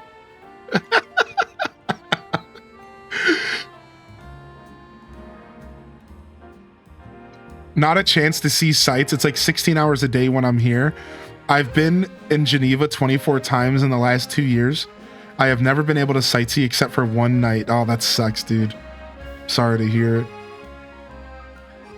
Dun, dun, dun, dun. All right, I'll part with a Misty. I'm gonna have to eventually suck it up. I don't need 2 Misties. One is enough. I'll part with a Misty. 1 Misty's enough. That's fine. That was hard for me to do. I'm way too attached. That was way too hard for me to do. That was weirdly difficult.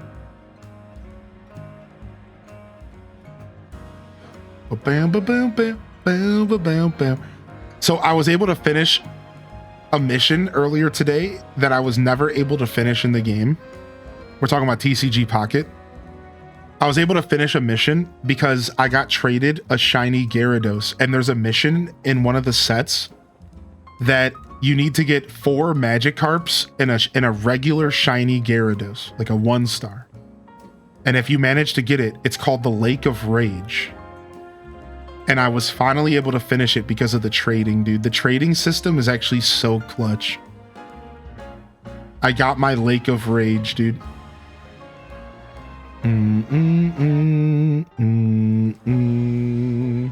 You're making pretzel hot dogs for lunch? This is terrible! Not the hot dogs. In-game, in-game. My whirlipede is out of control. It's whirling all over the place. Yo, Chaos Queen, I can trade you the Gyarados now that I have the quest. So, like, if you need the Gyarados, I can trade it to you now that I have the quest. It's done. You don't have to keep it. So, like, since, if you want to trade me a 1-star shiny, and I'll trade you back the Gyarados, I don't mind doing that. It might run into someone or their Pokemon. They might get hurt. Please, I need you to battle my Whirlipede and end its rolling rampage.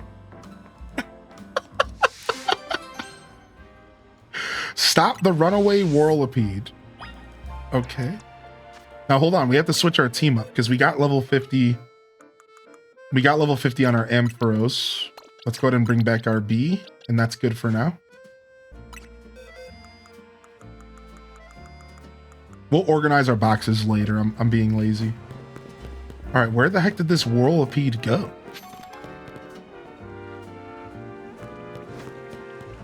There it is. There it is.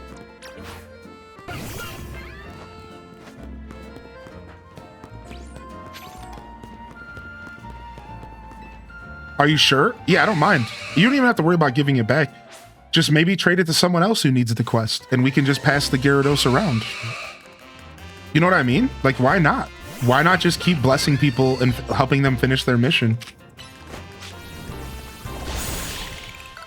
Yeah, I wouldn't necessarily need it back. We can talk about that later, though. Like, if you just want to trade it back to me, whatever. Yeah, I'm not stressed, though. I had somebody trade it to me this morning. So, I had good old Dingleberries trade it to me this morning, so I wouldn't have had it without them. So, that's fine. What were you thinking, letting your Whirlipede run wild through the city like that? Oh, no. She looks upset. I'm with the Fist of Justice, a group dedicated to getting rid of wild zones so that Pokemon and people can truly coexist in Lumios. Letting your Whirlipede run amok like that, it's gonna make people think Pokemon are scary. Are you trying to make the Fist of Justice look bad or something? No, not at all. Whirlipede just suddenly started rolling and zoomed off. I didn't mean to make anyone look bad, I swear. Whether you meant it or not, it makes trouble for us when Pokemon act dangerously in public. I think if the Fist of Justice needs to teach you a lesson. Teach me a lesson? Okay, but I'd rather not do anything painful or scary. First off, you need to learn everything you can about Pokemon.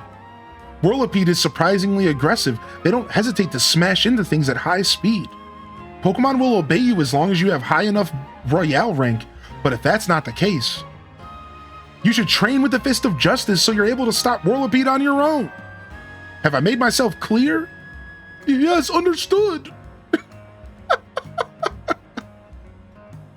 Wait, does this mean I'll be training under Ivor? That Ivor? That sounds just as painful and scary as being mowed down by my Whirlipede.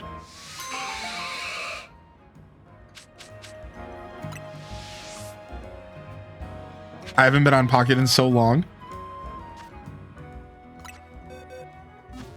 This freaking Whirlipede quest. I don't even know what to say. I'm at a loss for words after that. I'm at a literal loss of words after that. Okay, dude. Homie just got mommied by the Fist of Justice.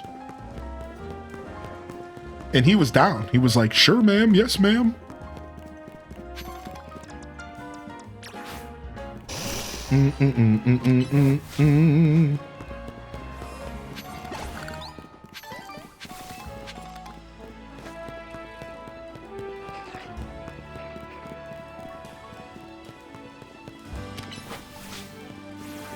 Cozy. Dingleberries for the win. Do do do do do do do do do.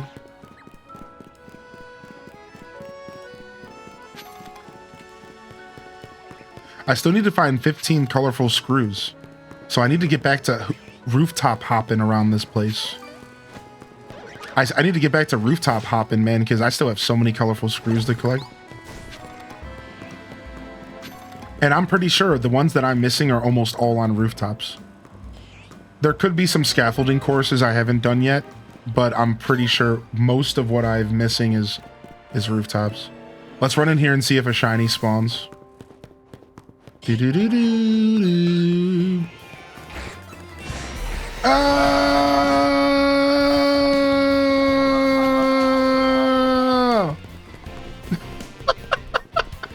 Whoa, that's a big Emolga. Dude, that's an alpha Emolga, dude.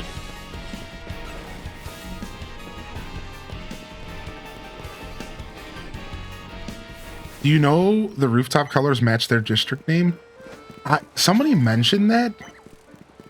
Somebody mentioned that, and I don't think I truly like digested what they were saying at the time. So like now that you mention it, it's like, wait a second. Oh yeah, you know, we did know that. That's actually super cool, yeah. But I don't think I processed that when UMT mentioned it originally. I don't think I even processed it.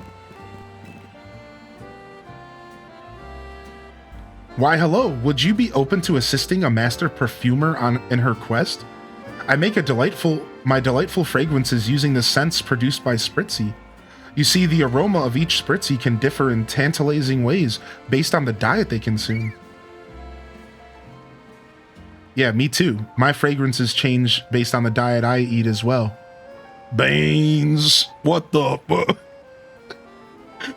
I'd like to see how a berry-forward diet will affect the aroma of my Spritzy here. Ideally, I'd like to try feeding Spritzy 20 cherry berries, 5 tomato berries, and 5 aka berries. Sir. I've learned so much. The little I've been watching, I just realized you could skip the day or night with the bench. Yeah, ASAP, dude. It makes your life a lot easier. The competing odors that waft about would ruin my nose, making me insensible to good smells. So I'd ask you to please get the berries in my steed. It would be wonderful if you collected berries around town for me. You could even buy them. I'm not particularly fussy on how you do it. Just be sure to get me 20 cherry, 5 tomato, and 5 aka. Exploring the sense of Spritzy. Alright, we should have all those berries laying around. Easy. Having this many berries will allow for a rich complexity in the aroma Spritzy produces. And since all of these berries have a spicy flavor, this new perfume should have quite the kick. What is it, Spritzy? Is something bothering you? I can't imagine what. Don't tell me this is too many berries for you. But don't you want to explore all the wondrous aromas your body can produce? No. They're usually foul. Spritzy. I see, yes. I understand you perfectly, my friend. We just need to find a way for you to eat all these berries without getting overwhelmed. You know, Lumios used to have a famous juice shop. If I can find a former employee of that shop, they should be able to whip up these cherry berries into a tasty red juice. Thanks to you, I know now I need to create a whole flurry of new fragrances. So take a little something from me in return. Some sprigs of modest mint and EXP candy. Nice. I'll take what I can get. A nickname for the Scizor you helped me get. All right, I'm going to use my nickname generator that chat has been adding. So let's go take a look at chat's names. You should name your Scyther, your Scizor. You should name your Scizor. Hold on, there's probably something real good in here.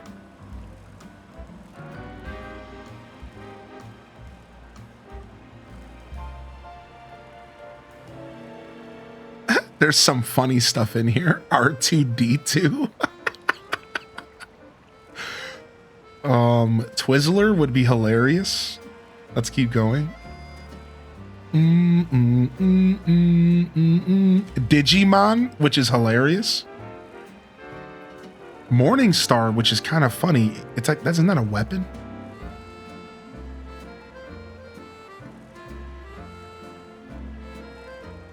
Diabetes. That's our community for you. Sugar tatas. Harambe.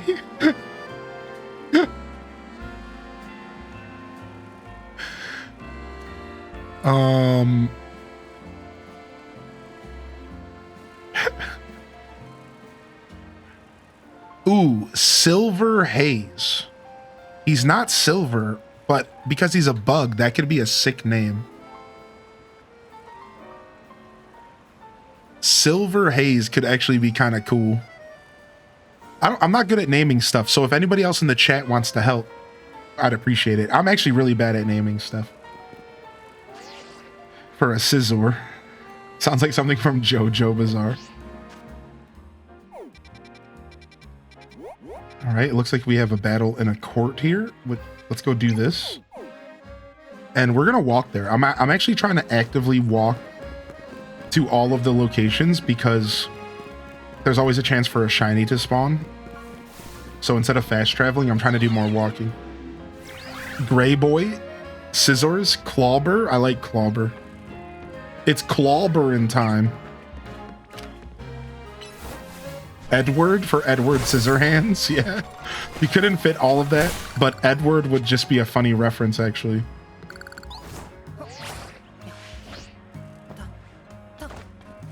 Deep cut. That's good. I'm actually gonna steal that.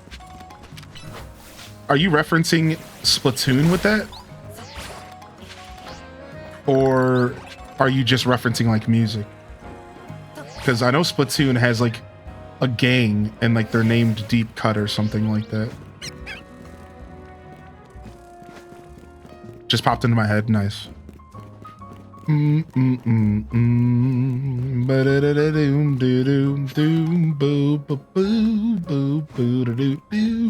Oh wait, we're by the routes again. This is another chance for us to get a male routes here. Male routes. Got him.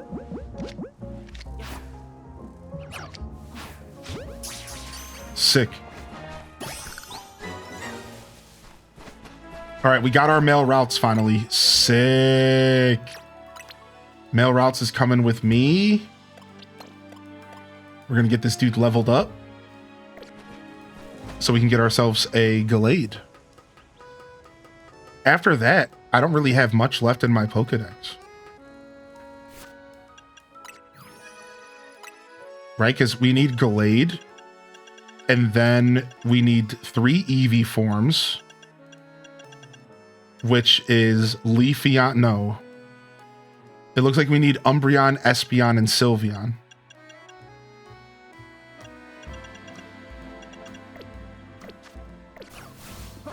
So I do have to go to an Eevee farming spot at some point and farm up some Eevees. Ooh, close. No cigar.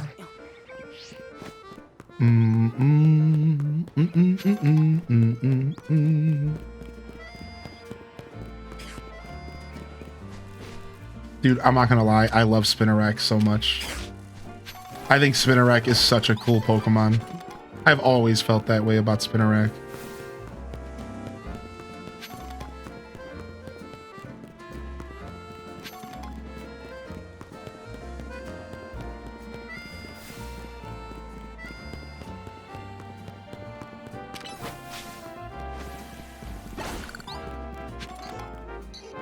So is there other places to spend? Is there other ways to spend your Mega Shards outside of Quas Artico? I believe there's something eventually shows up, right? It might be like post-game, it might be like a little spoilery. But I think there is another way to spend your Mega Shards outside of Quas Artico. I think so. Maybe I'm just thinking of the Rust Syndicate and the resetting of Eevees. Not to your knowledge, dang. It'd be cool if there was like an option to just exchange Mega Shards for cash or something. This Eevee's inside of the wall and I can't hit him. Oh no, that's not good.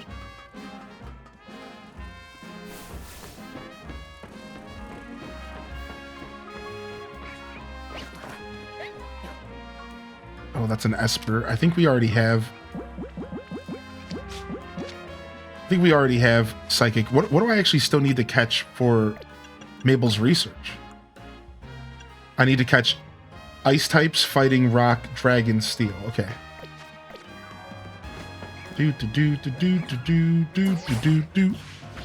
Shards for XP candy and then sell them for Poké Dollars. Okay, that's not bad.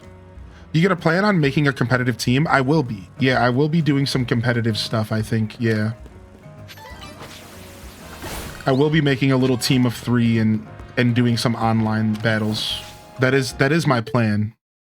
Oops, sorry.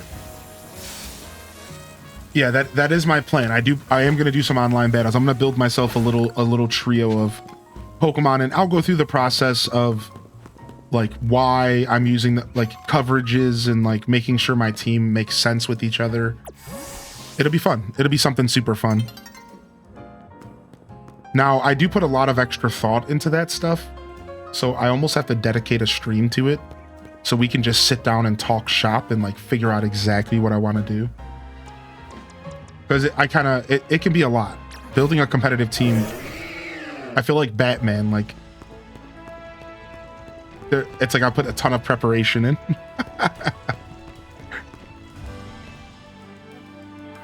I can just tell by looking at you that you're a strong Pokemon trainer. To defeat a trainer like you, it's necessary to go all in on a single strategy. So I'll be attacking you with my favorite of all Pokemon types, the Bug type. Being dedicated to a single thing you love forces you to be creative to overcome its weaknesses, and that creativity leads to true strength. You should battle me and see for yourself. Nice, dude, I like this.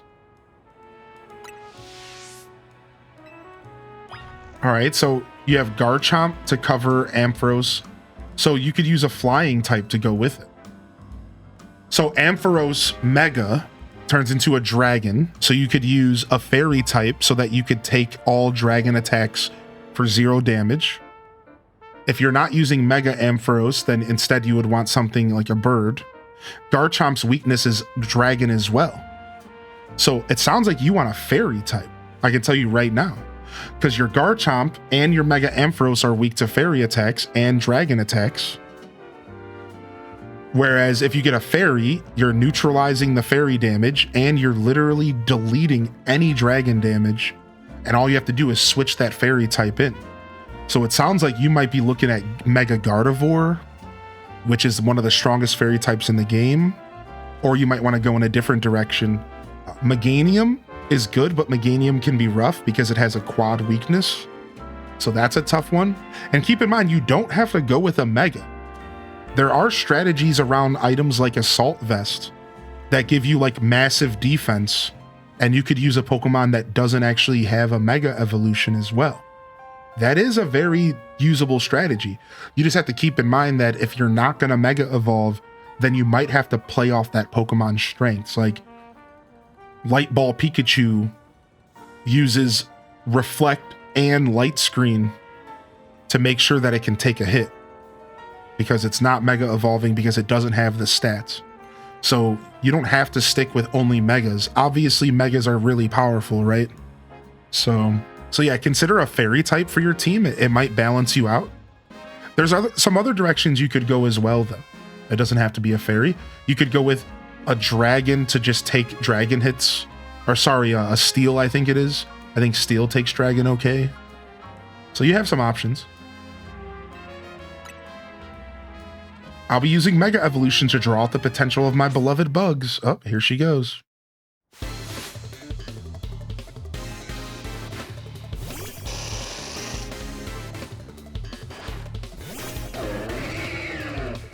Is she gonna Mega Evolve right away? No, I didn't think so. Boom, boom, boom, boom, boom, boom, boom, boom, boom, boom, boom, boom, boom, boom. Bam, bam, bam, bam, bam, bam. No, you can't use legendaries in ranked yet, but apparently next season, they're going to allow 1 legendary. So next season, they're going to allow Xerneas, or they're going to allow Yveltal or whatever. So you will have that option later. but not this season. So you could use Xerneas, yes, correct. And that'll start like November 6th or something. I think the next season starts as soon as the first one ends. When I run Gyarados, people expect me to Mega, so I swap to a Fairy type, but I actually have an Assault Vest on it. See, that's the kind of strategies I'm talking about. This is what I'm talking about. Like, and I've actually heard about that as well. Like, some people aren't running, instead of running Gyarados with a Mega, they run Gyarados with Assault Vest, and then they just trick people, basically. They kind of throw people off, and you don't expect that it doesn't have a dark, it's not going to have the dark type weakness, and instead it's going to keep its regular weaknesses. And I think there's other really good strategies around that as well. Like, think about Feraligatr for a second. Feraligatr goes into a dragon, so people are going to expect a dragon typing. But what if you don't, and instead you just go like full Assault Vest and just go nuts with Feraligatr? Right, so there's like options, you know? Seems like more and more trainers are using Mega Evolution lately, huh? I've heard rumors, though. They're just rumors, mind you, that some shady character taught Quasartico how to make Mega Rings. Apparently that person's name is AZ. Boy, what an interesting rumor. The story goes that this AZ person traveled all the way to some far-off region called Hoenn. There, he researched the origins of Mega Evolution to satisfy his own curiosity. It seems he shared his research with Quasartico, but what does he hope to achieve?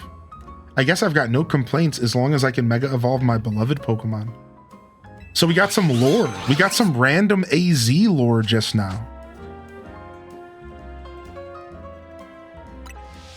Yo, what's up, Just Carry?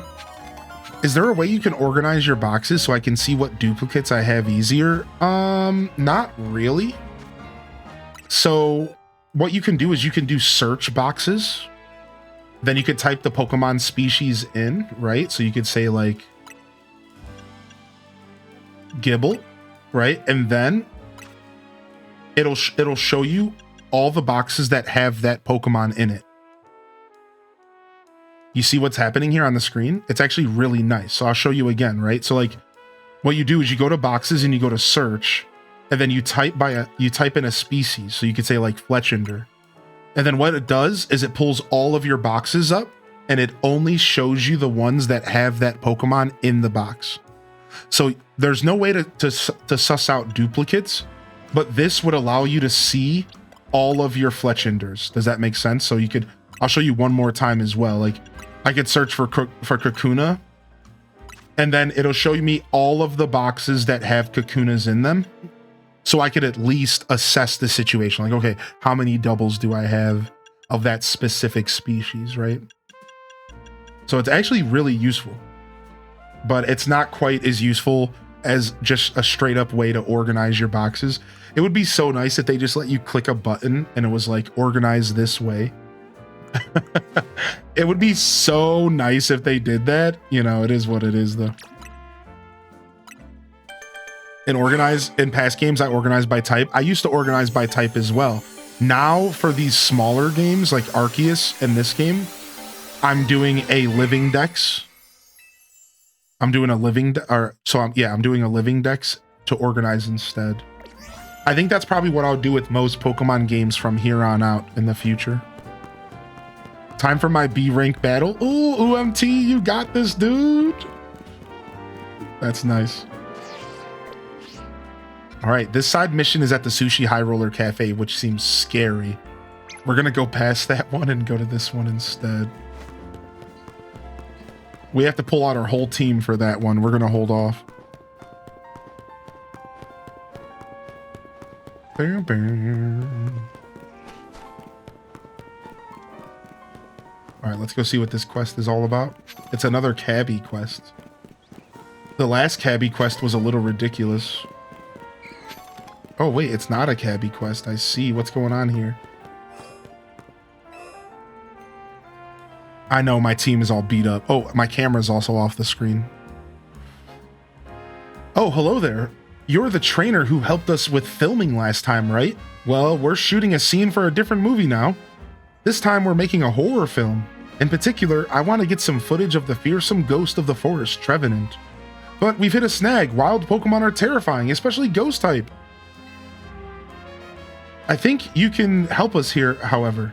I hear Trevenants are rather hard to find in the wild, though there are rumors that you can sometimes be spotted in Wild Zone 13, or was it 15? Or I suppose you could just evolve a Phantump, that works too. Really, all I need is for you to bring me a Trevenant at night. How you get it is up to you. I haven't seen Wicked myself, but I've heard really good things about it from the musical community, like people that enjoy a good musical. Also, apparently it just expands on the lore of the original movie, which that's actually the thing that fascinates me most. Yo, look at this one. I haven't seen this one yet, Cozy. Look at this. This is sick. Yeah, apparently it expands on the lore. And like, I've never seen, I've always wanted more lore from that universe.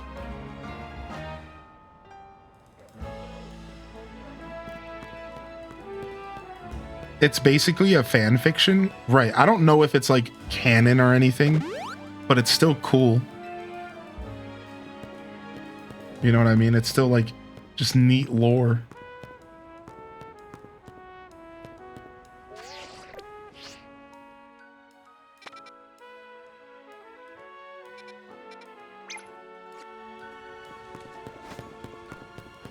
Oh yeah, we were waiting for nighttime. Well, there should be a bench right around here, huh? It's canon, the story of the Wicked Witch of the West before Wizard of Oz. Yeah, it's pretty interesting, right? Like, it's just kind of cool to see that universe a little bit further along. Because, you know, truthfully, we only get so much of the Wizard of Oz's lore. I think there's been some writings and stuff around it, so that you can get more if you want it, but...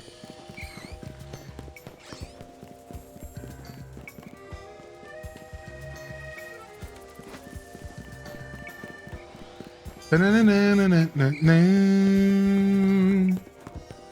are 14 Oz books by the original author. This one now made an adult book or a trilogy about the Wicked Witch of the West in that world.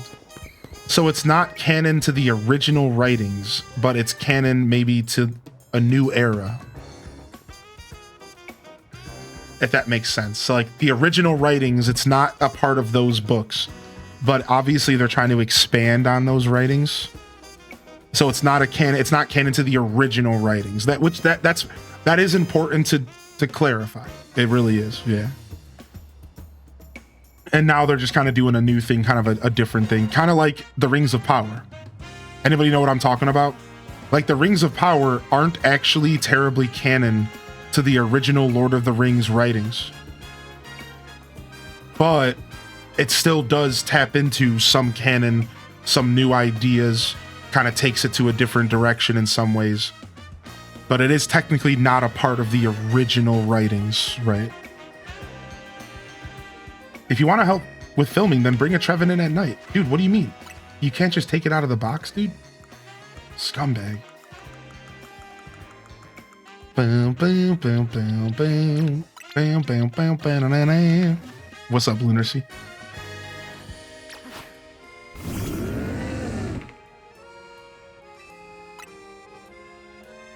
All right, let's start filming.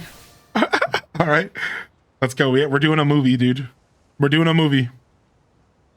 Lights, camera, action. You sure this place isn't haunted? Oh, come on. It's fine, babe. Hold on. Did you hear that? No, the only thing I'm hearing is the faint beating of my heart. Oh, stop it, Jack. Please, be serious. There's something around here. No, babe. The only thing around here, zip, is my... Oh! Whoa!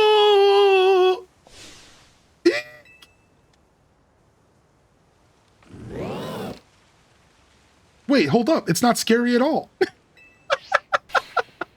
Cut! What kind of ghost in the forest is that? It's way too friendly. You know, I've heard that Trevenant is really kind to all the creatures that live in the forest with it. Maybe it thinks we're forest creatures too. What? It's a ghost type, and yet it shows so much compassion. Yet that is also the true side of this Pokemon, worthy of being preserved on film. It's the footage that matters, you see? Footage that leaves its mark on the viewer, even without any cohesive narrative. The script can be changed. So that's the problem with modern movies. Even without a cohesive narrative. Oh, okay, well, what's up, Dancing Pearls?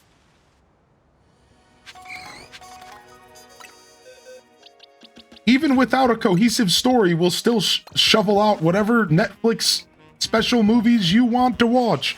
I watched an interview recently.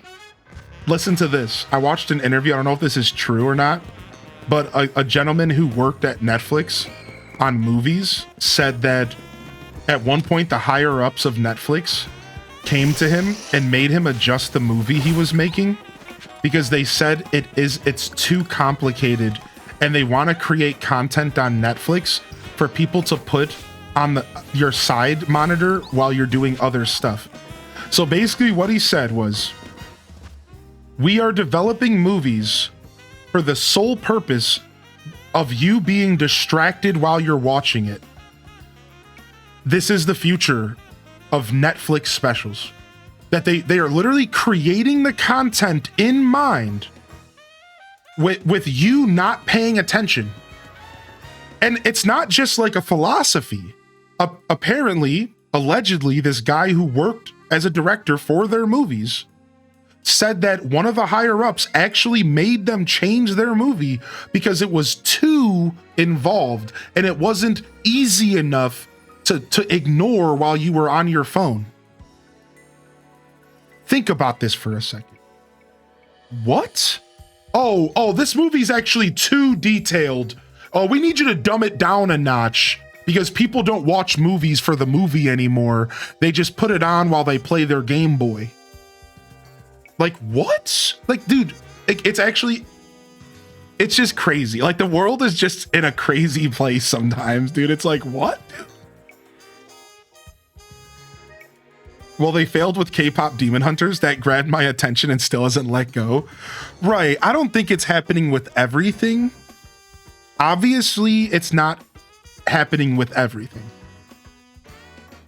So it's not like a doomer conversation, but it is worth noting, like, the next time you turn on a Netflix special and you feel like there isn't really a cohesive plot and you're kind of confused, that's probably why.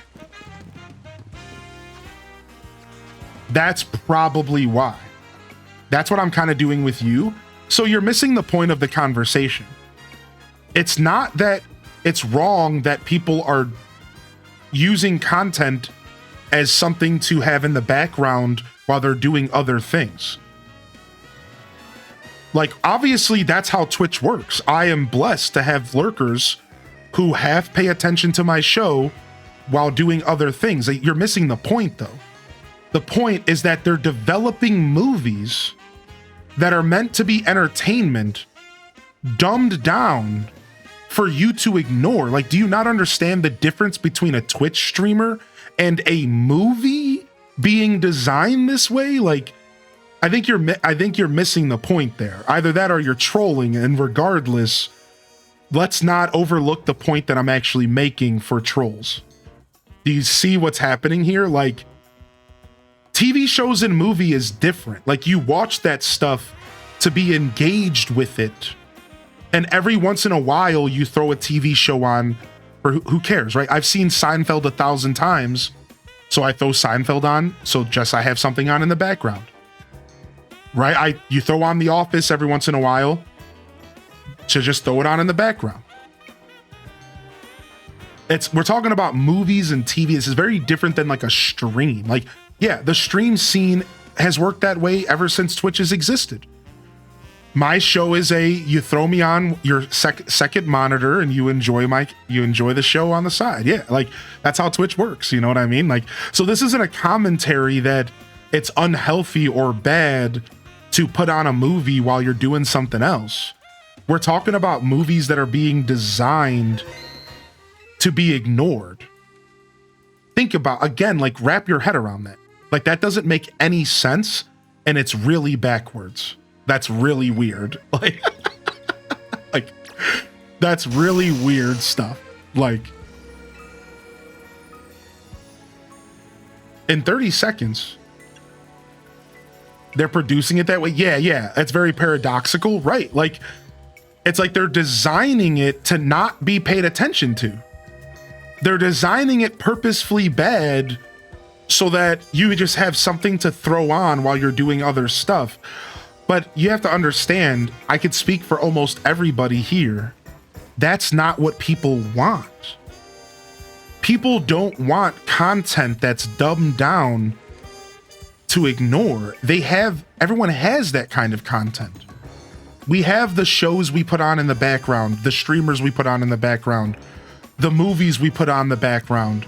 We have all that stuff in our life, don't you? Like, does anybody here have a TV show that's their go-to, I kind of ignore this TV show? Yeah, like we all have that. So for them to design something to be ignored is super paradoxical. It's really weird. It's like, what? Like, what are you doing? Like, just design a good movie, and if people will watch it, like what is happening, you know? Like, yeah, like it's really, really weird, you know? And it's so it really, all I'm saying is like, this is a commentary on the fact that like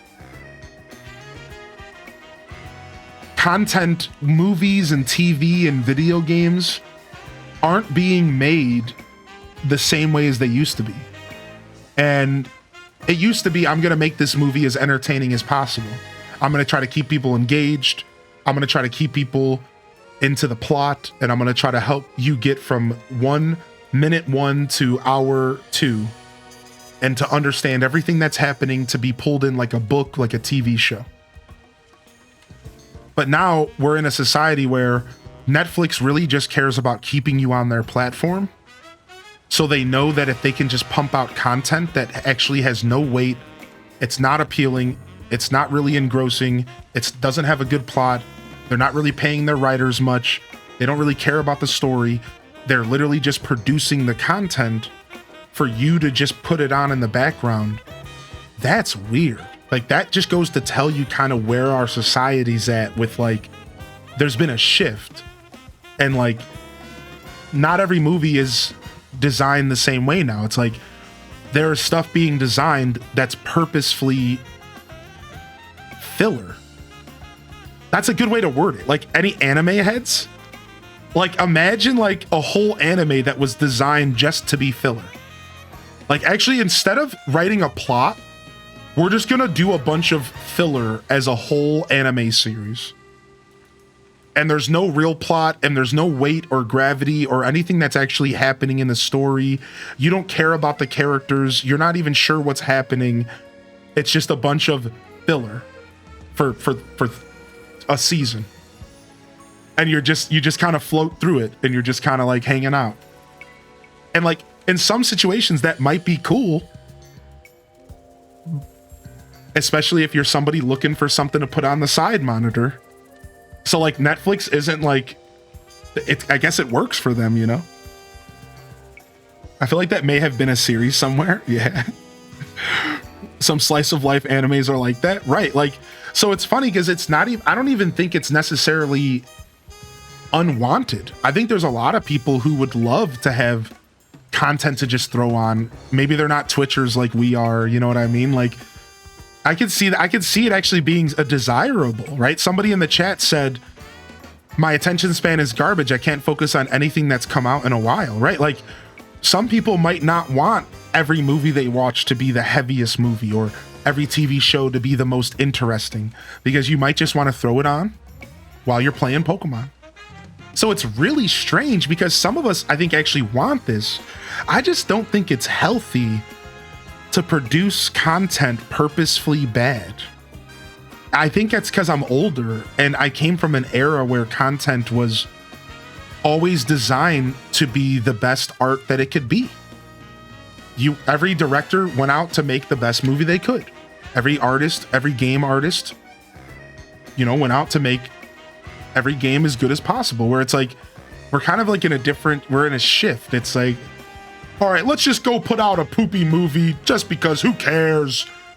Who cares if it's Dookie? Just put it out there. Like, what? Like, where's the art? Like, I don't know, man. I'm just an old school guy, you know? Yeah. It's like, who cares? They'll watch it anyways. Like, what? Like, what happened? Yo, yeah, what's up, Atomic Potato? We are in post game, that's right. You know, anyways, that was a random soapbox. There's your soapbox. There's your soapbox for the day. Thanks for jumping into the conversation, everyone. Good to see you, Mary Rose. Thank you, Town Off. Good to see you, Lean God. Anyways, thank you, Calico, Dat Baby, Blood Raven. Yeah, like, it's just weird. It was just something that I think I was watching an interview about it. And I was like, that's crazy. Like, that's nuts, dude. If you wish to know what 30 seconds can mean, battle me and hear my song of my Pokemon. Oh, this lady has Perish song. Speak to me when you've prepared for a battle. All right, so Perish song battle, here we go. Pokemon and soapboxes go together like lamb and tuna fish. They really do, yeah. Especially when we're doing side questing stuff. But we somehow managed a soapbox in the middle of the finale of this game last night. So, in some ways, it doesn't even matter if it's the finale or not. It doesn't matter. Like, I'm gonna yap regardless.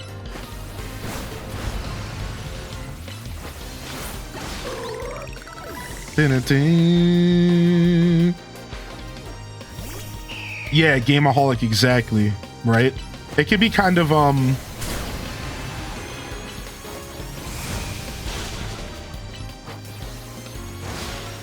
you know, it honestly, the conversation kind of goes back to games again, where it's like, yo, a mid movie's chill, dude. I like a mid movie every once in a while, you know? Like, sometimes it's fun to just watch a bad movie just because why not? You know, like, so it's not even like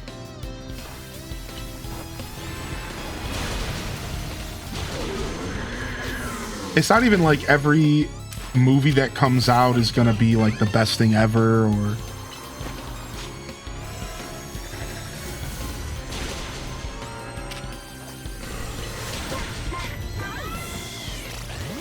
but when you hear the CEO of a company or whatever, some, you know, boss or something, when you hear them say, you better make this movie worse because people don't want to pay attention to it, it just makes you question everything in life, right? It's just like, wait, what? Did you just say those words? Like, putting on Wicked? Nice. What's up, Sundog? Any Pokemon that hears Perish song will faint after 30 seconds, including the Pokemon that sang the song, of course. That's how I just won that battle. But fear not. If you switch a different Pokemon into battle, the Pokemon who heard Perish song will not faint. So whenever you want to make your opponent leave the field, enjoy this 30-second trick. So really, what you could do is, what if you went into competitive ranked with the toughest, most defensive Perish song user you could ever build? And then, right? And then you just went into the thick of the battle and just sung Perish song and forced the players to switch their Pokemon out. So imagine, like, you show up in a ranked battle and some dude, you know, has Garchomp and you Perish song it. Now, the thing is you only get 3 switches in ranked. In a ranked battle, you only get 3 switches until you get KO'd. So you could, like, force people to switch their Pokemon out early, giving you an advantage. Which could be kind of cool. Like, you could, like, build a super defensive Pokemon and then just use Perish song. Like that could actually be kind of a sick strategy. Does that mean Perish Song's limited to 3 times as well? Well, if you want to switch your Pokemon out so that it doesn't die, yeah. Wasn't there a strat that was banned because they kept using sleep? No, I don't think so. There has been some strategies over the years that have like been regulated, but I don't think there was one with sleep. Now there is a group of people known as Smogon who does competitive Pokemon with like way tighter rules because some things suck, like sleep. So the way Perish Song works is Perish Song sings a song, and then in 3 turns, the Pokemon that hears the song dies, including the one who sung it. This is how traditional Pokemon works. So you use Perish Song, and anything in the battle, even in a double battle, every Pokemon that hears the song dies in 3 turns. Even the Pokemon who use the attack. So normally the way the strategy would work is you would Perish Song, and then you would switch into a different Pokemon, and then hope that they don't switch and then they die. So the way it works in this game is that it's 30 seconds. So the strategy that I mentioned was you would go into battle in Perish Song, and this would force your opponent to either sit around for 30 seconds and die or switch. Meanwhile, you would also have to either sit around for 30 seconds or switch. So technically you're right. You're actually 100% right. Like if you wanted to use Perish Song, you would have to also switch. And that means you could only really use it 3 times before your Pokemon KO'd. But there could be some strategies around this. For example, you could use Perish Song, get them to switch, and then wait, and then switch your Pokemon according to what they switch in. And then now you counter them. So you see what I'm saying? So they have a Garchomp that's a dragon type. You Perish Song, they switch their Garchomp out panicking about Perish Song to something that's weak to electricity, and then you switch your electric Pokemon after. Now you have an advantage. Now you have a Pokemon strong against theirs. Meanwhile, they just used up one of their switches, but so did you. So then, maybe you do it again, right? Maybe you do it again, or, there's all sorts of different strategies. You can also use a move that makes it to where they can't switch. This is where you get dirty. There's attacks that make it to where the Pokemon can't switch out. So you could Perish Song, switch to a different Pokemon, and then mean look them. And all of a sudden now they can't switch unless they KO your Pokemon. And they're stuck for the rest of the 30 seconds, and then they die. Meanwhile, you could just play like a super tanky defensive team and just like run around and troll them. It's like, you can't get me, you can't catch me. You could use moves like Recover, and you could just like dance around, right? And you could just like sit there and wait for them to perish. Now, in this game, I'm gonna be honest, Perish Song doesn't feel that good because 30 seconds is a long fucking time. You know what I mean? Like 30 seconds is a super, super long time. I think it's too long for Perish Song. So if you switch your Perish Song's Pokemon, they won't fate if you bring them back out. Correct. So all you have to do is switch them, and it resets basically. Yeah, 30 seconds sucks. 30 seconds sucks big time. So there's actually some pretty solid strategies around this if you use in doubles. So in doubles, you can have 2 Pokemon out. So you could have one with an attack that traps them in, and one with Perish Song. This is where Perish Song truly became a super nasty strategy, because you would Perish Song them, and then your second Pokemon would stop them from leaving, and then they're just stuck. And then another strategy is in singles. there's Pokemon with an ability called Arena Trap, where if this Pokemon's in the battle, you can't switch. So then you come out and you Perish Song, and then you switch to Arena Trap, and they're locked. They can't switch again. So there's like a bunch of really interesting strategies in regular Pokemon around Perish Song. In fact, one of the best players in the world loves using Perish Song, because think about this for a second. So, you know, like, let's say you're in doubles and you have 4 Pokemon, 2 in the battle. All you have to do is get them down to their final 2 and you win the game by stalling. Like, think about it. So you knock them down to their final 2 Pokemon. They can no longer switch. It's over. You Perish Song and stall. They have no more Pokemon to switch to, so they lose the game in 3 turns. Done. It's over. So that's a strategy you could maybe even use in this game.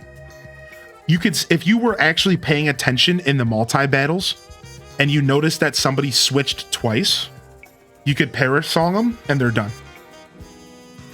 So Perish Song is actually a really strong strategy, but it's hard to maneuver. You have to be a really talented Pokemon trainer to maneuver it. But I've seen some really insane games that were won because the player just went down to 2 Pokemon. He had nothing else to switch out in the back, and it was game over. It was literally just Perish Song, and then they just shook hands because it was over. And it's so nasty. It's honestly a pretty rough strategy, but it's a strategy, man. That's Pokemon, right? All right, I'm gonna get some more water. I'll be right back, chat.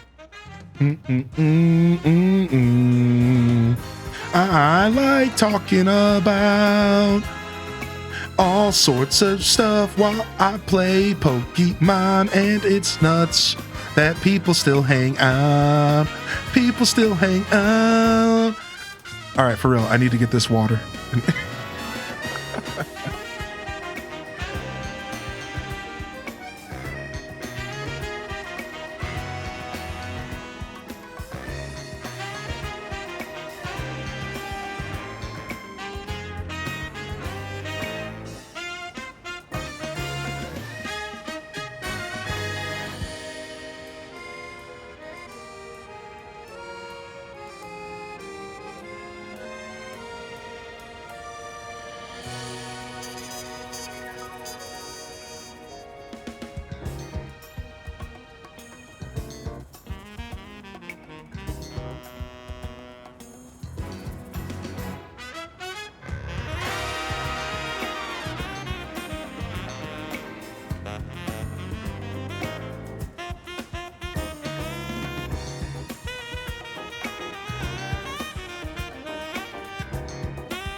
I feel like online in ZA, my Pokemon aren't alive for 30 seconds.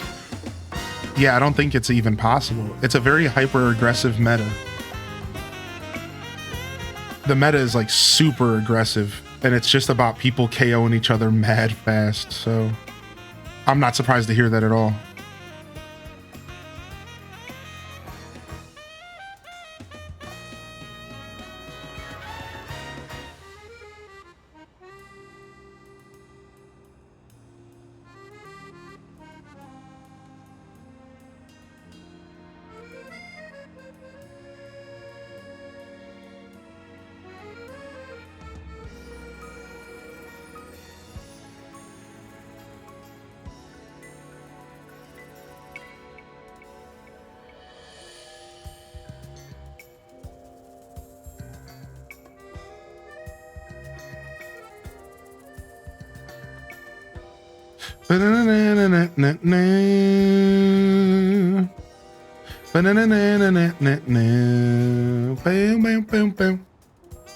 I tried using my Alpha Gourgeist in ranked.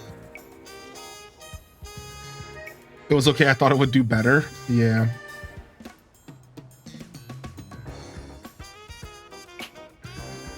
Yeah. This is it's high octane, high damage. I don't know how much like tanky strategies even work in this meta right now. It's something I'm going to experiment with myself. Like, how well can you make a Pokemon take hits? Obviously, super effective damage is always going to be a problem.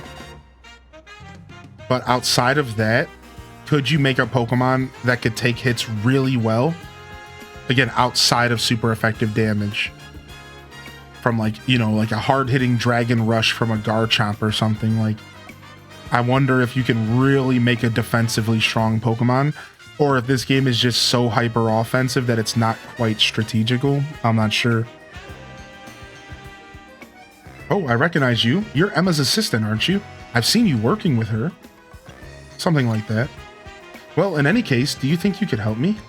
I let my darling Klefki hold my most important keys, but it seems Klefki dropped one of them on our last outing together. Where'd you go? Let me think. Oh, we went to a hair salon, but it was the first time visiting that place, so I don't recall the exact location. I was so pleased with my new look that I decided we would have an elegant brunch at a cafe near the hair salon. Then another patron of the cafe challenged me to a battle, so we went to the battle court out back. I won a magnificent victory, naturally. If I could just remember which hair salon it was, I'm sure I could retrace my steps. In any case, I entrust finding my key to you, my dearest detective assistant.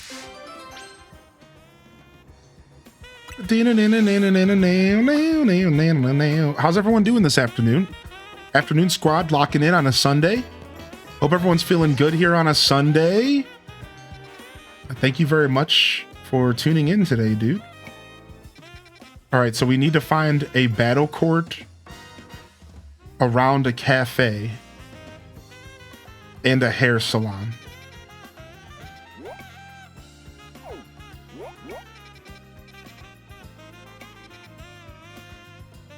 Ooh, right here. All right, let's just run all the way there. Let's go. Hanging out, drinking some coffee and crocheting an arm sweater. Nice. Wrapping up Legends EA story today, shifting focus to Arc Raiders and Dragon Quest 1-2 HD Remake. When did Dragon Quest 1-2 HD Remake come out, dude? Too many games in too little time. I just watched a little review on Arc Raiders last night, and it's an extraction shooter that seems like it's doing pretty well for itself, and that people are enjoying it. I hope you enjoy it, man. Hope you enjoy it for sure. Comes out this Friday. Nice. Playing some ACNH. Feeling sleepy after watching the Blue Jays and Dodgers last night. Ooh, how did it go? No comment status. I saw a couple people online talking about it, but I didn't really pay too much of attention. Playing some ZA and relaxing after a busy work at a week at a work conference. Have to recharge those social batteries. Especially when it's forced socialization, like at a work conference. Ugh.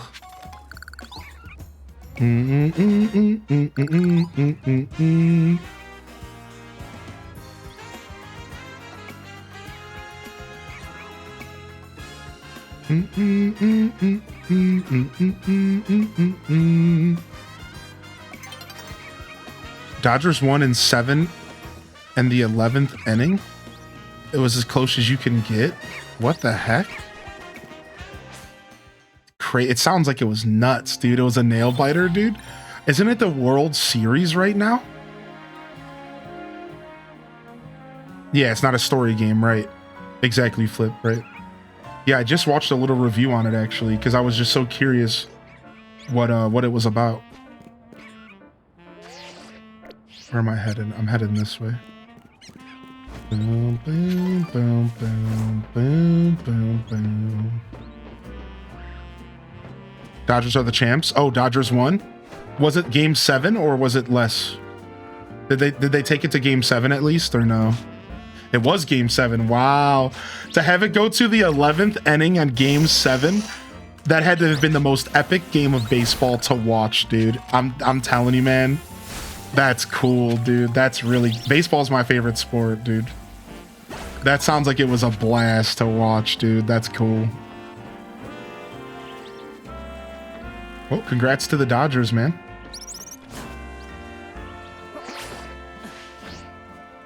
Also, I saw the question in the chat. The rare Spupa is blue. Yes, it's the marine form. So sorry that I'm just replying to you now. The marine form is the Spupa that's rare in this game. Apparently, it's not a rare form outside of this game. It's only rare to this game specifically, but yeah. Yeah, you got it then? Nice, dude. Nice, Chicken Wing. Very nice, dude. Yeah, I saw your message and I was distracted. I think I was yapping.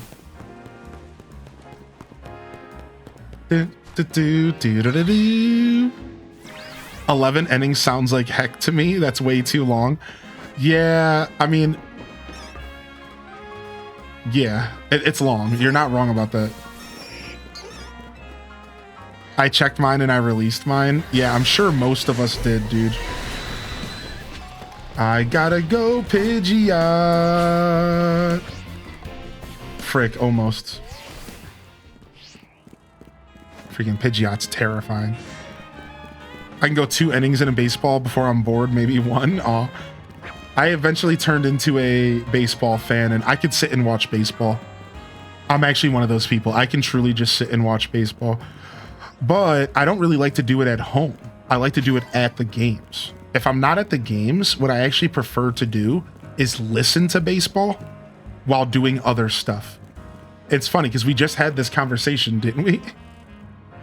I prefer to listen to baseball while doing other stuff. That's actually my preferred way to take in baseball. Is I like radio. I like radio baseball. I think it's sick. Favorite sport is hockey. Football's exciting, but my favorite moment ever was from baseball. What an interesting... I didn't know your favorite sport was hockey, dude. What the heck? What do you think? You're a Canadian? You better check yourself, buddy. No, I'm just kidding.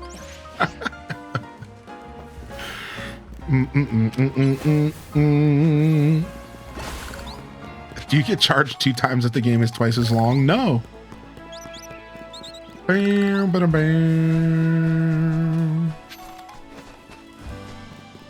yeah, random. I don't think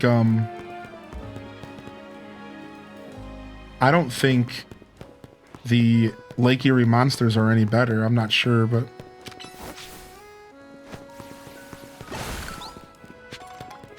Baseball Globetrotters. I've never heard of that. Banana Ball? That sounds sick, actually. What? Dun, dun, dun, dun, dun, dun.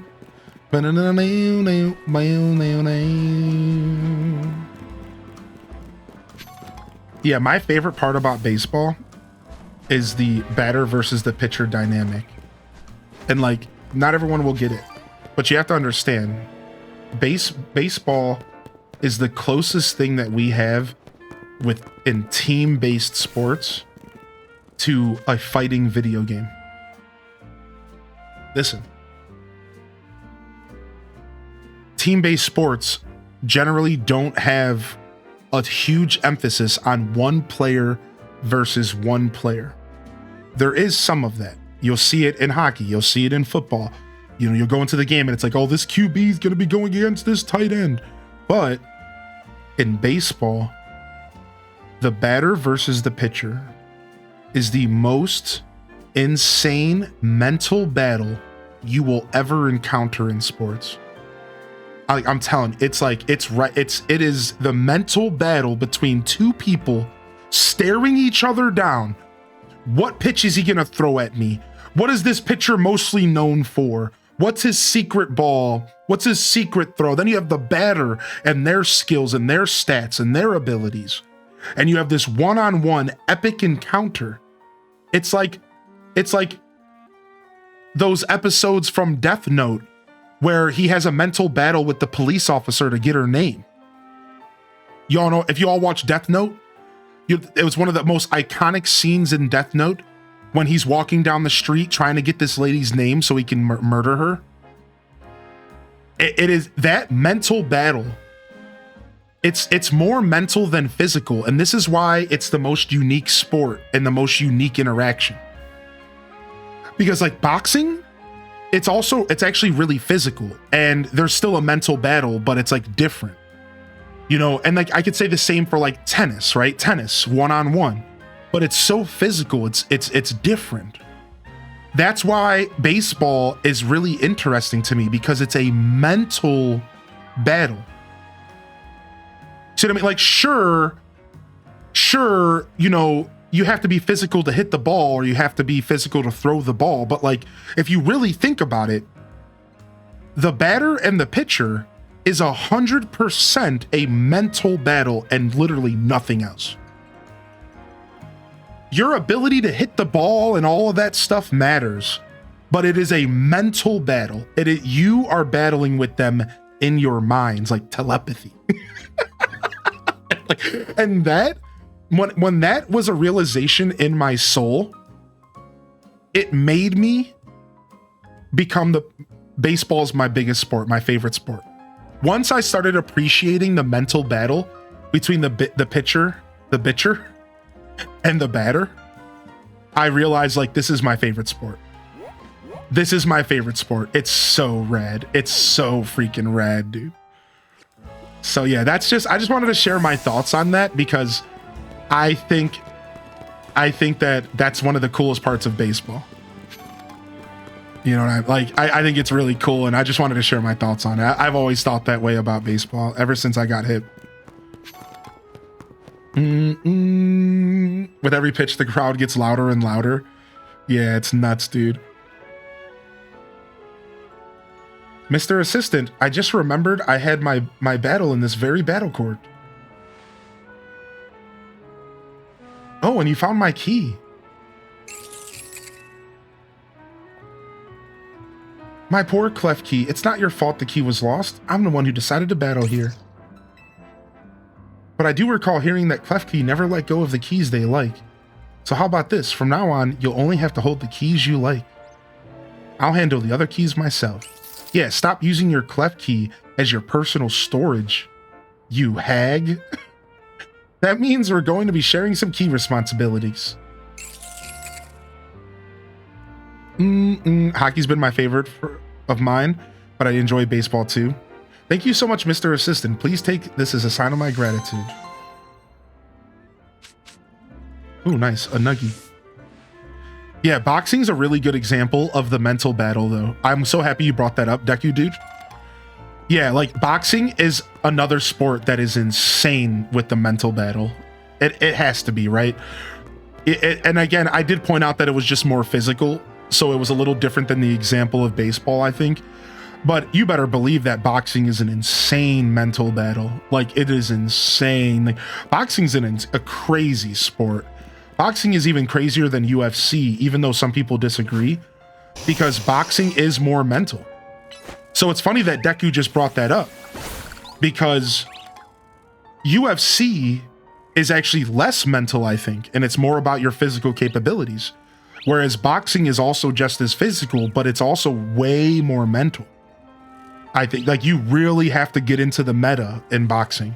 Whereas I think UFC more comes down to, like, your ability, like your understanding of fighting in general.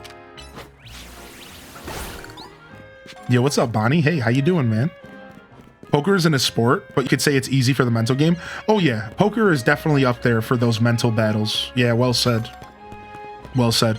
Now, I like basketball because it's only 5-on-5, and I think basketball creates an experience that's pretty unique because it's only 5 versus 5, so you really get to know the players on the court by the time you're done with the battle.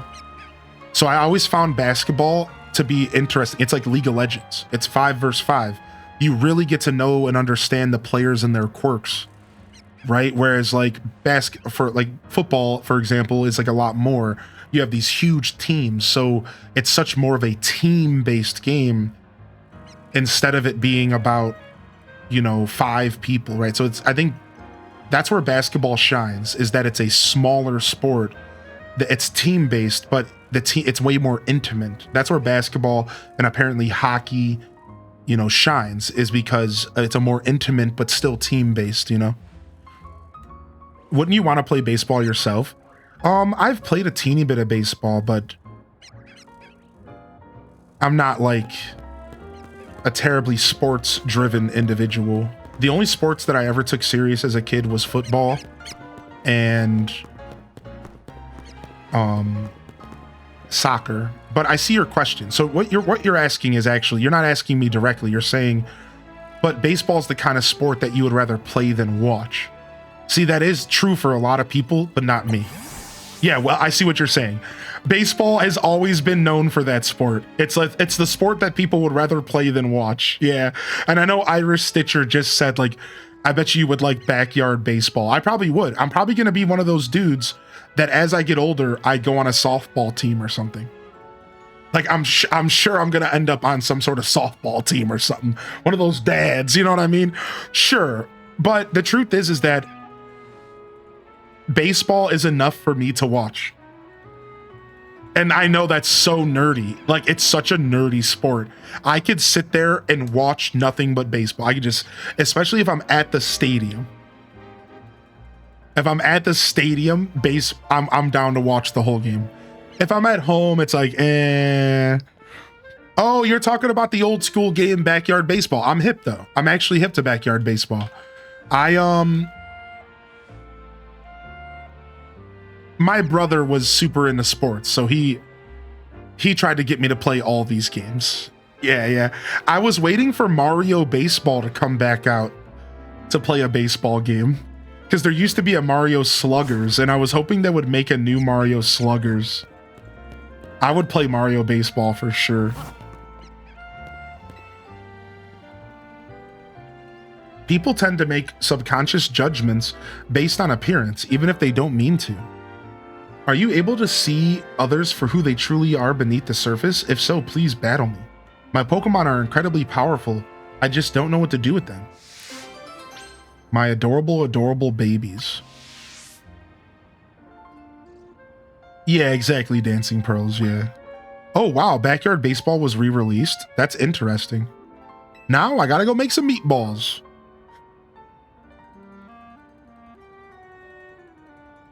Ah, random. Well said. I never thought about the ability to picture everything happening for radio, yeah.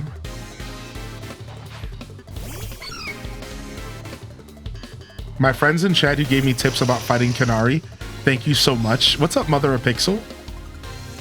Dude, that's so cool. That makes me super happy. This baby Pokemon just made me look like a baby.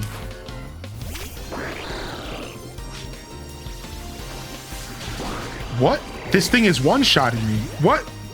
What is happening? What do I do?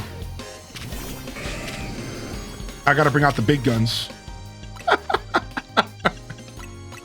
This baby Pokemon's destroying me, dude. I'm just gonna let it die to poison. Dude, these babies, dude. This thing came out with screens. Dude, it just hit me so hard. What is happening, dude?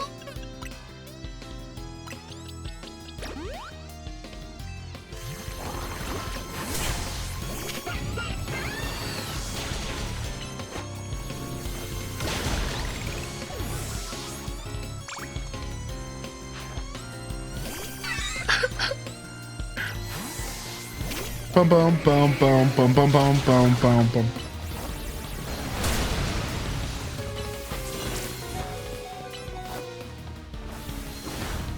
No, we were so close to winning that fight.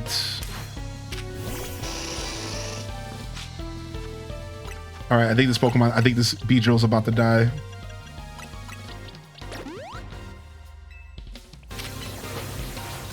Oh, I was trying to attack first. All right, that's fine.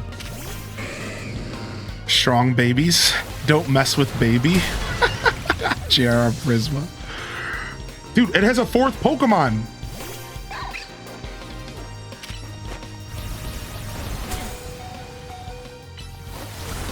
Dude, it attacked so fast. The combo of Earthquake and the Poison Jab was sick because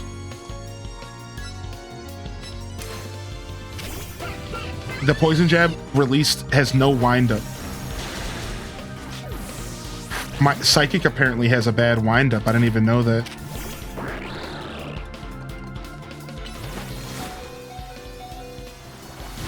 Like, look how long it took for Hydro Pump to come out. Like, wind up actually matters a lot.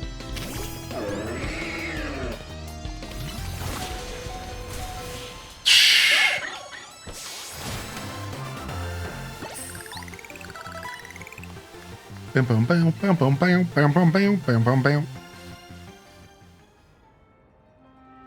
Despite how they may look, all of my Pokemon are fierce fighters, seasoned by battle and brimming with strength.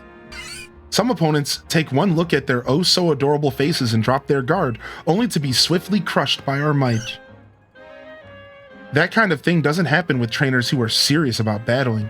After all, they can pick up on a Pokemon's true strength pretty quickly when they see it in action. We're told not to make assumptions based on appearances, but we do it anyways, because the fact is, you can't know what's under the surface, which is why my Pokemon will continue to take advantage of anyone foolish enough to underestimate us. Yeah, like me. She just H-Des babied me, dude. She literally played me, man. So wind up. So we're realizing that in this game, Goopai, every skill. So there's two things that are you cannot control with stats that I think are worth mentioning as a part of this conversation. There might be other things as well, but all right. So first off, your Pokemon's movement speed can only be affected by things like agility or things like String Shot and Thunder Wave. But your Pokemon's movement speed is actually based off the species. Look at him. There is no way to make this Pokemon move faster without moves like agility, Tailwind, and you would actually slow this Feraligatr down if you use something like String Shot or Thunder Wave, moves that lower speed. So we realize that when a move says it increases your Pokemon's speed, they're not talking about the stat. They're not talking about your speed stat like traditional Pokemon. No, no, no. They're talking about your literal movement speed. And this can't be affected. So if your Pokemon is slow, that's just because your Pokemon is slow. Some Pokemon are fast, some are slow. Like, it's just based off the species. Some Pokemon are going to be quick boys, some aren't. And that's like another thing that could be taken into strategy. Whereas, like, look how fast Greninja is. He actually keeps up with me. But still not that fast. But then compare it to this Pokemon right here. Super slow. So now wind up. I wanted to bring this up because I think it's a part of the conversation, but wind up is the time it takes for an attack to trigger. So let's say that you are standing, let's go find ourselves a Mega Crystal real quick to practice this on. So you see this Mega Crystal right here? No matter what I do, it is going to take the same amount of time for me to Psychic this Mega Crystal, no matter what my speed stat is. This is what we call the wind up of an attack. So let me show you with Psychic. The amount of time it took for my Pokemon to cast Psychic, that's the wind up. Right now, let's show you an example of it being really bad. And we just talked about it. Hydro Pump. Now watch how long it takes for Hydro Pump to activate.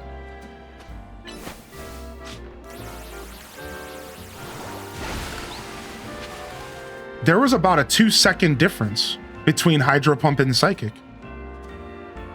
That's what we're calling wind up. So your Pokemon's wind up speed isn't affected by stats. It's affected by the actual move itself. So some moves are more desirable than others. Hydro Pump takes forever to cast, but it hits like a truck. Whereas Surf casts a lot faster, hits a wider area, but doesn't hit as hard. So these are things you want to consider when you build your team. Some moves have a very fast activation and a windup. Some moves not so much. Another one to test out is, if you haven't already tested it, go test Blizzard. Blizzard takes forever to activate. And it's like, it's almost like not worth it sometimes. So you have to consider this stuff if you really want to get strategical. The last thing to mention is we've discovered that this is what Quick Claw does.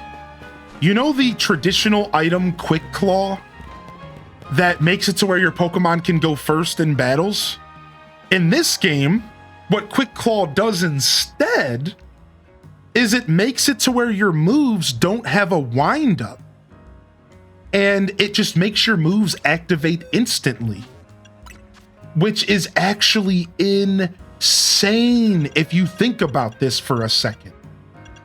So if we actually read Quick Claw, it says it lets the holder occasionally unleash a move faster than it usually would. So if you have Quick Claw and it activates, remember it's random, your Hydro Pump is going to be activating faster, instantly. And you're going to be just pumping on things, dude, just dropping blizzards everywhere. So this might be a strategy that's like worth pursuing in the game. I don't think there's any other moves in the game that increase your speed to attack. There might be a move. Like maybe like a Pokemon move. Like we already learned agility doesn't do this. Agility is just your movement speed. Maybe there's some sort of self buff, maybe like Tailwind or something. Maybe there's a move that does it, but right now I think Quick Claw might be the only item in the game that provides this interesting interaction. I'm not sure actually. Yeah, Irish, exactly, right? It's so cool, man. It's just fun because there's so much going on in this game. It's such a new Pokemon experience that like there's so much for us to learn. So yeah, you know, who knows? We might figure stuff out. We might think we understand how something works and then realize later that we were wrong. There's just like so many details. It's so cool. You got a Lopunny? Are you mega evolving it? Boom, boom, boom, boom.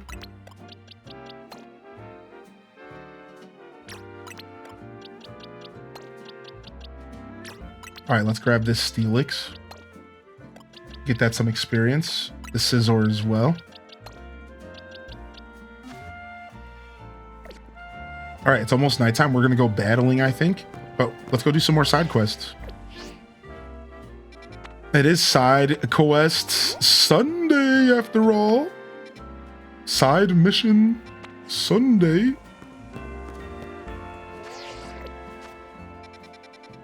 All right, let's go to the quest outside of the Stone Emporium. Sad I didn't bring my Switch with me to Geneva. I want to play ZA so bad. Aw, might be smart not to bring all your stuff on travel though. You know, that's a scary decision to make. So I respect that you were maybe like, this is probably not the best. Like, I don't know if I would bring my Switch on a trip. If it involved me going on a plane, I don't think I would at all. I don't know, maybe. Maybe a Switch 1. Oh, nice. You got yourself a Jolly Bunary. I brought my Switch in recent travel and played the entire flight. Nice. I don't know. I'm always so protective about my Switch. What about everyone in the chat? Do you take your Switch out with you in public, or do you keep it at home, nestled nicely in its dock? Like I'm afraid to take my Switch with me. So I'm not gonna lie. I feel like I barely take it out of the house.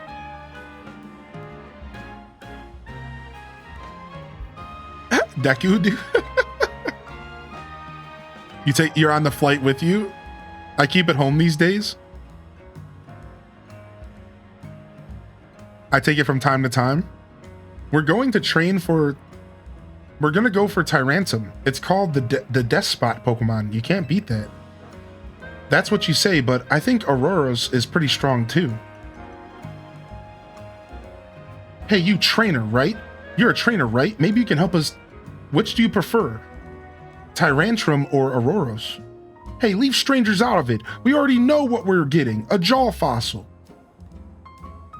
Besides, I'm the one who gets to decide which Pokemon we're adding to our team. I don't care what my little sister says. You're so mean. Please, could you show my brother how strong Auroras can be? I bet he'll change his mind if you defeat his Pokemon with nothing but an Auroras. I know you can get one. I know how you can get one too. Just get a hold of a Sail Fossil. Ooh, I bet you this kid's Pokemon are actually mad strong.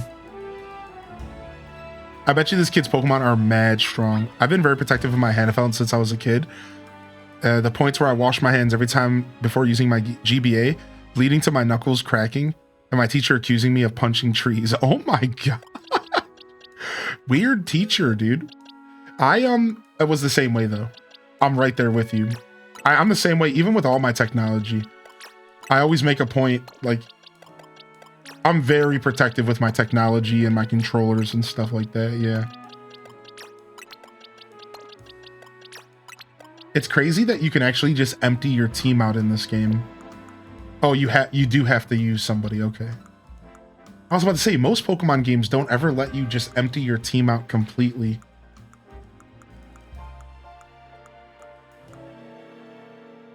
I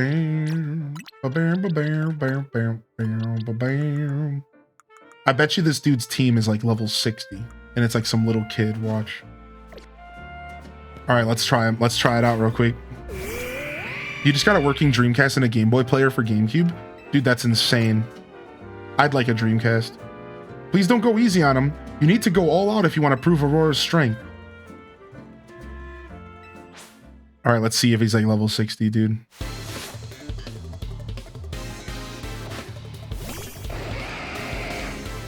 He already has a Tyrantum. What do you mean, dude?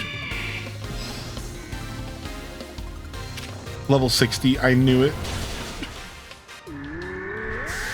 You got Crazy Taxi? Nice, dude. That's a classic right there. Especially the Dreamcast version. Because there's actually a difference. Because they did release the game on Steam, Gingy. But they had to change the soundtrack up because of copyright. So the Dreamcast version is actually the most true to the... Like, that's the one you want to play. Imagine being a grade schooler and having literally a T-Rex pet. Yeah, he one-shot me. He destroyed me. Yeah. So, like, you can get the version on Steam, but there's a couple songs that aren't there because of copyright. Some of the songs still are there, though. Just not all of them.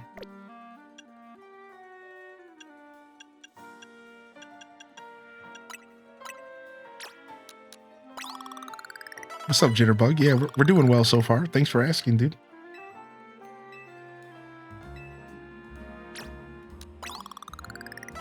All right, level 54. That's the highest we can get for this side mission.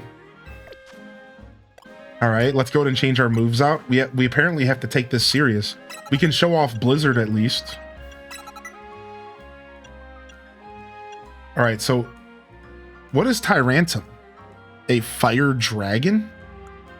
So we need to use some sort of dragon attack or something.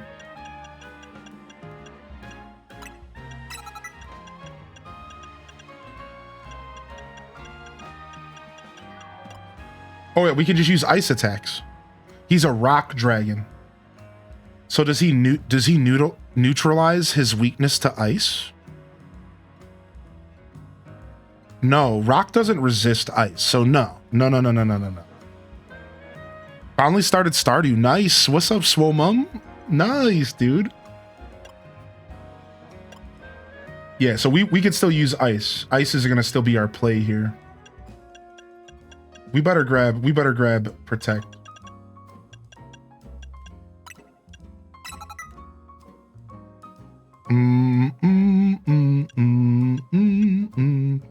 Oh, what was I thinking anyways? I thought rock shattered ice. Am I wrong about that?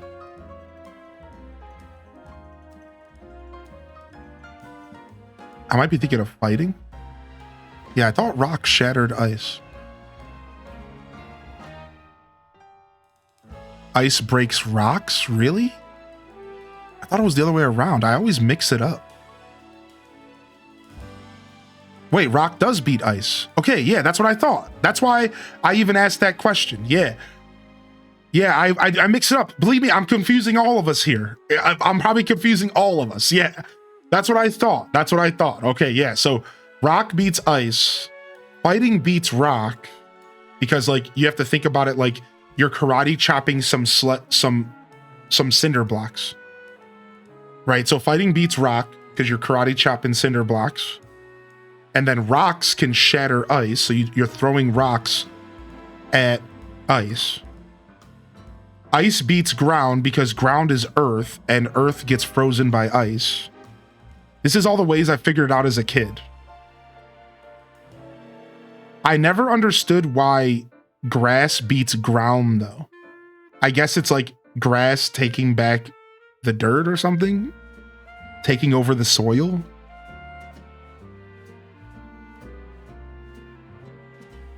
You know what I mean? Like rock breaks scissors, scissors cuts paper. Grass grows out of it, I guess. Yeah. Like I never fully understood that, but that's like I always had like little tricks to remember. It wasn't until they started adding dark and steel that I started getting confused. Fighting's also strong against ice. That's what I thought, and that's why I brought fighting up. Because if I remembered correctly, fighting also chopped ice. So it chops down ice and rock. Rock beats ice. Yeah, that's what I thought. Flying beats fighting, because have you ever tried punching a bird?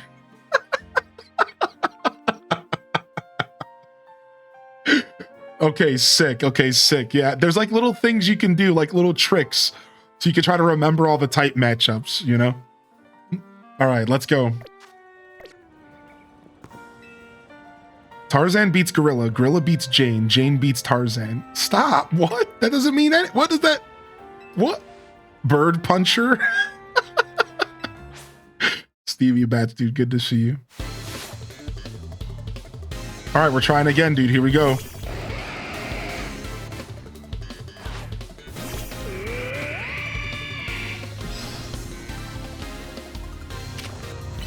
All right, protect. And then blizzard. 8,000 years later for blizzard, dude. Dude, homie was able to use 2 attacks before blizzard was done, and I couldn't even get an ice beam off. Just, this is what I'm saying. Like, wind up actually matters a lot in this game. You might just want to use ice beam, and this is a decision you have to make when you play this game.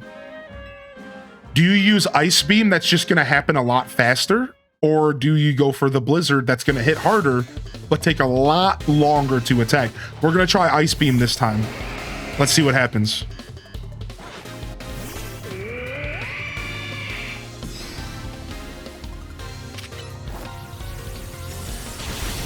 So just as much damage.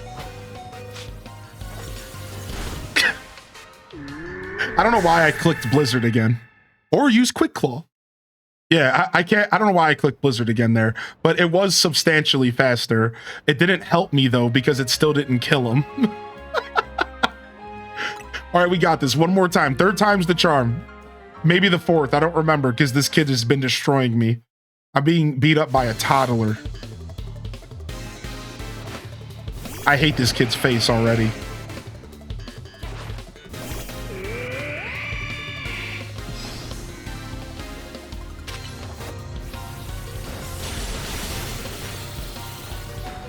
All right. Protect. My Pokemon's so slow. Oh my lord. We're so slow. Instead of protecting, I should have just earthquaked, and I think we win. But I didn't think we were going to take another hit. So we know what we're doing now. So we want to take the original earthquake, we ice beam, then we earthquake, and I think we win. All right, let's see, dude. This little kid, man. I just want to punch him in the mouth. I'm so pissed.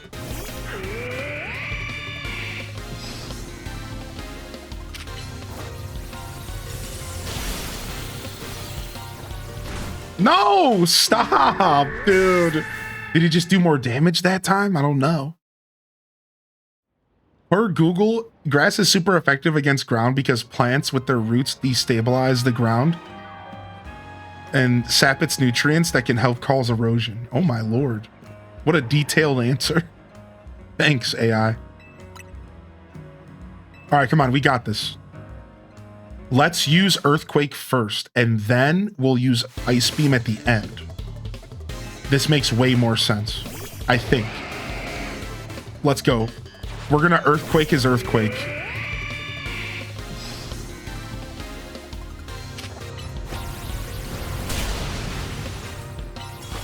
Protect the Dragon Claw. Ice Beam? No! All right, actually, all I need to do is just heal my Pokemon, and I've been so caught up in the sauce that I didn't think about it the whole time. I literally just need to heal after the first attack. Whatever, dude. I don't know why I didn't think about this the whole time. This is bad. I'm embarrassed.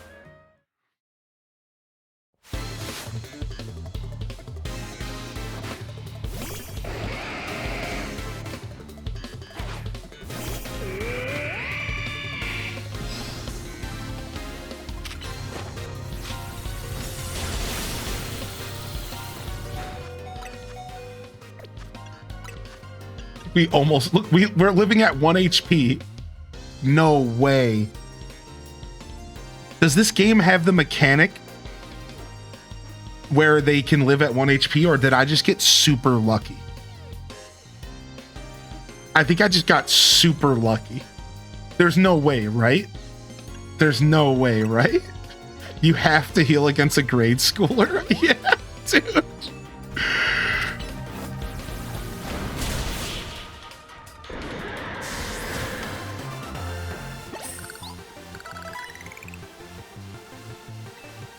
This little kid, I'm trying to prove to this kid that Aurorus is strong. So I got destroyed 7 times in a row. And now this kid's gonna be like confident that his Tyrantum is just way better. That was amazing. I knew Aurorus was a powerful Pokemon. See, I told you we should get a Sail Fossil. That didn't prove anything about Aurorus. It just showed that this trainer's really strong, that's all. Maybe, but still. So next time, Nage, you should battle with me with an Aurorus of your own. How else are we gonna prove how strong Aurorus is? So does that mean, yeah, it means I'll get you that Sail Fossil, but make sure you raise Aurora properly. Oh, what a good big brother. Oh, dude, what a good big brother.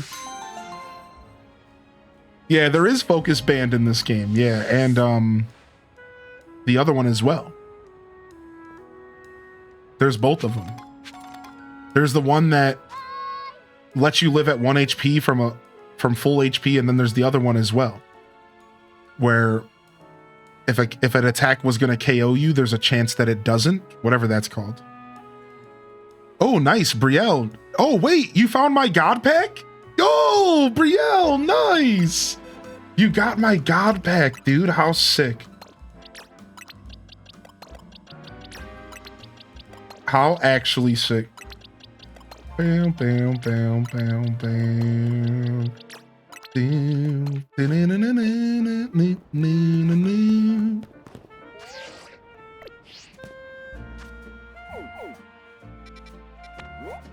Let's go see what the side quest down here is. I'm actually really enjoying side mission Sunday because a bunch of these side missions are actually really cool, and they force you to level up Pokemon that you haven't used before. I really enjoy that. I love that these battles are like level 60, and they're forcing me to like use my candies up and stuff to level up Pokemon I would never normally use.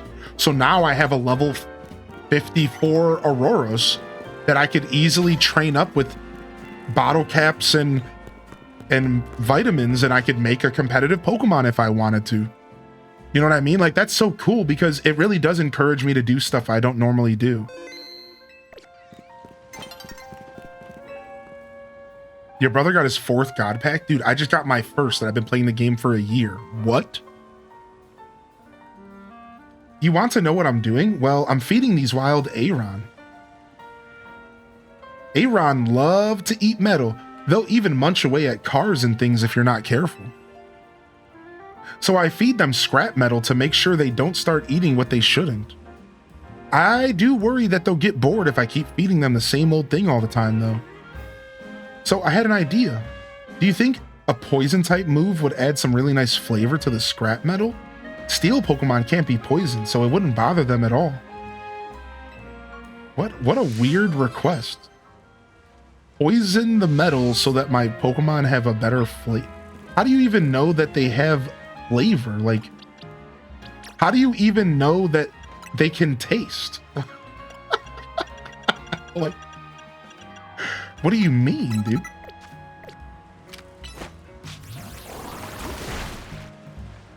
Oh, that sludge bomb gave the scrap metal such a tantalizing aroma.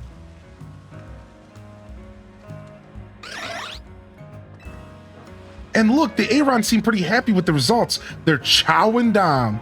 Oh, I'm sorry. I guess I was wrong. I guess I was wrong. Thank you for spicing things up for us. You were a fantastic help, and I'm fantastically grateful.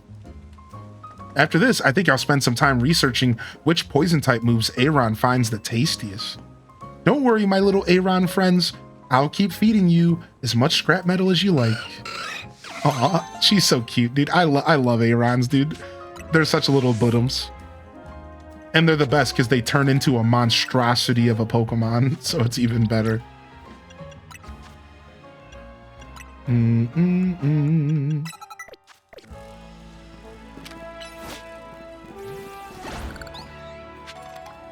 I had a question about why she seemed to think the corroding metal smelled great. You know, I didn't question that, but now that you mention it, what's up with this chick? What is up with this chick? I managed to clean up some areas I've been avoiding. I've been kicking the sads in the butt this weekend, and I'm going to continue that energy and lurk while cleaning out our closet. Happy Sunday. Thanks for bringing that good energy in here, Taco. And keep it up, man. It's hard to fight that stuff. Seasonal depression sucks. I feel you, man. You're not alone. Just know that. It's not easy to fight the yearning to just lay in bed all day. Especially when you don't have responsibilities. Like, you know what I mean? Like, I don't have any pets or any kids, or I don't even have any plants right now. So it's even easier for me to just sulk in my bed all day. Whereas at least, like, once you get some life in your house, like, at least you kind of have, like, a reason to fight the good fight, dude. Like, holy heck. Whenever daylight changes, it hurts this house really bad. Yeah, daylight savings messes with me a bit as well. I didn't sleep well at all last night. It's probably because of that. We all have our reasons to fight, and the opposite things just pile up and get too overwhelming. Yeah, for sure, right. Like, pushing stuff off to the point to where it's overwhelming. Dude, I've been doing that recently, and I've been doing a pretty good job fighting it off. But yeah, like I like let a couple things get pretty bad for a couple days, and I was like, oh man, what the heck, dude? Yeah, it catches up, and then you get to the point to where you're overwhelmed, and then like you don't want to do anything because you're just overwhelmed.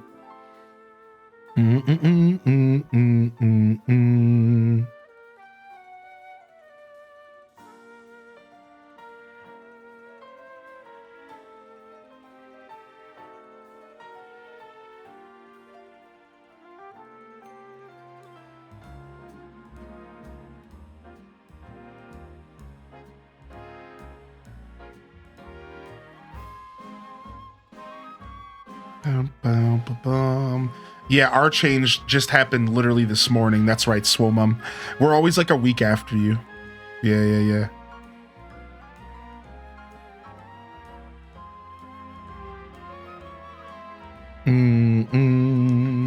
All right, let's see what's going on here. Ah, my little Birdmite babies. I've gathered you here to fulfill my dream. Aw, well, Alfie, congrats on the shiny, not the one you want. What is my dream, you ask? Birdmite, sir, an Avalog. What did you just say to me?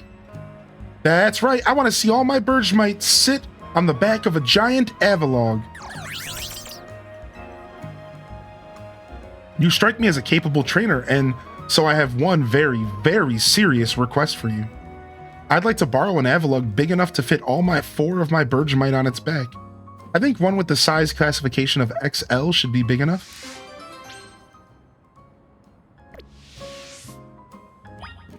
I don't think I have one of those. I might have to go get her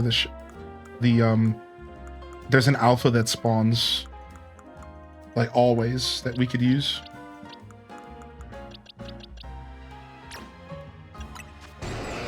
Yeah, we could go get the alpha Avalug for her.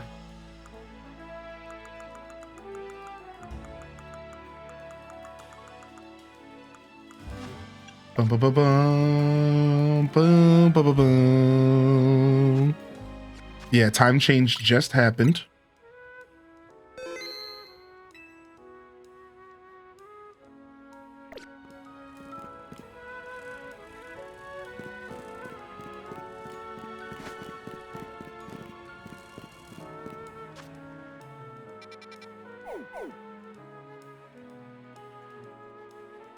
Boom, boom. Boom, boom, boom, boom, boom, boom. Nice. We've been clearing the map up of side quests today. I didn't even realize. Look, dude. Wow, we've really been working hard today. Wow, I only have 1, 2, 3, 4, 5, 6, 7, 8, 9, 10 left. 11 if you count the one I'm on.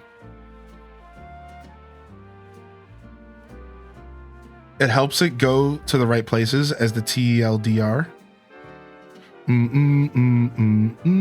Oh, you're talking about vitamin D3 and stuff. Yeah. I see. I love this time change. I was going to bed late, sad because I wasn't having enough time to read, only to see 1 a.m. repeated itself and got a good 50 pages in. Aw, that's always the best, dude. Yeah. All right, sick, dude. Side mission Sunday's been a riveting success. We still have a couple left around here that we could easily do. But my mission today was to do a ton of side quests. Oh, we never found an apartment for that guy. We've done 105 out of 107 that we've done 105 out of 107. I'm actually going to just quickly Google how many side quests in Pokemon ZA. Let's see how close we are. It might be done. There's 119. 119. So if we're at 107 plus 11, that's 118. Basically 117. So there's actually 2 side quests that aren't even on the map yet. That might appear as I do more content. Yeah, technically there's actually 2 side quests that aren't even on the map yet. 1, 2, 3, 4, 5, 6, 7, 8, 9, 10. Yeah. So there's 119 total. We have 10 available. We're going to find 2 as we do more of the main story, I assume. Or what it is that some of them are continuations. Like I'll do a side mission and then another one from the same style will appear. Like, now we want you to unlock more eye contacts or whatever. Yeah. Meal prep for the week is Hungarian mushroom soup and some chicken pad thai. Wow. Sounds good, dude. All right, we're going to get out of here today. Thank you everyone for coming out. I'm going to wrap up here. I would like to give myself some time to set up for the next week here. And that means us calling it a little bit. Hope everyone had a great Sunday. I know some of you are just tuning in, so make sure you hit that follow and subscribe over on YouTube so that you could tune back in again. We will be back tomorrow, but we will be taking a break from Pokemon tomorrow, likely. Maybe we'll play some in the afternoon. Either way, I do have some plans to do some Animal Crossing content tomorrow. I'm not even sure at this very moment what next week looks like, but I can tell you Pokemon will be back. I can also tell you Animal Crossing will be there. We also have a brand new Hyrule Warriors game releasing on Thursday. And we're going to do what we did with Pokemon. We're going to go in and we're going to stream Hyrule Warriors all weekend long. So if you're a Zelda fan, Thursday, Friday, Saturday, Sunday is probably going to be all Hyrule Warriors. Maybe some night streams to kind of kind of offset the Zelda content. But I will likely be here tomorrow, Tuesday, and Wednesday, so we can do some more Pokemon and we could do some more Grand Bazaar. So if I end up taking a day off, it'll probably be Wednesday. We'll see how I feel, all right? So I just want to give you all a heads up. I'll have a schedule released tonight, and we'll have the schedule ready for you all tomorrow. So come on by. For the best way to start your week is my Monday morning show, twitch.tv/highlyindecent. The best way to start your week right here, twitch.tv/highlyindecent. The Monday morning show, it's super dope. Pokemon fans, don't worry. We are far from done with this game. So even though you're going to see me mix it up a little bit the next couple weeks, stick around. Because if you're here just for Pokemon, you're going to get plenty. If you're here for me or this beautiful community, welcome home. Welcome to the Deku Scrub Squad. We have a good time here, man. And no matter what I'm playing, the community is really just what it's all about. So I hope we see you again, and hopefully you enjoy my content. Regardless, on that note, this is Highly Indecent signing off from another wonderful Hyrule Gaming Group production. If I don't see y'all here tomorrow for the Monday morning show, I'll see you when I see you, fam. Don't forget to game on. And of course, as always, peace. Wrap it up and on to the next episode. Peace.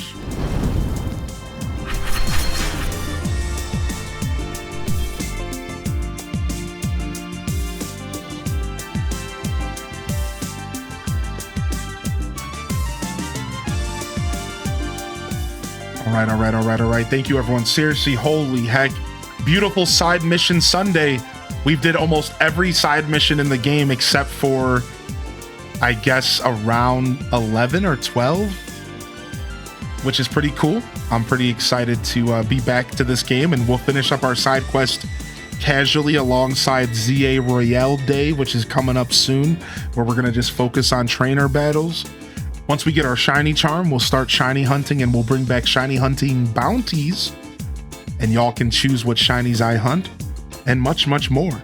PvP stuff. We'll also do some community private battles as well. Thanks for being here, everyone, and I hope you all have a wonderful rest of your Sunday and the rest of your weekend at that. I really do appreciate y'all. Big shout out to all my supporters as well. Bit subs, donations, YouTube members, Twitch members, whatever it might be, Discord members. Thank you very much. Happy to be back today. And despite some turbulence last week, I'm looking forward to a wonderful week next week. So come on by and check out what we're up to. Love y'all and appreciate y'all. Honored to be a part of your daily routines, and I'm certainly honored to have you as a part of mine. But until next time, this is Highly Indecent signing off. Peace, y'all.